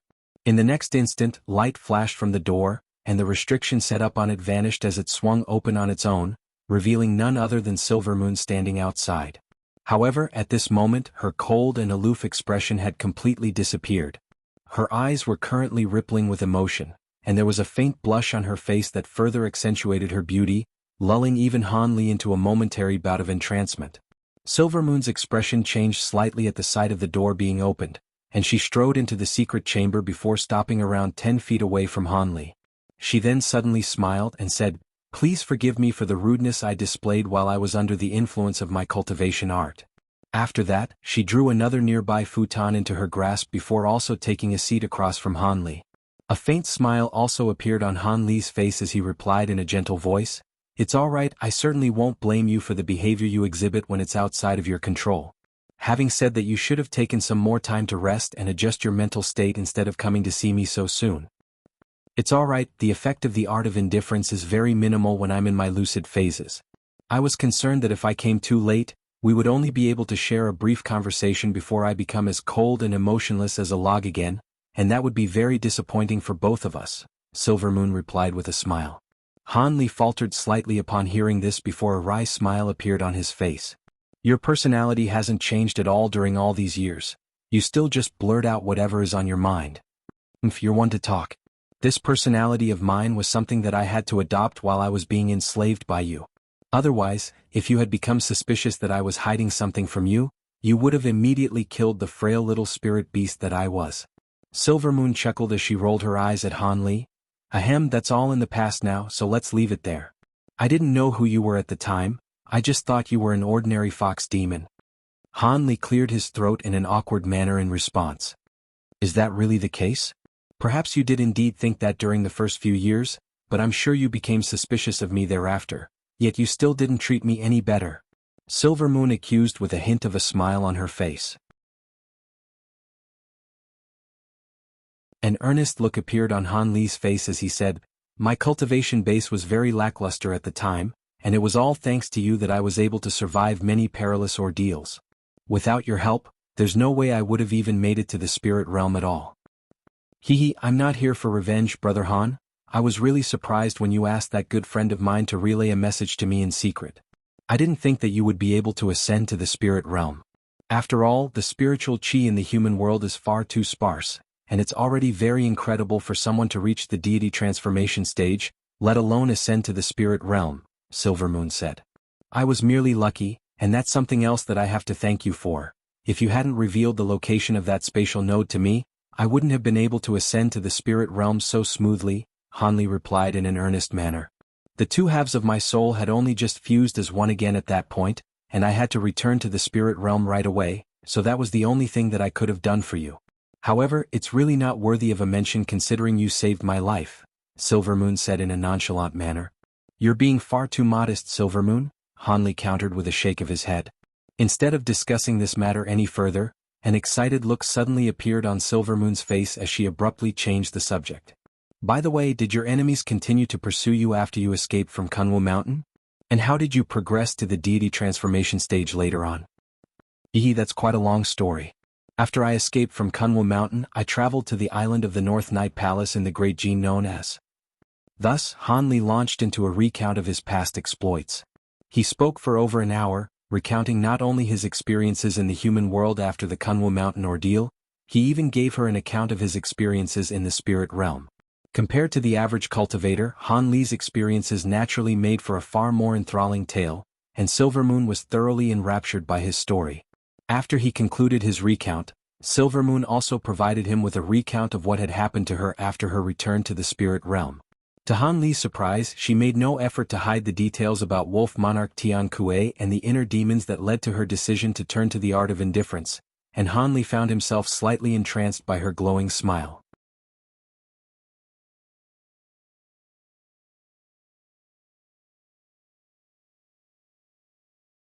All of a sudden, Silvermoon's smile faded, and she asked in a serious manner, "Brother Han, I heard from grandfather that you have a way to decrease the influence of the art of indifference, but I have to remain by your side for a certain period of time. Is that true? Has Senior Ao Shao already told you about this?" It is indeed the truth. Senior Ao Shao has a spiritual sense secret technique that can counter the art of indifference and allow you to continue cultivating, but this secret technique will only be effective for you when I cultivate it. Hence, you'll have to stay with me for some time, Han Li explained with a smile. Does my grandfather really possess such a secret technique? Why have I never heard him mention it before? And why is it that you have to cultivate it for it be effective on me? Silvermoon asked with furrowed brows. In the words of your grandfather, the one who made the knot in the first place is required to undo the knot. I am the root cause of your inner demons, so you can only benefit from the secret technique when it's cultivated by me. This secret technique was something that Senior Ao Shao created over 100 years ago precisely as a backup plan in the situation that something goes awry in your cultivation of the art of indifference. Once I cultivate the secret technique, you'll simply have to remain by my side, and the effects of the art of indifference will gradually be stripped away, Han Li explained. Is it really that simple? If I were to continue cultivating the art of indifference, its impact on me would only become exacerbated further and further. Will this spiritual sense secret technique really be able to repress it? Silvermoon was rather skeptical about this. I can't be sure of that as I haven't begun cultivating the secret technique yet, but it had been created after extensive arduous efforts were made by Senior Ao Shao, so I'm sure it should be effective. On top of that, this spiritual sense secret technique should resemble the art of indifference in that the further I progress in it, the greater its effect will become, Han Li replied. Alright, but even if that secret technique does prove to be effective, how long would I have to stay with you? What if the effects of the art of indifference are never completely nullified? Would I have to stay by your side for the rest of my life? Silvermoon asked. According to Senior Ao Shao, you'll be able to undo the effects of the art of indifference on your own once you reach the Grand Ascension stage, Han Lu replied. The Grand Ascension stage? That's an extremely distant goal for me. Looks like I'll have to stay with you for a very long time, Silvermoon said as a hint of a gleeful smile appeared on her face. You possess the 7-star moon physique, which will grant you a greater chance than normal cultivators to progress to the Grand Ascension stage, so don't be disheartened. Besides, during this process, perhaps Senior Ao Shao will find another solution that won't necessitate progression to the Grand Ascension stage, Han Li said with an encouraging smile. That's true, but it looks like I'll be staying with you for at least the next few centuries, Silvermoon said with an elated smile. After that, the two of them discussed some other things and even exchanged some cultivation insights and experiences. Time quickly flew by, and as night was beginning to set in, Silvermoon rose to her feet to take her leave. It's getting late and my art of indifference is about to take effect again, so I'll have to go back to rest and meditate. Please forgive me if I display any rudeness toward you while the art of indifference is in effect. Rest assured, I won't take any offense to that, Han Li said with a smile as he also rose to his feet. Thus, Silvermoon departed, and the door of the secret chamber was closed amid a flash of white light. Han Li sat down with his legs crossed again, and his smile faded as a grim look appeared in his eyes. After exiting the secret chamber, Silvermoon turned a few corners and arrived at a rather secluded corner before suddenly stopping in her tracks. Come out, Liao Ying, I have something to ask you. Before she had even finished her sentence, spatial fluctuations erupted nearby, and a semi-transparent figure appeared before gradually attaining a substantial form, revealing it to be a slender black-robed woman. The woman wore a copper wolf head mask, and her hands were sheathed in a pair of black leather gloves.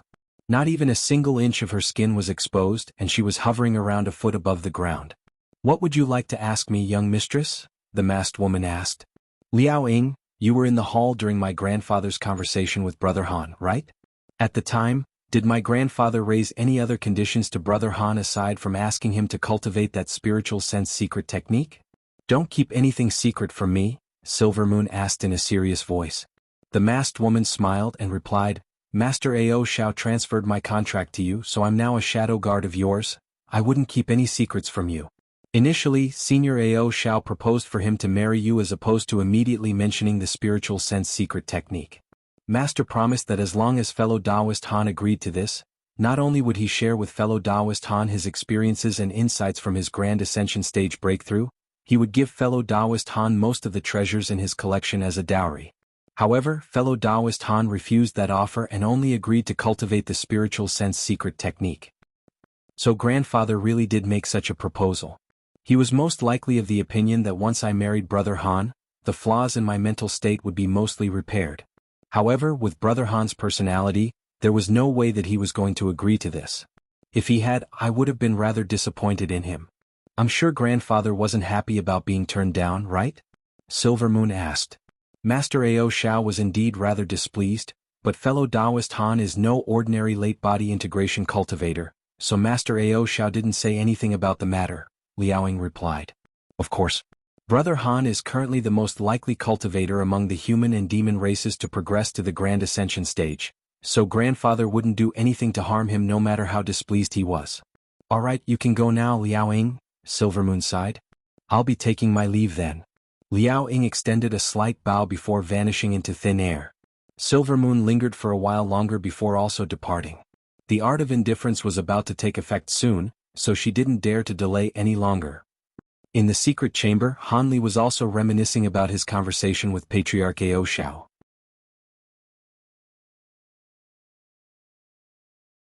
During their conversation, not only had Ao Shao proposed for him and Silver Moon to get married, he also revealed something that came as quite a surprise to Han Li. It turned out that Silver Moon's former Dao companion, Wolf Monarch Tian Kuei, had perished during a battle against the devilish army several decades ago, where he was ambushed by several devilish lords at the same time. With him out of the way, Patriarch Ao Shao no longer had any inhibitions about proposing a marriage between Han Li and Silver Moon, but Han Li had turned down the offer in a euphemistic manner. In his heart, Silver Moon was more like a soulmate and a sister than a lover, so he naturally wasn't going to agree to marry her. However, he had made a decision that if Patriarch Ao Zhao's spiritual sense secret technique couldn't undo the effects of the art of indifference, then he would find a solution on his own. With that in mind, he didn't think about the matter any further and closed his eyes to meditate. Thus, during the next few days, Han Li began to cultivate the spiritual sense secret technique given to him by Patriarch Ao Shao.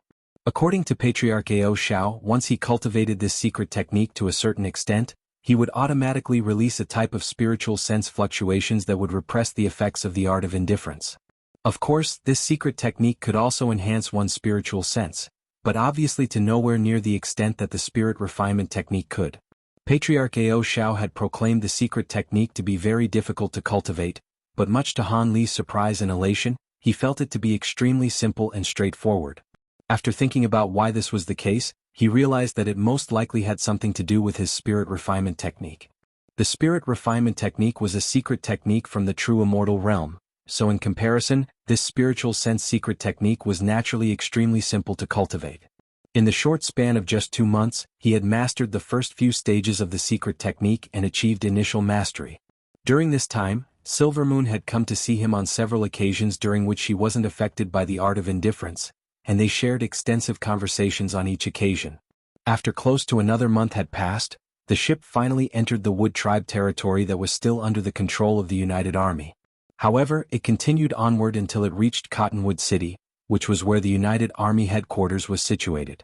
Along the way, the ship encountered many patrol squads from different races, but all of them clearly recognized Patriarch Ao Zhao's flying treasures, and they all extended respectful bows from afar, not displaying any intentions to intercept it for examination. Around half a month later, around a dozen gargantuan trees appeared in the distance. Each of these trees was around 50,000 to 60,000 feet tall with diameters of around 300 to 400 feet, and they were all shimmering with a layer of green light. These trees acted as pillars for a massive city that was split up into over 10 different levels. The entire city was constructed from all types of wood without any traces of stone or other construction materials to be seen, and atop the wooden city walls stood groups of guards from all races. This was none other than the second largest city of the Wood Tribe and the headquarters of the United Army, Cottonwood City. 1. In case anyone is confused, a soulmate doesn't necessarily always mean a lover. It can also just be a very close friend or something similar.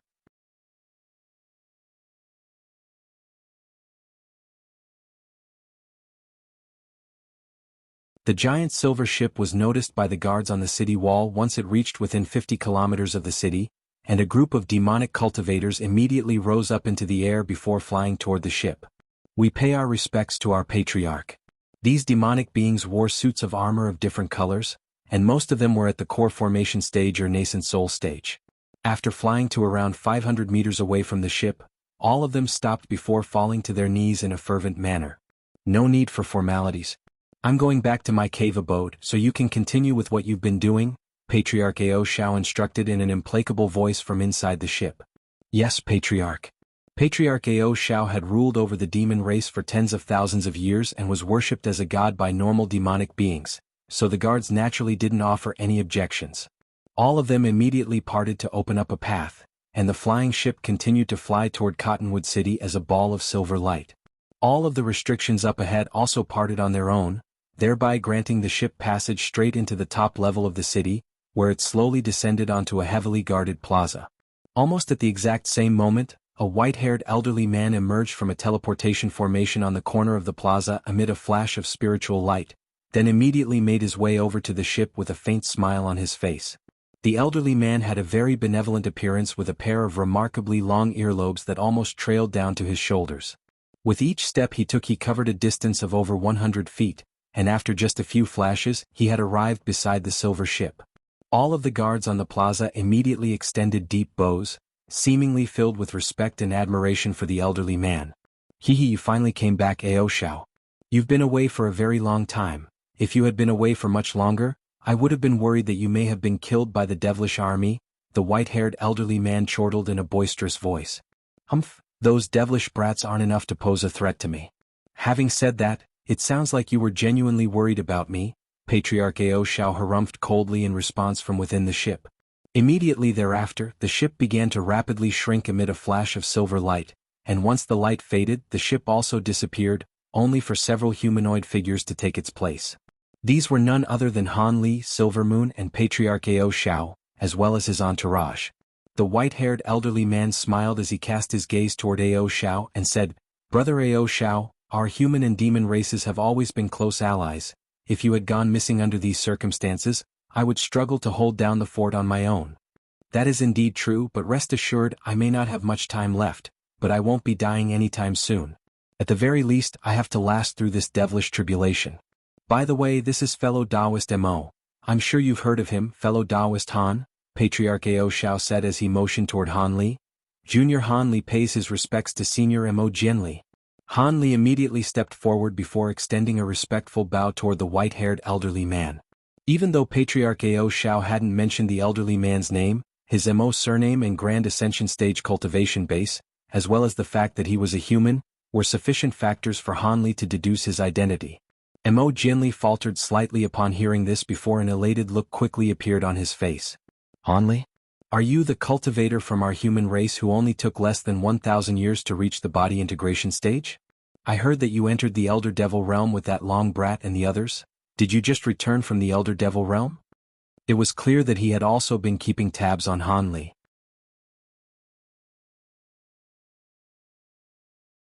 Han Li was rather taken aback to hear this, but he immediately replied, "Indeed, Senior Mo. I only returned from the Elder Devil realm not long ago, and I just so happened to run into Senior Ao Shao in the Wood Tribe territory." "Haha, it's extremely impressive that you were able to survive in the Elder Devil realm for so many years. You really are an incredible talent," Mo Jianli praised. Hold on, old man Mo. Take a look at who this is, Patriarch Ao Shao suddenly interjected. Mo Jinli turned toward Daoist Xie upon hearing this, and a hint of surprise flashed through his eyes. This aura seems to be really familiar somehow. Take a closer look, old man Mo, Patriarch Ao Shao chuckled. Mo Jinli was even more curious upon hearing this, and golden light flashed through his eyes, upon which his expression changed drastically, and he exclaimed, "You're not a living being. Could it be that you're that golden crab from the Elder Devil realm? I remember you. Tens of thousands of years ago, you tried to enter the Bitter Spirit Island with some other spirit realm beings, but you were severely wounded by the Sea of Lightning and forced into retreat," Daoist Xie said in an expressionless manner. A slightly awkward look flashed through Mo Jinli's eye, and he asked, "So it really is you? Why did you take on a human form and leave the devilish origin sea? And why has your cultivation base plummeted to the body integration stage?" Brother Xie has taken a liking to fellow Daoist Han, and they made an agreement for Brother Xie to stay with fellow Daoist Han for some time, Patriarch Ao Shao replied. "Is that true, Han? Fellow Daoist Han?" Mo Jinli was ecstatic to hear this, and he was even referring to Han Li as an equal. There were some other circumstances involved, but that's the gist of the matter. As for the fall in Brother Xie's cultivation base, this is a result of a special ability that he used a while ago, and his powers will recover soon, Han Li replied with a smile. "That's great to hear. Fellow Daoist Xie has remained in the Elder Devil realm for countless years, and many powerful beings from a whole host of different realms have tried to recruit him as an ally. There have even been Grand Ascension stage beings among them, but all of them have failed. Who would have thought that you would succeed? Looks like I have an exceptional successor," Mo Jinli said with glowing eyes. "There's another piece of good news I have to tell you, but if I reveal it to you here, you'll most likely make an absolute fool out of yourself, so let's head to your abode first," Patriarch Ao Shao said. "There's more good news? I'm very much looking forward to hearing it. Come, I have 2 flagons of immortal leaf wine offered to me by the people of the Wood Tribe in my cave abode. Let's sample the wine together as we talk," Mo Jinli said in an excited manner. Han Li and the others naturally had no objections to this, and they all left the plaza using the teleportation formation. Around an hour later, everyone arrived in a hall constructed entirely from purple spirit wood. Mo Jian occupied the main seat, and Patriarch Ao Shao, Han Li, and Daoist Xie were also sitting in chairs, while Silvermoon and Zhu Guer were standing behind them. Silvermoon's expression was completely aloof and indifferent, while Zhu Guer was virtually brimming with excitement. Han Li was currently downing a cup of viscous nectar-like spirit wine, and as soon as the wine slid down his throat, it immediately transformed into a burst of pure energy that spread through his entire body, striking him with a sense of comfort and warmth. "This is exceptional wine," Han Li couldn't help but praise with a hint of surprise on his face. "This immortal leaf wine is brewed from the sap that flows from the holy tree of the Wood Tribe, and the entire Wood Tribe can only produce around 100 flagons of this wine per century. If it weren't for fellow Daoist Han and Brother Xie's arrival, I wouldn't have been willing to bring out something so precious," Mo Jinli said with a smile. "It's a pity that the holy tree had to be moved during the invasion of the devilish army, and the tree was harmed quite substantially during the process," Patriarch Ao Shao sighed in a forlorn manner. "Not only that, but the Grand Elder of the Wood Tribe is currently also resting in the holy tree, hoping to draw upon the tree's spiritual chi to recover to his former Grand Ascension stage powers. But if you ask me, even if he manages to recover, it'll take many years, and he most likely won't be able to play a further in this devilish tribulation," Mo Jinli also sighed in response. "The Wood Tribe is currently sorely lacking in top-tier powerful beings as a result of its battles against the devilish army. It's only with the assistance of our races that it's just barely able to maintain its current situation, so we never expected much from them in the first place," Patriarch Ao Shao said with a cold smile. "In the Wood Tribe's current state, it's hard to say whether it's even going to be able to continue to maintain its independence in the spirit realm, but that has nothing to do with us.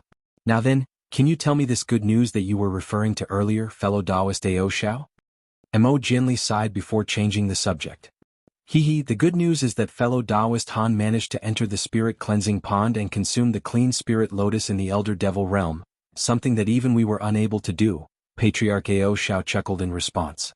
Mo Jinli's expression changed drastically upon hearing this, and he immediately rose to his feet as he exclaimed, "What? Is that true? You're tuning in to the Sword Dance in the Vast Sky YouTube channel. Don't forget to subscribe and join us on this journey to catch the most captivating stories.